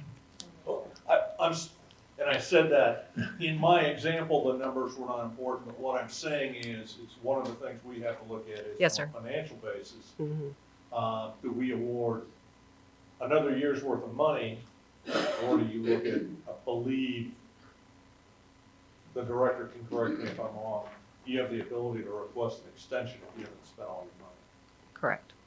So that's kind of where I'm looking for some feedback to you, to kind of, a little bit of a negative, not hugely negative. Right. A little bit. And we've started to gain some traction as far as numbers, networking with we're always networking. Our counselor just went out the other day feeding homeless veterans, talking to the vets there, trying to recruit them. We work with the downtown with the VA. We work with Combined Arms. We worked with. So you're in Houston? Yes, sir. Okay, that was my next question. Okay. I wasn't 100% Yes, sir. sure where you were. Okay. So we're actively working. We were put a little bit behind the curve. Our peer recovery coach left us. She was also a veteran, and she went to work for the VA. So, The VA giveth? and give it, take it away. Exactly. Yes, sir. So, Thank you. you're welcome. Any other questions? Wendy Smith, you keep up the great job. Yes. Thank you so much. Thank you. That was Santa Maria Hostel. Next up, we have Volunteers of America, Texas.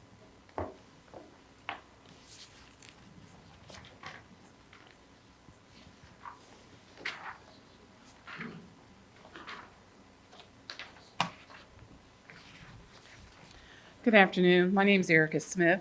I'm the Chief Program Officer for Volunteers of America, Texas. I have with me Robin Head, who's our VP of Development. We are asking for $200,000 to provide mental health counseling for veterans in the DFW area. I don't know if you all know, we don't have the best mental health system in the DFW area, and we want to be able to provide those services to our veterans in that area. Volunteers of America Texas is part of a larger organization, Volunteers of America Incorporated.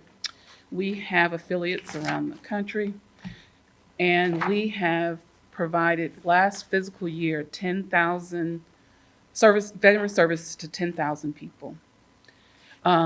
We also have taken the new initiative of moral injury, and we are having staff around the nation trained in that to be able to provide that service as well. We also have a HVRP program in our Dallas-Fort Worth area, and that's Homeless Veterans Reintegration Program. And we have found that almost 35% of our clients in that particular program are in need of mental health services as well. We currently have a substance abuse treatment program that we provide in the Dallas-Fort Worth area, and also a lot of those clients are veterans and are in need of mental health counseling. So we belong to a bigger organization. We are one of the largest nonprofit organizations in veteran services.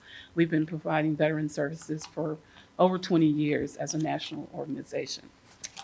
We are going to work with the veterans and hopefully provide services to 75. And that's not on the slide, but we're going to work with spouses and children if necessary. Does anybody have any questions? Yes, Mr. Rick? Do you provide these services directly, or do you partner with a provider? I'm trying to, and the other question I have is, where are you located in DFW? Our current office that this program would reside in is in Fort Worth. Okay. And what was your other question? I'm sorry. Are you providing the care directly? We will hire licensed counselors to provide the service. So you don't have counselors at this point in time? Not for mental health. We have substance abuse counselors. Ah, okay. Yes. So that's part of that 200,000? No, the 200,000 is just for the mental health counselors, licensed clinicians that we would hire. Yes, yes. In the executive summary is a link to the Volunteers of America Moral Injury Project. So if you want to learn more about moral injury and what's going on. Could you with speak that- into the microphone, Sorry. please? In the executive summary is a link to the Volunteers of America Moral Injury Project. We launched it in Times Square on September 11th. And if you want to find more about moral injury and VOA's leadership in that charge, then you can find it there. Any other questions? Thank you, ladies. Thank you. Thank you very much. It was Volunteers of America Texas. Next up, we have Marriage Management Consultants.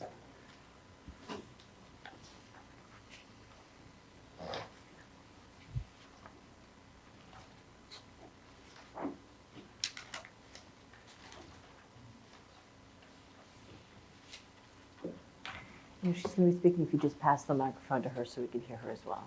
Thanks. Good afternoon. I'd like to thank you for allowing us to spend a few minutes to talk with you. Excuse me, sir, can you speak into the microphone? Thank you, sir. Good afternoon. I'd like to thank you for allowing us to spend a few minutes talking with you.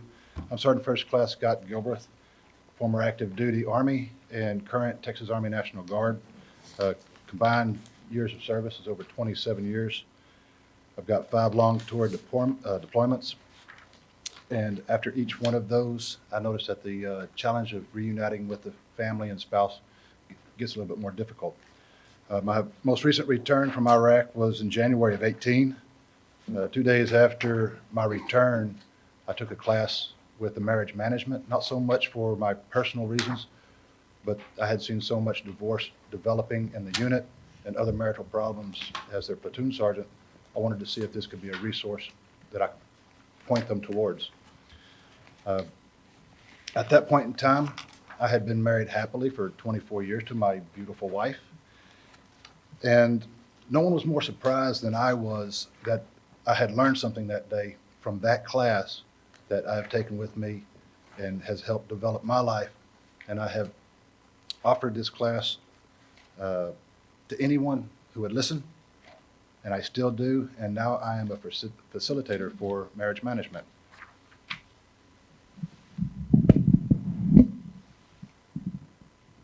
Good afternoon. I am Christine Gilbreth, former active duty Army, and currently a senior military spouse of over 27 years. Previously, I've been involved with the Yellow Ribbon Program, state family programs, and also served as president for the Texas National Guard Family Support Foundation.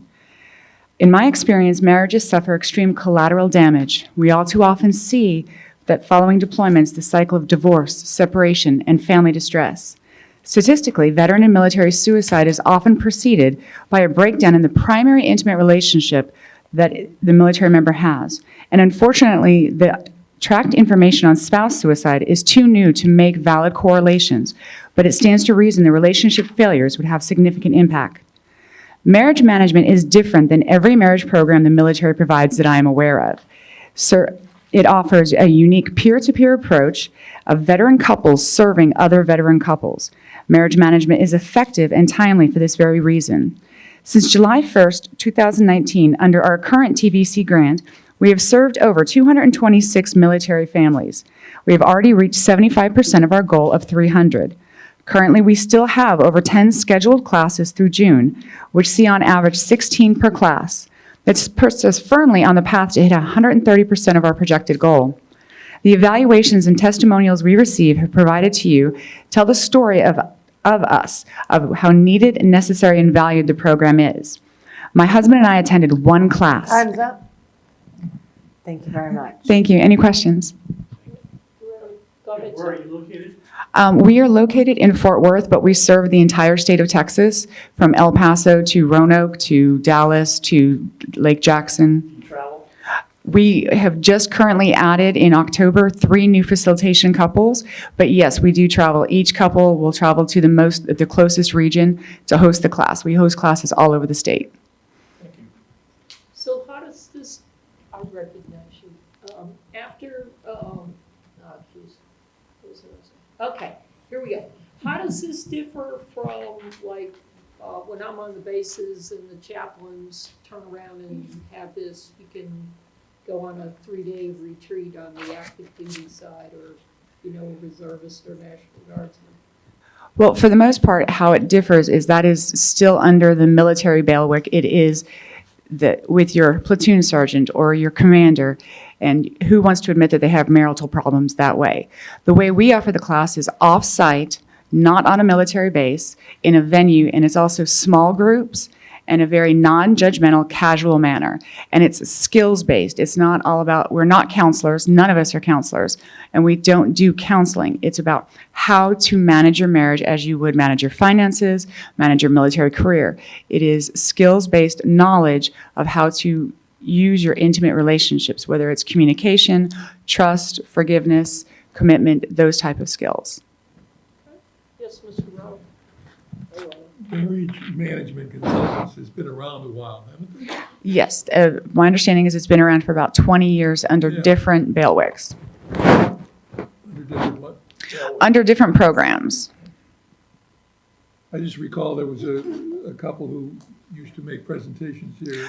Barb and Barbara Zielinski, they are still the directors. However, Bob was taken ill, so we came in his place. Thank you.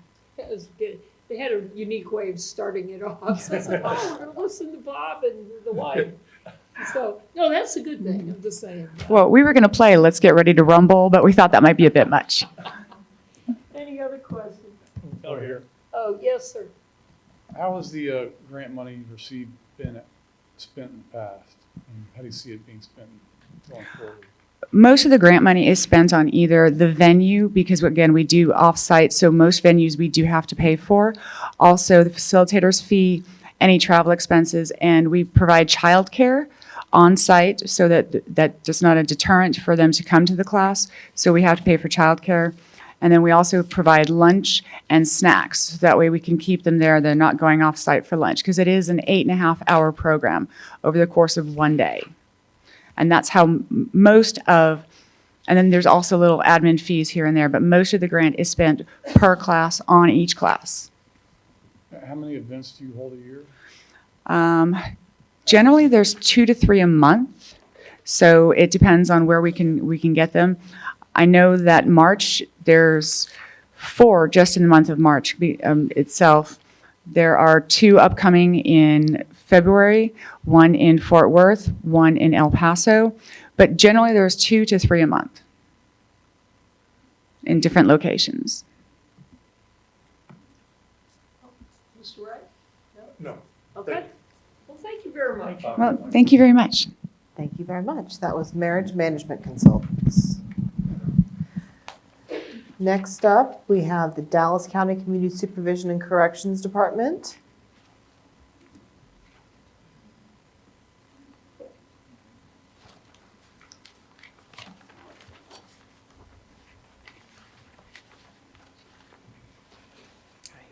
Hello.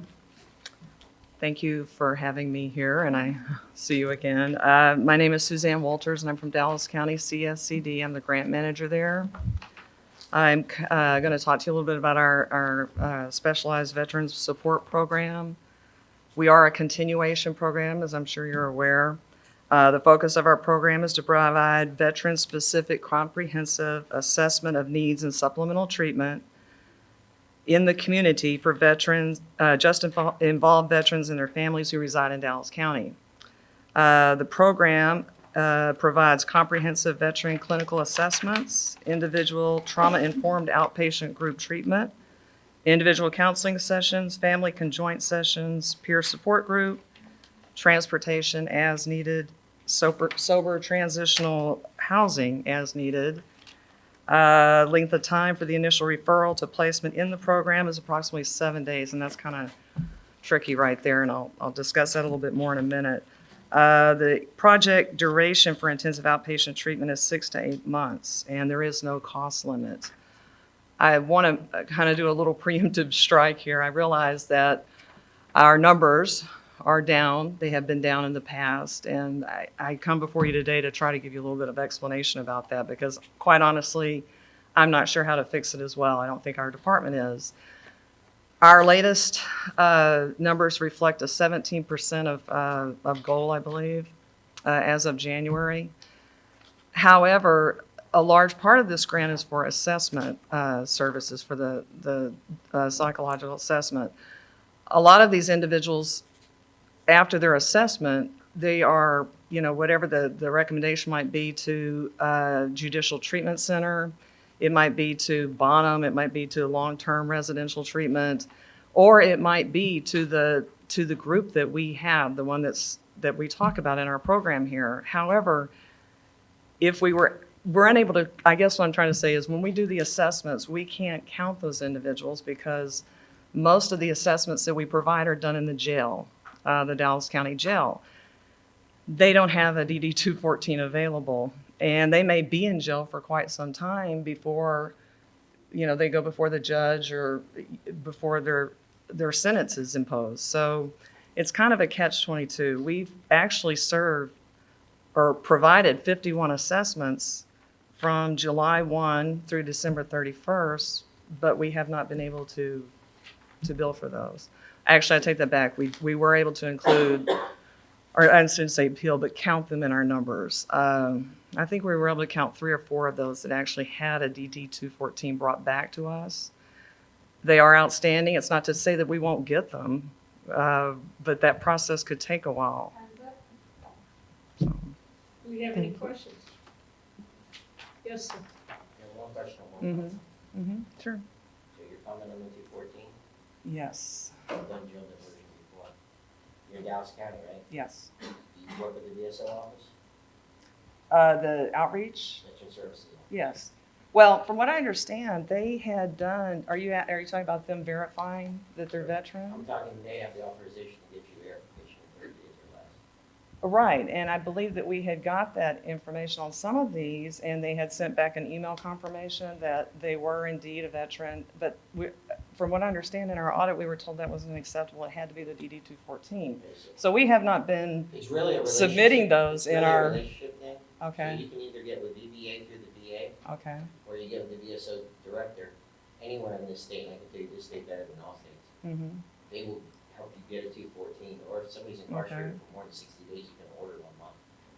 So if that's an good to issue- know, because that's if why that's I an came issue- before you today saying, you know, here I am again, and I if know that's that an I've issue been of here in quantifying- this hot seat before. if That's an issue of quantifying. Yeah. It's not, that's kind Yeah. of a moot subject, but we do it all the time. Well, we had, and like I said, we had done that, and we had an audit, and I think that we had that in the file, you know, where it had been verified, and we had received an email back, yes, confirming that they are a veteran, but that was not, in fact, we had to take them off, and we weren't able to, Again, a matter of process. yeah, I guess so, but I think that we need to look into that more and So find the out. other question I actually have is, Mhm. so if I read this right, you're trying to work with the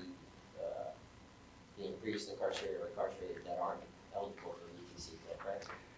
Right, some are not eligible due to their length of service, or, you know, whatever the case may be. But there's definitely a Yes. differentiation between their clients and your clients. Yes, Okay, Mhm. thank you. absolutely. Any other questions? So ma'am, we've all been in the hot seat before. and Yes. I'm talking with you, not talking I at you. I can tell you, if you call Jim Bracken Mhm. and his phone number and his crew, or any one of the other TVC people sitting around here, Mhm. I think could probably help you assist you. With the re- process? Yeah, with the reporting numbers in that, they're always there, what, 8 to 5, 7:30 to 5, longer. I thought they said they were working 7 to 6. I'm sorry, that's rude. But Well, you know, my anyway, initial thought is as I was going to come up here and go over the whole, you know, again, and what we do, but you've heard, you know, we've been here before, and I know, you know, as I come up here today, the big elephant in the room is that the numbers, and we need help with that, because we're not sure what to do. You know, we know that we're serving, but we don't quite know how to fix Yes, it, ma'am. so. And I would just say, talking with you again, go ahead and Okay. call these guys at their office, and I'm sure he can give you his phone number and all that, or That would be anyone great. sitting around the room, Irv and all them, or over here, then that can assist you Mhm. with helping you get the numbers. That would be great. We've just kind of put that aside, and we felt like, well, we have to wait for them to Yes, get, ma'am. and they're going through a whole process. I mean, they may be off to, it just takes a long time to get that information, if we ever do, so. Yes, we ma'am. may not. It's always a fluid situation It in is. there, I'm sure. All right. You had mentioned you've done 51 assessments. There have been 51, yes.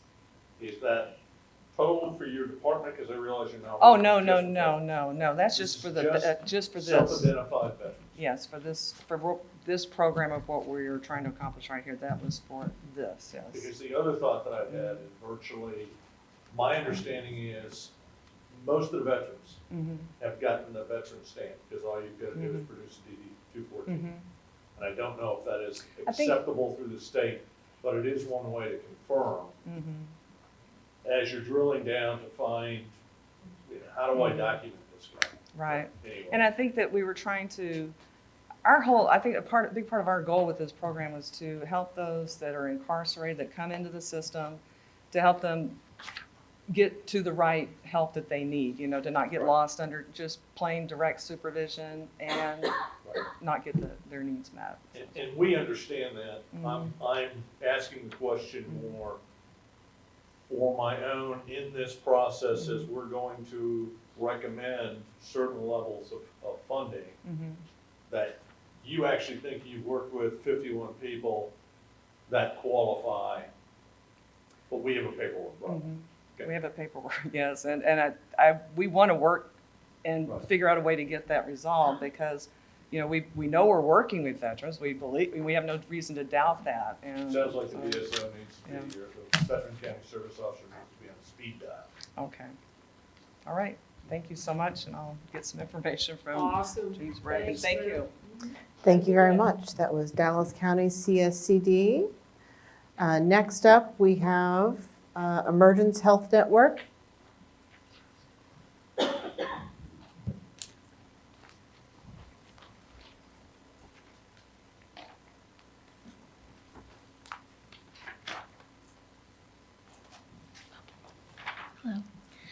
Good afternoon. My name is Kelly Franco. I'm the Program Manager of Veteran Services at Emergence Health Network, and I'm excited to be here. I am the daughter of a U.S. Army veteran, so I'm really proud to be leading this program in El Paso and also to be standing before you today kind of telling you what we're doing out at the One Stop. El Paso is home to over 48,000 veterans, and right now our One Stop is located in the northeast area of El Paso, which is conveniently located near our VA as well as Fort Bliss, which makes it a really good centralized location for veterans who are in need to receive services. During my time at the One Stop, I have seen veterans come to us who are desperate for help, to be frank. We have a very veteran-friendly city, but it is extremely hard to navigate at times. And what makes our program so unique is that not only is there access to behavioral health services very quickly, but we also have some great partnerships through the DAV and Education Post, a Veterans Business Association, and the Military Veteran Peer Network. So when a veteran presents at our doors, we can really look at the individual and figure out what is their need and help them meet it timely. Since 2016, we have had the pleasure of serving over 750 veterans with behavioral health services.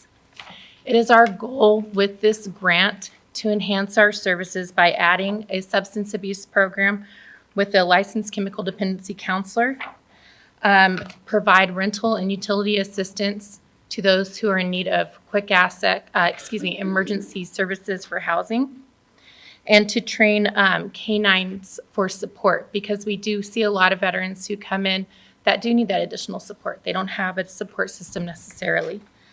I really do appreciate you all taking the time to listen to me today, and I hope that you will support us as we continue to support our community's veterans. Does anybody have any questions for me at this time? So I have one, so you may not be able to answer it, but how are you a catchment for the ones coming out of the Veterans Treatment Court over there, which seen a lot of great data out of that Yes. course. And so do you, are you a catchment area for them or partnering or? Yes, we actually are. I had the pleasure of working for Emergence about 7 years ago, and I was their military veteran peer network coordinator way back in the day. And I actually worked very closely with Sylvia Cerna and Judge Brill when they were starting their program. So since I came back, not this past October, but the October prior, we onboarded a really great MVPN coordinator named Tom Moran, who's housed at the One Stop. And him and our other coordinator, Shalia Anthony, are peer mentors. And they provide a lot of the volunteers for that program. So whenever they notice that there's an individual who's struggling to get in with the VA, or they need additional services, or for whatever reason they don't qualify at a different location that provides services, we are able to help them with that treatment. So we have a very good relationship. Yes, ma'am. Any other questions? Yes, Bobby? So, and I don't know if you were here then, so you may or may not have to answer, but, in 2018, I guess you just hit 60%. Yes, sir. So Yes, what is sir. different between then and now? So the difference is, and it sounds odd, but now I'm here. So I came on late in the game. I believe the grant was awarded in June. I was onboarded in October. So we had to very quickly build our team and really start letting people know about the services that we provided. So really for me, my start date on the project was October 1. So that's about as far as I could get in the time allotted. That was a great learning experience. And since that last grant cycle, we have really embedded ourselves back in the community and have fostered those good relationships and community partnerships like I was talking about with the Veterans Treatment Court. So I'm very confident that this round we would be able to hit our benchmarks. Yes, sir. Anyone else? Thanks so much. Excuse me. Karen? And one of your reviews, or it's not reviews, compliance visits, I see that TVC was not, you said TVC is not included on the website. I'm just not seeing it on the website. So when we were not awarded the TVC grant this last time, we actually did remove it. However, if we are awarded it again this time, it'll be put back on. Yes, ma'am.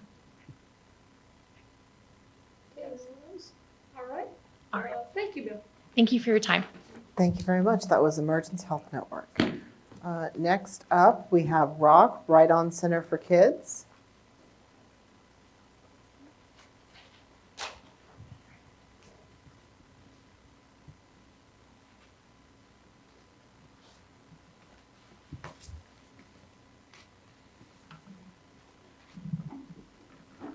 Thank you. I'm Nancy Krennick, and our journey began serving veterans in 2005 when Fort Hood Equine Attachment partnered with us to serve amputees at BAMC with horses.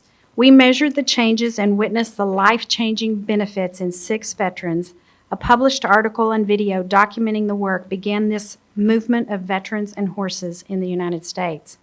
16 years later and over 1,000 families touched, we continue the life-changing service of connecting veterans to the horse and to each other while also assisting the family and community. We've seen many broken hearts mended and many others find new beginnings. Our program is all about relationship, the relationship built with a horse, fellow veterans, with the community of ROC, and the relationship with self. Men and women come to ROC seeking services for a variety of reasons: physical, emotional, social, and purpose. Many times a physician sends us someone who has been suicidal. We partner each veteran with another veteran, a subject matter expert, and then a horse, and the healing begins. We teach best practices of horsemanship, and after the lesson have a fellowship meal provided for all of the family and veteran volunteers. And each week this continues. The community is year-long. Why does it work? The movement of the horse simulates normal walking, which provides neuromuscular rehabilitation. In addition, the horse is a prey animal, and in many ways, a veteran struggling to find his new normal is prey as well. Veterans are taught how to communicate with the horse and establish leadership, and as they learn to lead the horse, they learn to move their feet and lead their own life again. In interviews at ROC, veterans stated they wanted peace and better relationships, as well as improved physical and emotional function. This is what we do. Each class is monitored by self-assessments of mood, pain, and sleep so the veteran can see his own progress. Research at ROC that has been published demonstrates a decrease in anxiety and PTSD symptoms of 74%, an increase in mental health of 86%, an increase in quality of life of 69%, and an increase in physical well-being of 83%. ROC is asking for funding to take our program to the next level by having consistent licensed mental health professionals available for all our veteran services at ROC. We have the history, the track record, the research, the veterans, and the dedicated professionals and horses to provide this life-changing therapy. We need to enhance our program with mental health services with these funds. And now it's my honor to introduce U.S. Army veteran Todd Plybon and his wife and caregiver, Tara.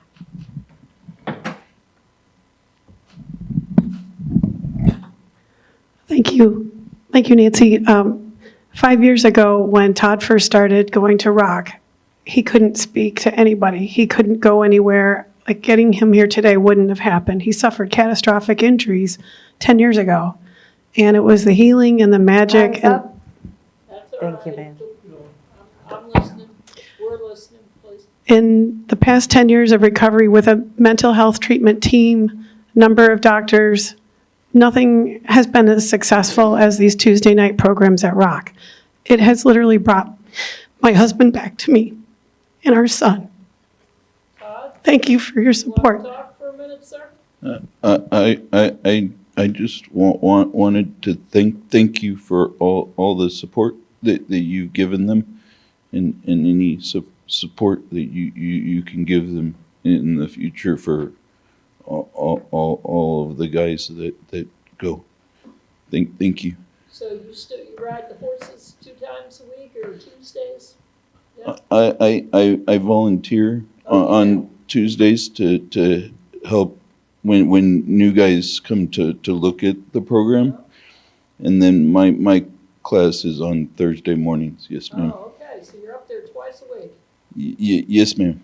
Well, I am very glad, and it's an honor to talk to you today. Thank you. It's an honor for me to talk to you. And Thank you you. too. Thanks for being a good character. Wait, so we got some more questions for you before you go ahead. Oh. What's your horse's name? Right now, I work with Mooch. He's he's a Mustang that they brought in just a couple of years ago. Excellent. But I've worked with Sonny and there's several others. It's good. You Hold remember, Don't give up that microphone. Anyone else? I'm gonna tell you a quick story. Horses always dump me, you know, I'm always on the ground when I get on, so maybe I'll have to get up there sometime. You can talk to the horse, tell him to keep me on. They have really good horses there. They're Yes, sir. How many veterans are currently in your program? So our statistics from July 1, the past 6 months, are we've had 29 women and 42 men this past 6 months. Is that it? Thanks, Todd. Thanks. Lisa. Thank you. Thank you very much. That is right on center for kids. So next up, we have Senacor Foundation.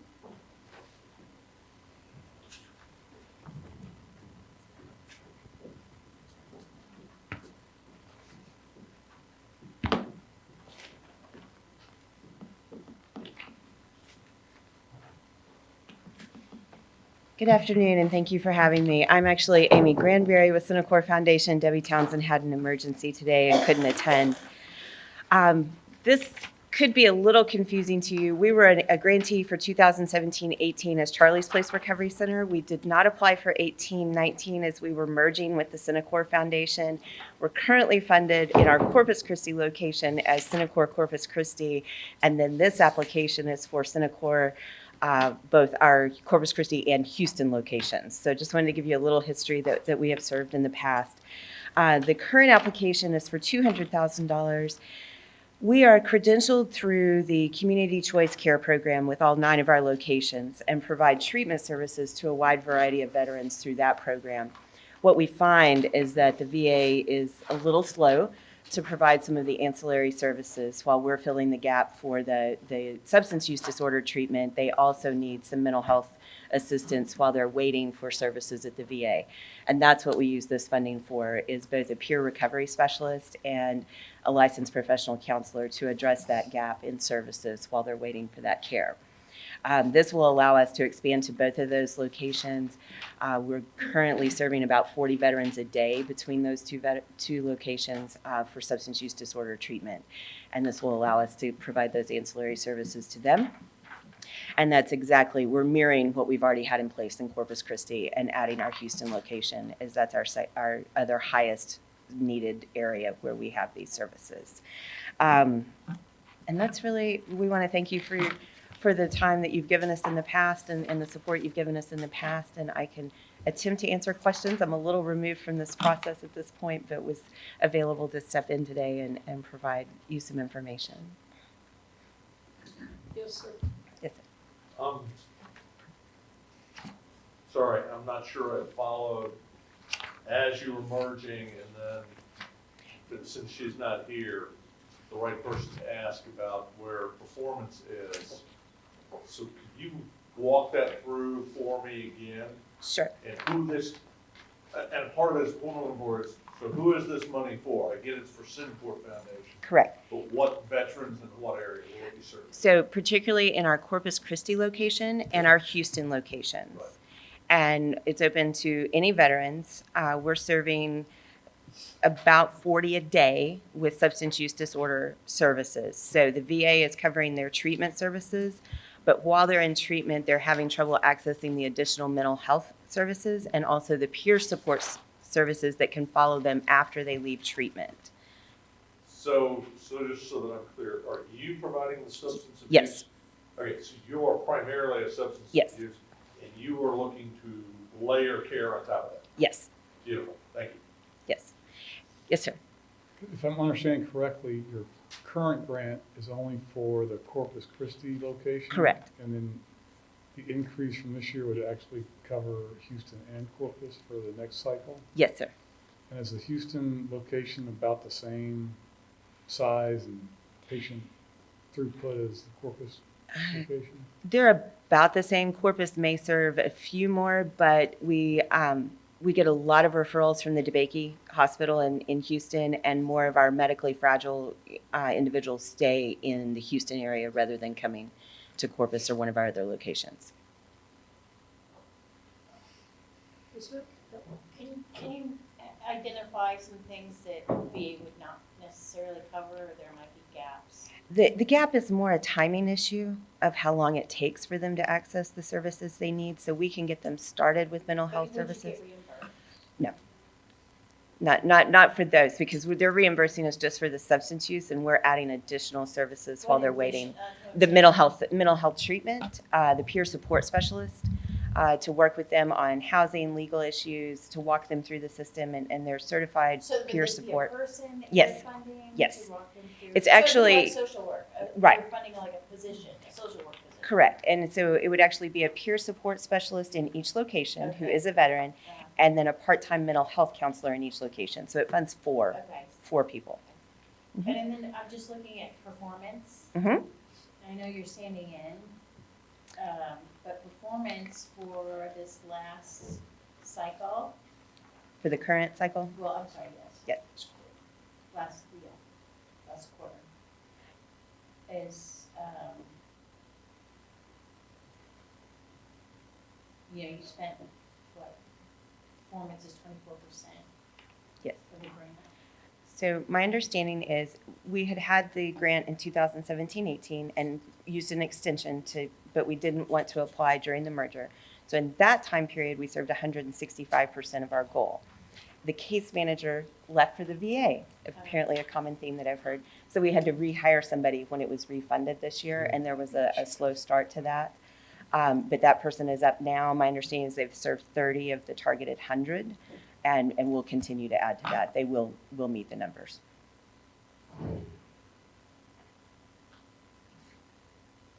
Anyone else? Thank you all so much. Have a great day. Thank you very much. That was Senecor Foundation. Next up, we have Samaritan Center for Counseling and Pastoral Care.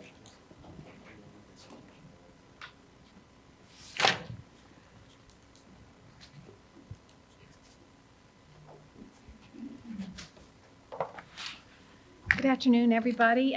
My name is Cindy Long, and I'm the CEO at Samaritan Center. Samaritan Center has been providing mental health services in Central Texas for 45 years. In 2007, we established our Hope for Heroes program to address a gap in services in the veteran community. Since then, we have treated thousands of veterans and their family members, and every year we serve about 700 veterans and their dependents. Our goal is to provide high-quality mental health services that are tailored to address the unique needs of, veterans and their families. After serving the military community for 18 years, we have developed some expertise in treating post-traumatic stress, traumatic brain injury, moral injury, secondary trauma, and some of the challenges that families face and veterans face as they transition from a military life to civilian life. We intentionally hire veterans and spouses and children of veterans ourselves so that we remain military competent, and those veterans train the rest of our staff, including me, so that we all are military informed. There are several things that make our program unique in Central Texas. We combine professional counseling with integrative services to treat some of the physical symptoms that often accompany emotional stress and mental illness. Those services are acupuncture, herbal medicine, nutrition counseling, herbal medicine, Tai Chi, and yoga. We serve all ages, so a military family can all be treated at the same location. We provide individual counseling, group counseling, couples counseling, and family counseling. In addition to counseling by professional licensed counselors, we also have certified peers that provide peer mentoring and peer support groups. Accessing services is very easy. A veteran or their dependent just calls our main number or our veteran appointment line and schedules an appointment. We also have a military walk-in clinic 1 day a week so that people can drop in. That helps with people who are in crisis or who have difficulty scheduling in advance. To increase access and help with transportation barriers, we have 6 locations in Central Texas, and we also provide telemental health services. All veterans can receive services at Samaritan Center because we accept all discharge statuses. We have a lot of partner agencies in the area and get referrals from the VA, from the Vet Center, from the City of Austin Veteran Service Organizations, and the City of Austin employment offices, as well as the local universities. Thank you. Thank you. Perfect. Any questions? Mr. Wright? You mentioned 6 locations, you only mentioned Austin. Would you talk about some of the others, because you serve West Texas, and I'm trying to get an idea of the scope. We serve Central Texas. Oh. We serve Central Am I Texas. on the wrong line? No, it actually has you serving, oh no, Alamo, I'm sorry. I came down the wrong line. Okay. Gotcha.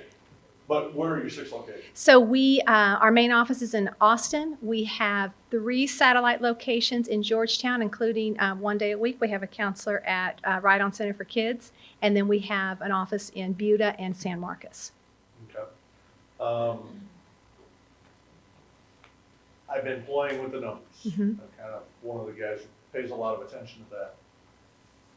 How are you delivering quality services that cost effectively? Or can you speak a little bit? You seem to be doing a very effective job, and you're serving a lot of veterans. The TVC funding is not the only way we fund it, for one thing. And we do have some individual contributions. We have some events that help fund that. Some of the cost-effective ways to do that is to do some group work and some workshop work, but primarily we're doing individual counseling. Thank you. Anyone else? Thanks so much, Matt. Thank you. Thank you very much. That was Samaritan Center for Counseling and Pastoral Care. Next up, we have Family Endeavors, DBA Endeavors.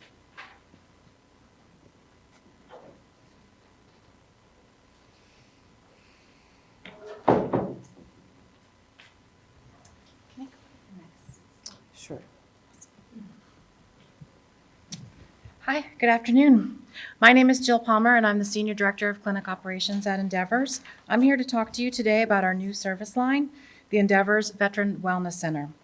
This program will increase the availability of mental health services and reduce wait times while serving 500 veterans and their families from any era, regardless of their discharge status.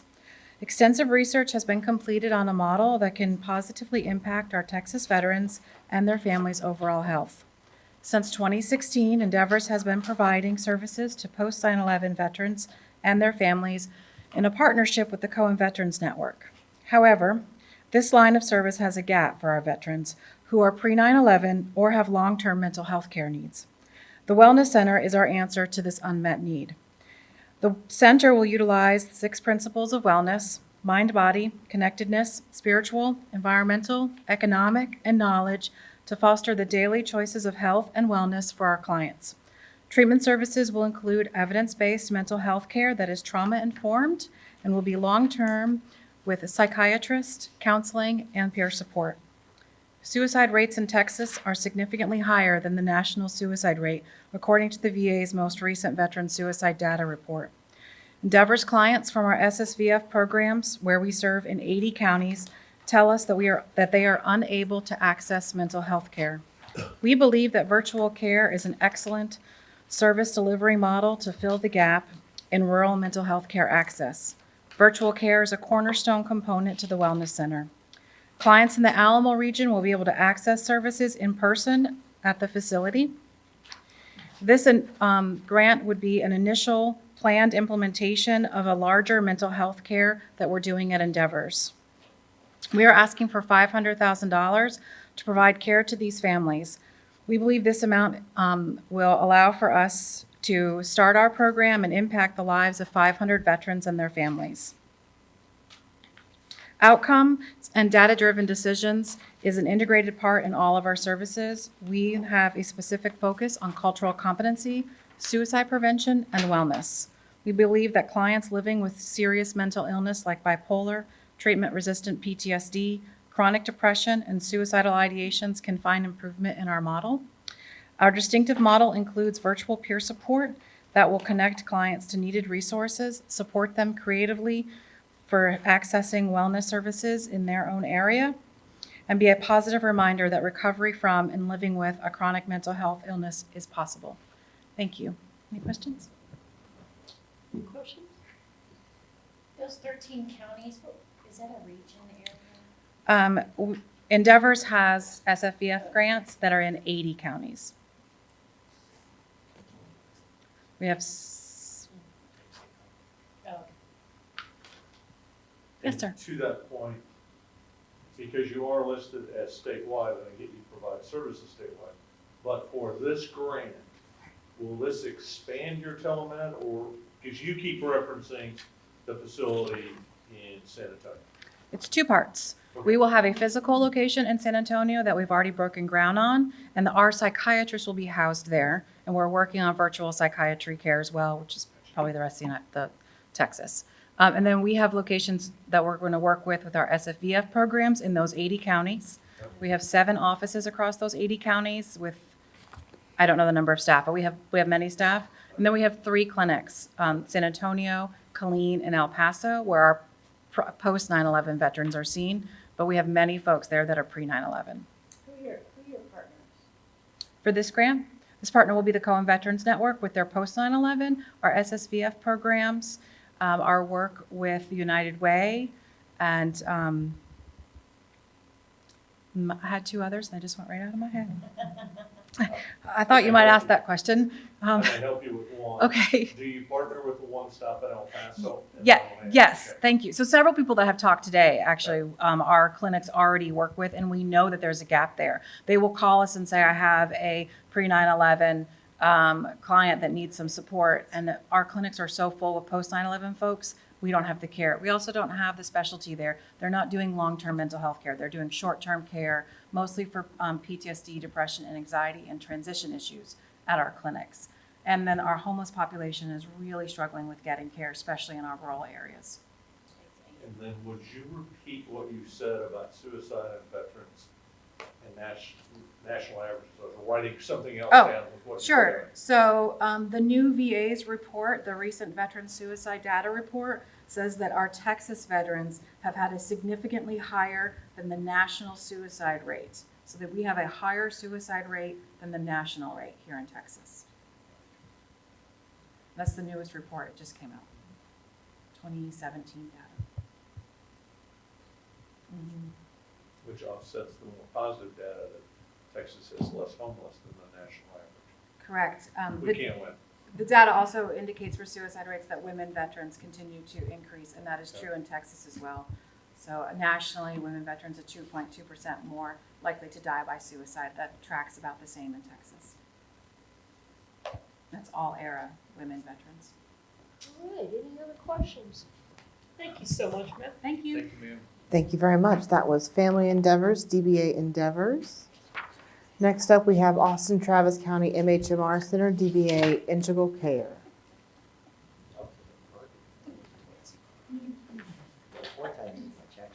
Where do you get that data?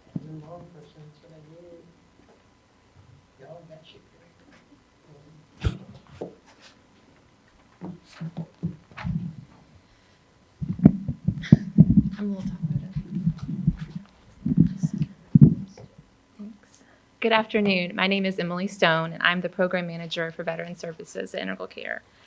Integral Care exists to create a community for individuals with mental illness, substance abuse conditions, and/or intellectual disabilities where they have the ability to thrive. That is who we are. That is the mission of Integral Care. And in order to achieve this mission, we are proposing the opening of a clinic that will focus its efforts on providing high-level clinical counseling services for veterans and their families. My uncle and my father are both veterans.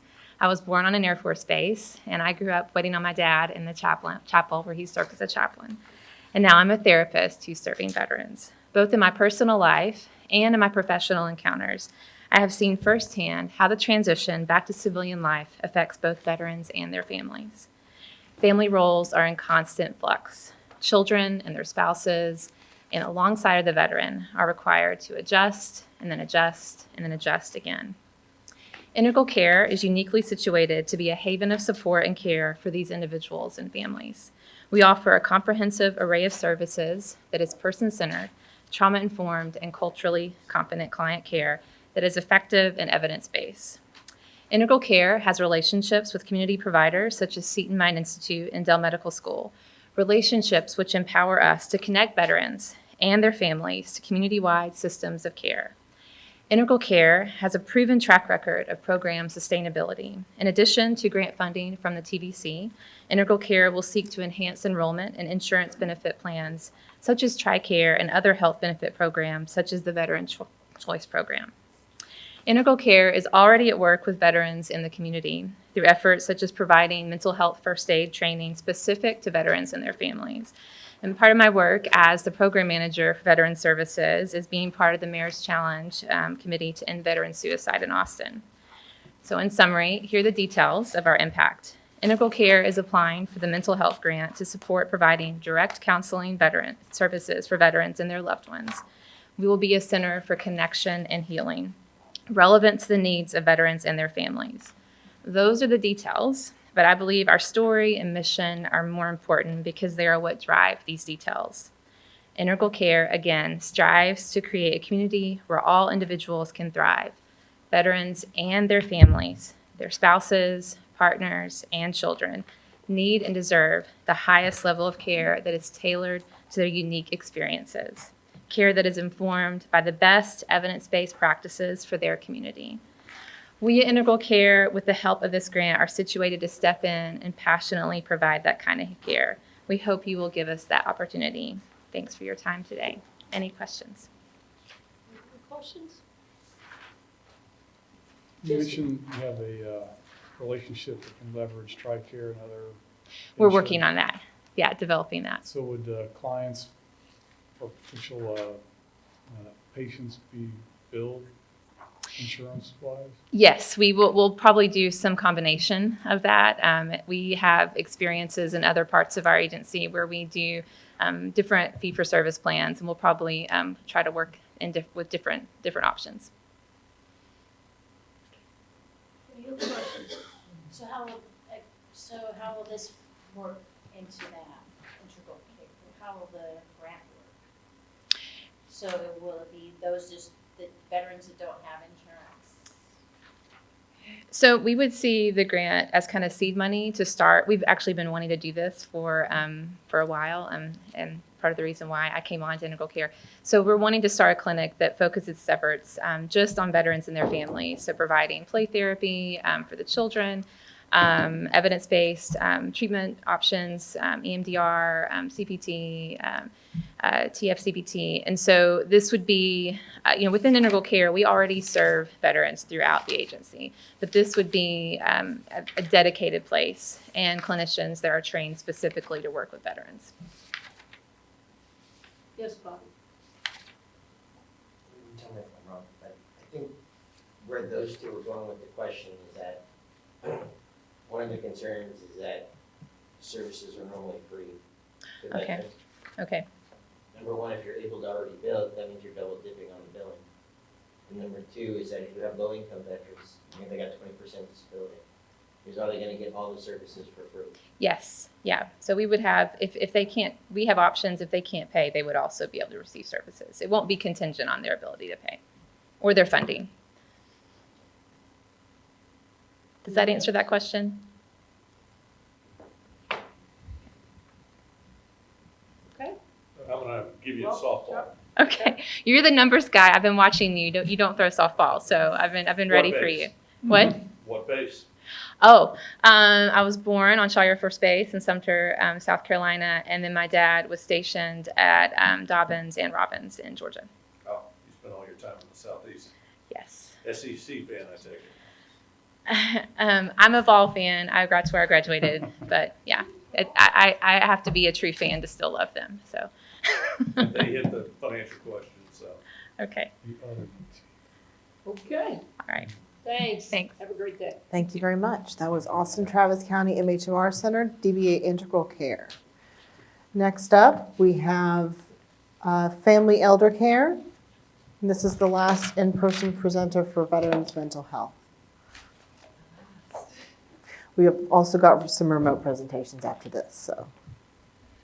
Good afternoon. I'm Joyce Hefner with Family Elder Care. We're requesting $75,000 to provide 400 counseling sessions to homebound veterans and their surviving spouses because access to mental health services is critical to improving their mental health and reduce veteran suicide. We hear from all our clients that they would not be able to participate in therapy if it was not provided in their home.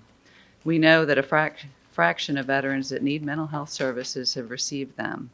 Supporting a home-based model provides an essential tool to address veterans' mental health. Many find themselves homebound not just because of physical limitations, but also their emotional and mental limitations. A person may have a phobia of being in public, or their anxiety is so great they are unable to drive. We know that trauma is linked to social phobias and that many veterans are limited in their ability to leave their homes for services. Consider our client, George. He is a veteran from a military family that has lost the use of his legs because of a chronic medical condition.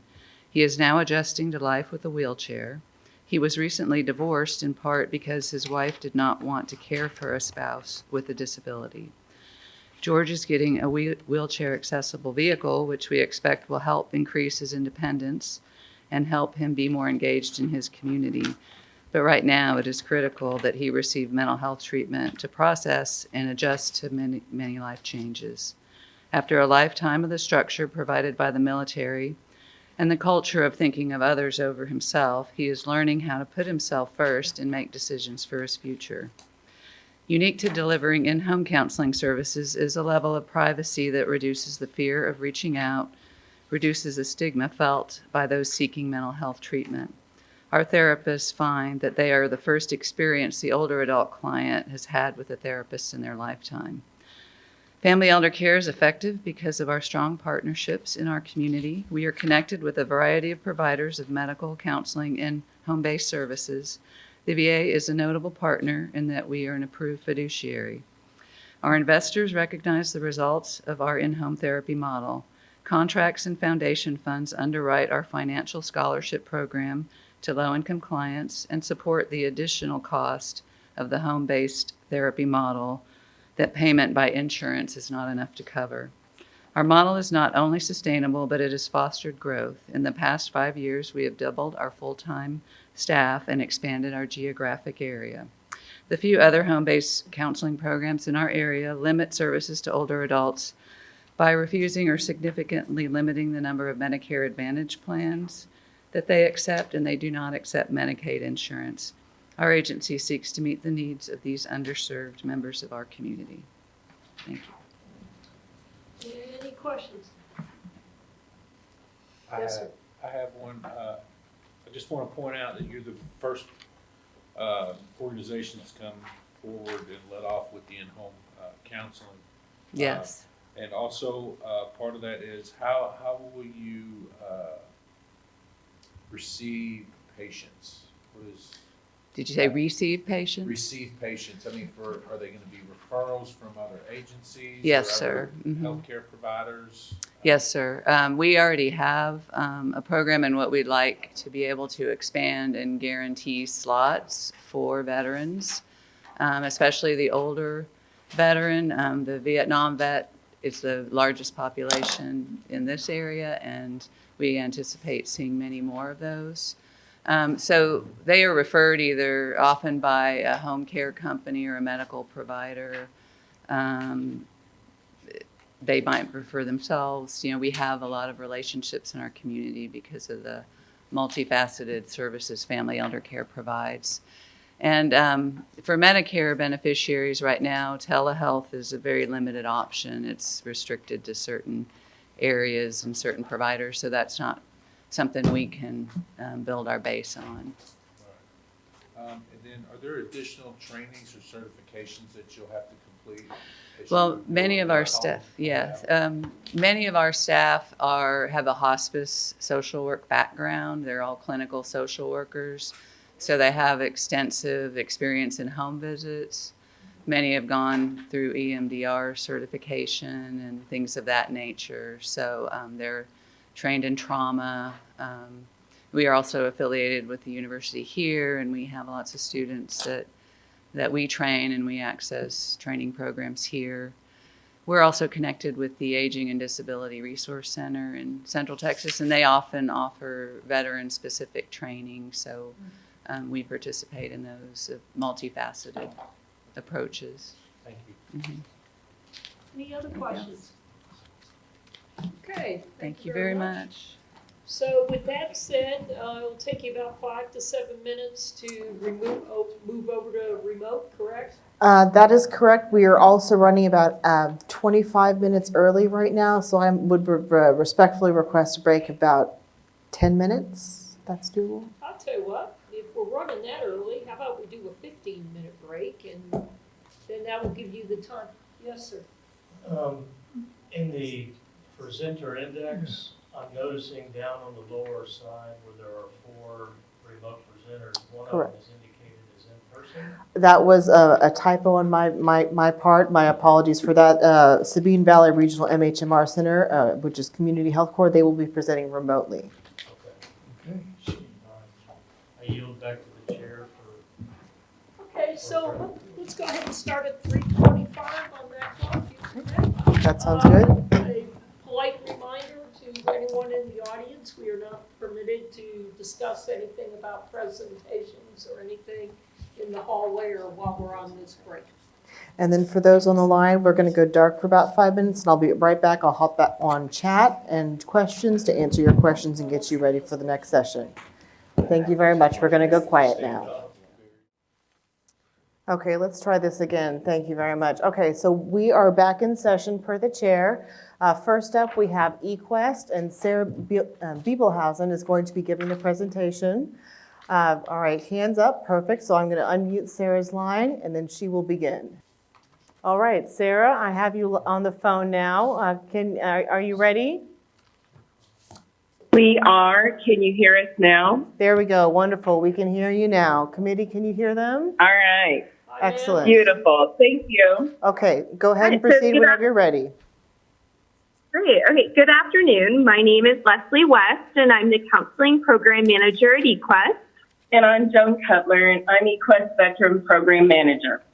We're here today to request support for clinical counseling services to serve veterans and their family members. There's currently no wait list, and we are continuing to see enrollment growth.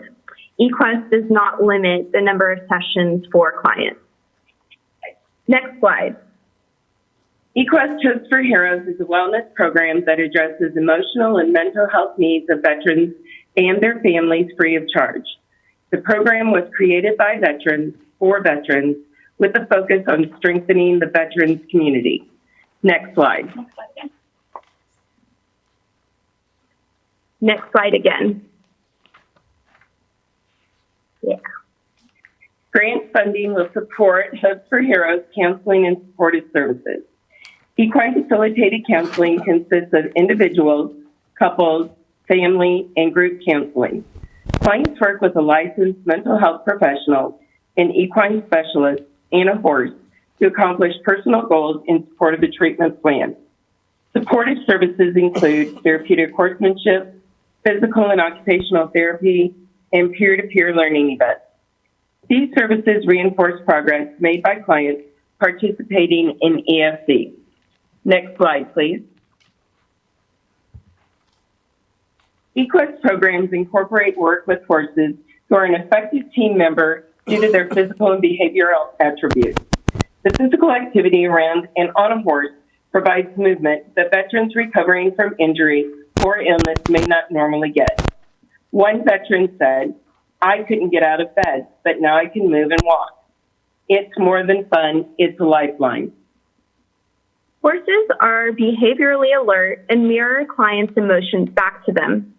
One client with anxiety recently calmed a horse and saw firsthand how putting his own anxiety aside through breathing and calm behavior could affect and benefit those around him. Veterans learn about themselves and experience healing while interacting with the horse.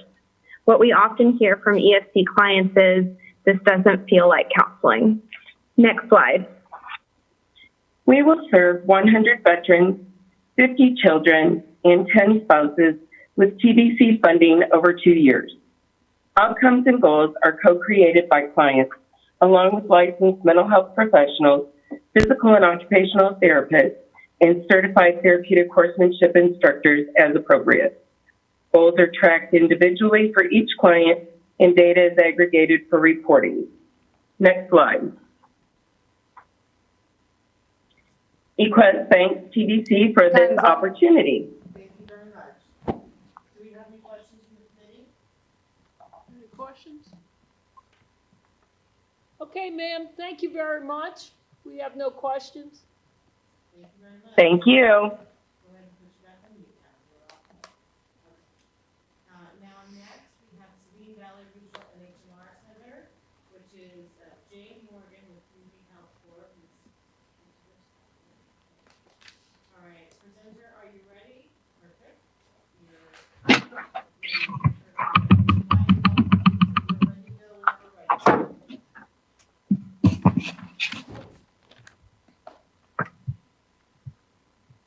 Please proceed whenever you're ready. Jane? Presenter, are you ready? Help if I had my microphone on myself. My apologies for that. Jay, we have you off of mute. Are you ready? I'm ready. Okay, thank you very much. Please begin. Yes, my name is Jay Morgan. I am the program supervisor for veterans programs for Community Health Corps. Could you advance to the next slide, please?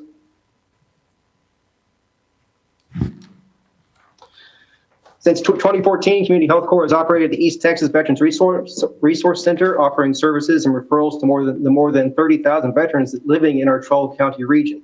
Next slide, please.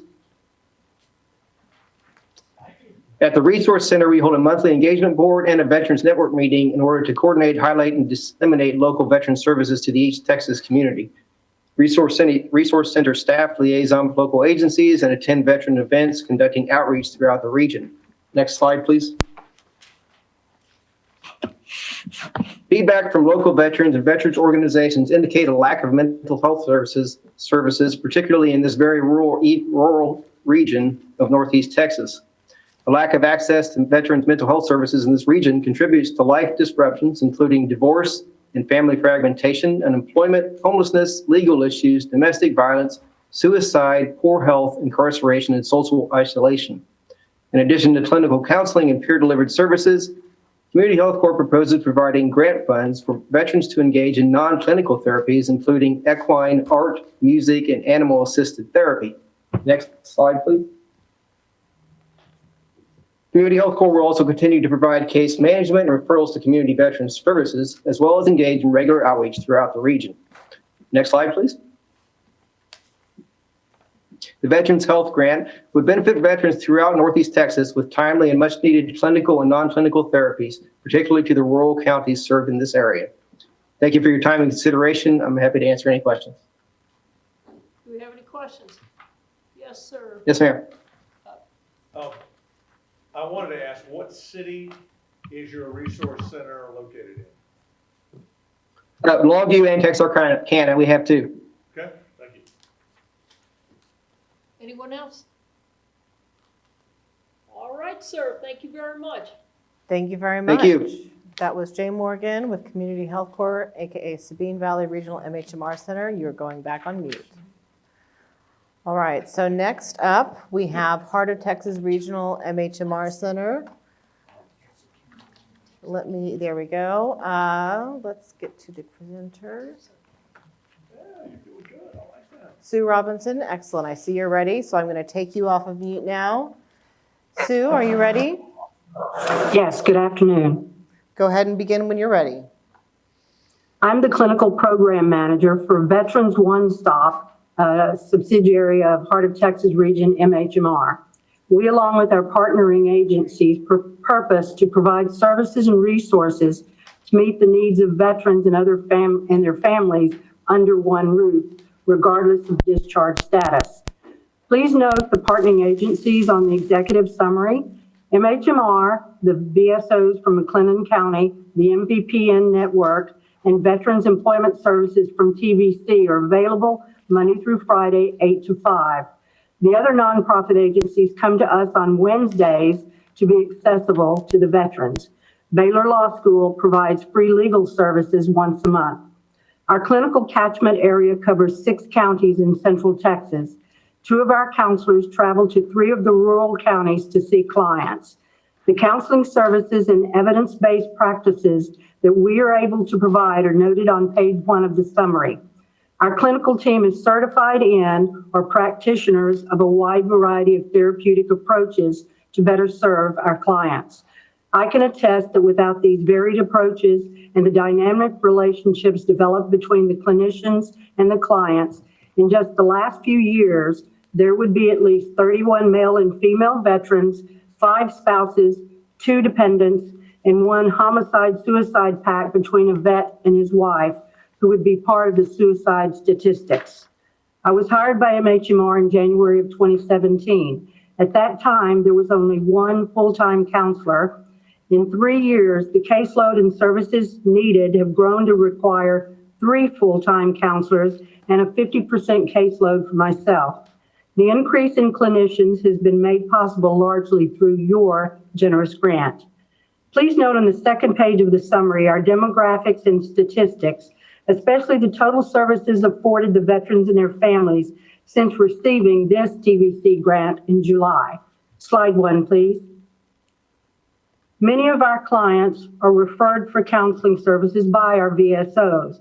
Contact is made that day and an appointment is scheduled within a week. The same for walk-ins asking for counseling.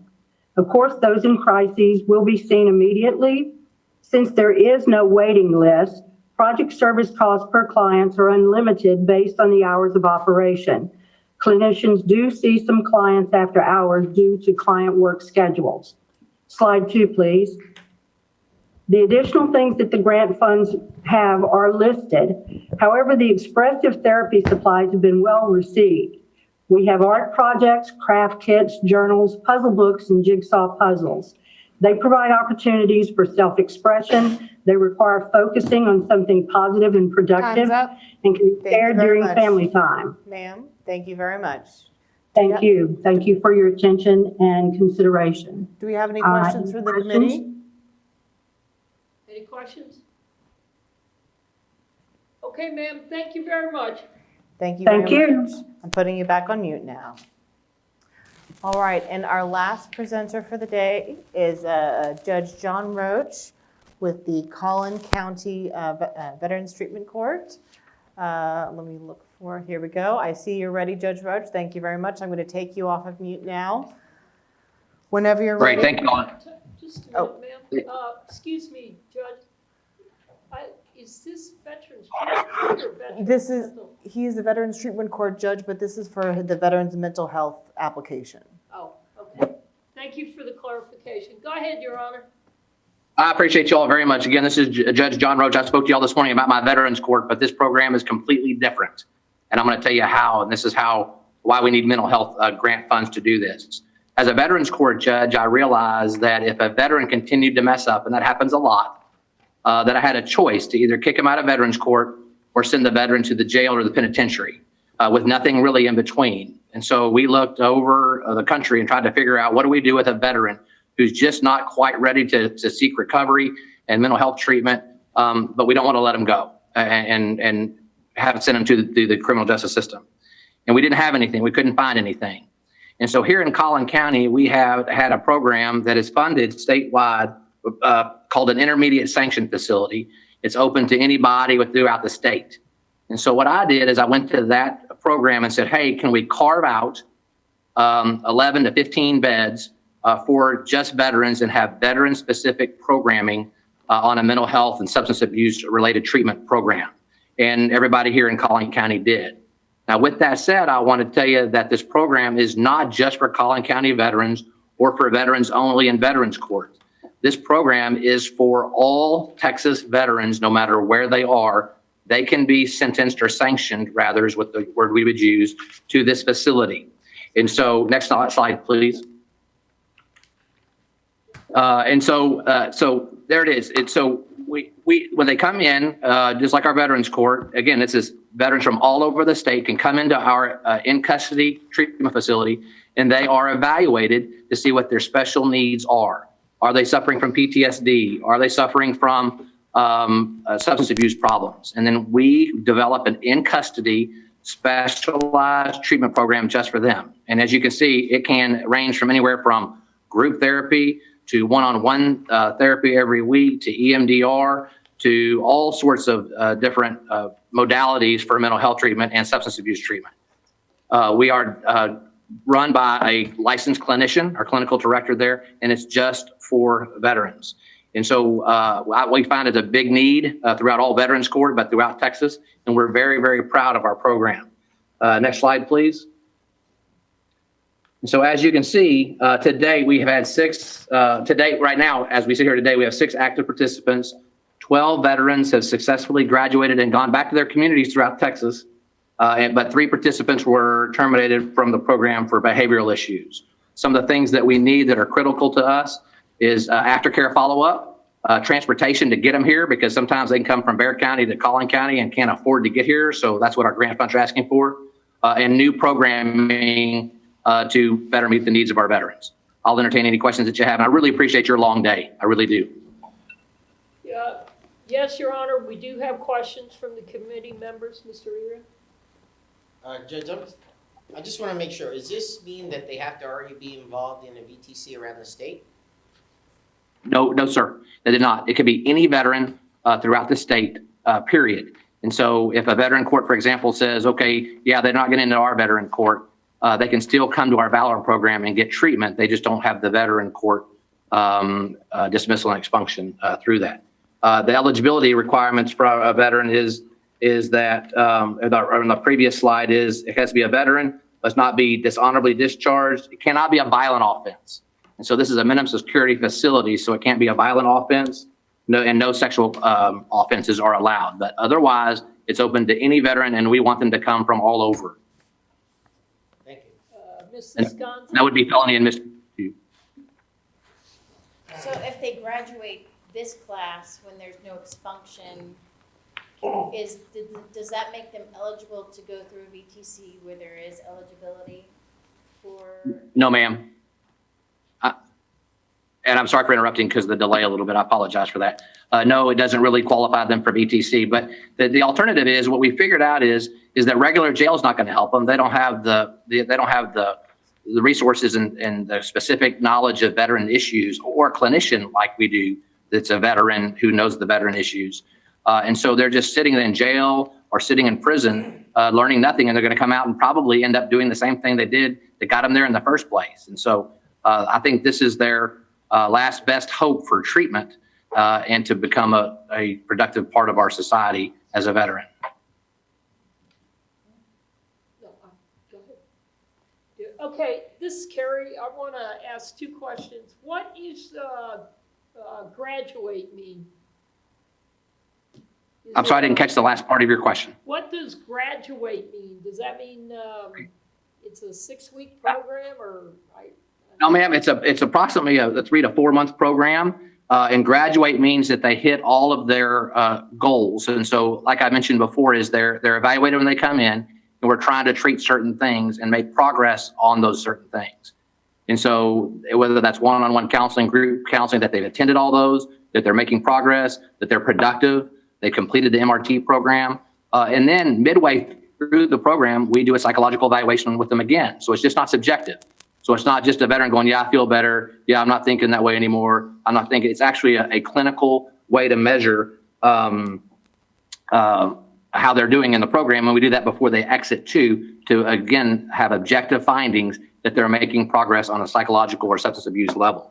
We also, for example, right before they leave, we work with the Texas Workforce Commission to get them jobs and do aftercare and try to in their counties where they're going to go back to. We work with those counties to see if we can't get them to have jobs and some stability once they get back to whatever county they end up going to.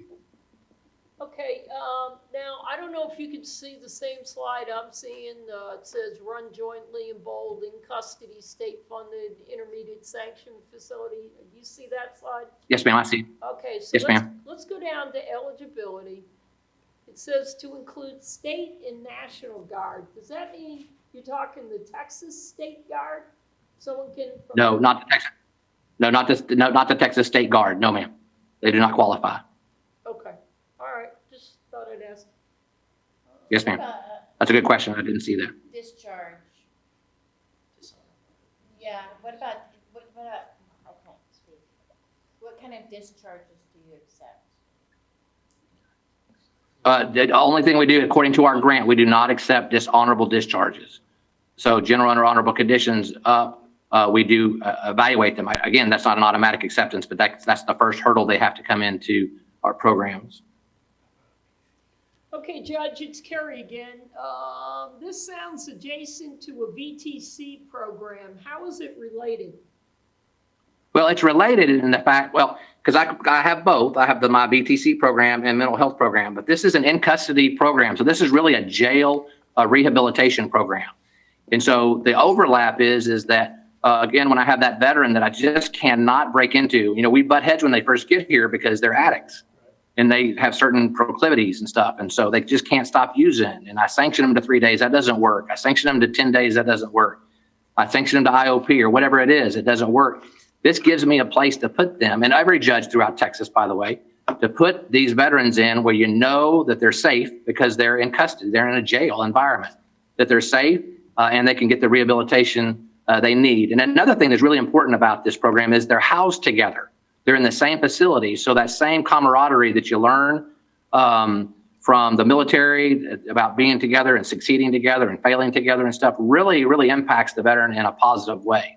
And then one of the things that I do too, just to make sure that the veterans are not forgotten, is that every veteran in Valor, each time I hold the Collin County portion of my regional veterans court, I bring those veterans over into my courtroom during the veterans court session, just to know that we still have their back, even though they're not in the veterans court. It really has nothing to do with their veterans court, but that there's a veterans community still around them that is praying for and working towards their success.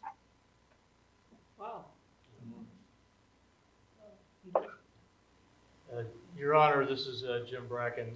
I got a question about, on the same slide that the chair referred to in eligibility, right above that, the in-custody state-funded intermediate sanctioned facility.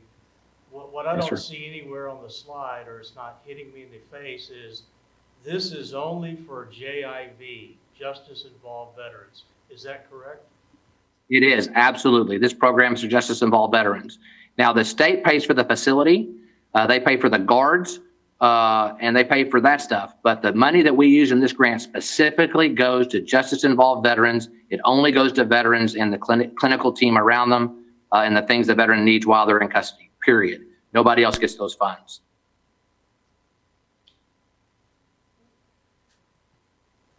Okay, thank you.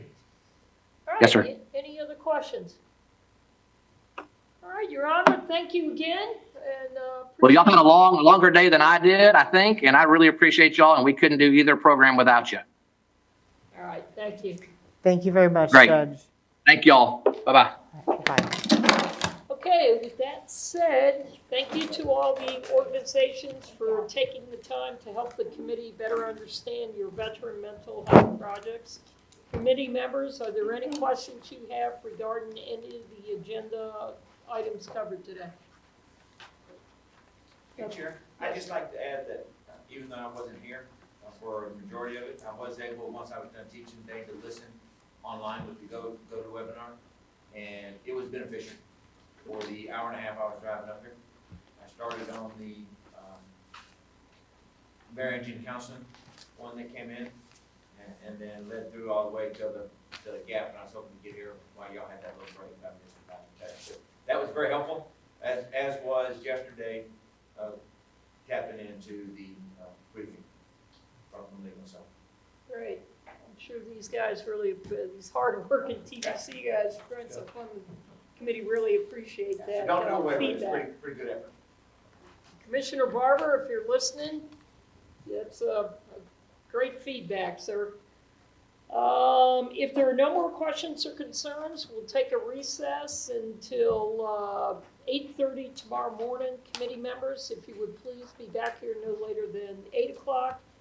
And per the TVC agency policy, the FBA staff, advisory committee members are not able to discuss your presentation or application during the breaks or recesses. Have a great evening. Joy Austin. So that takes care of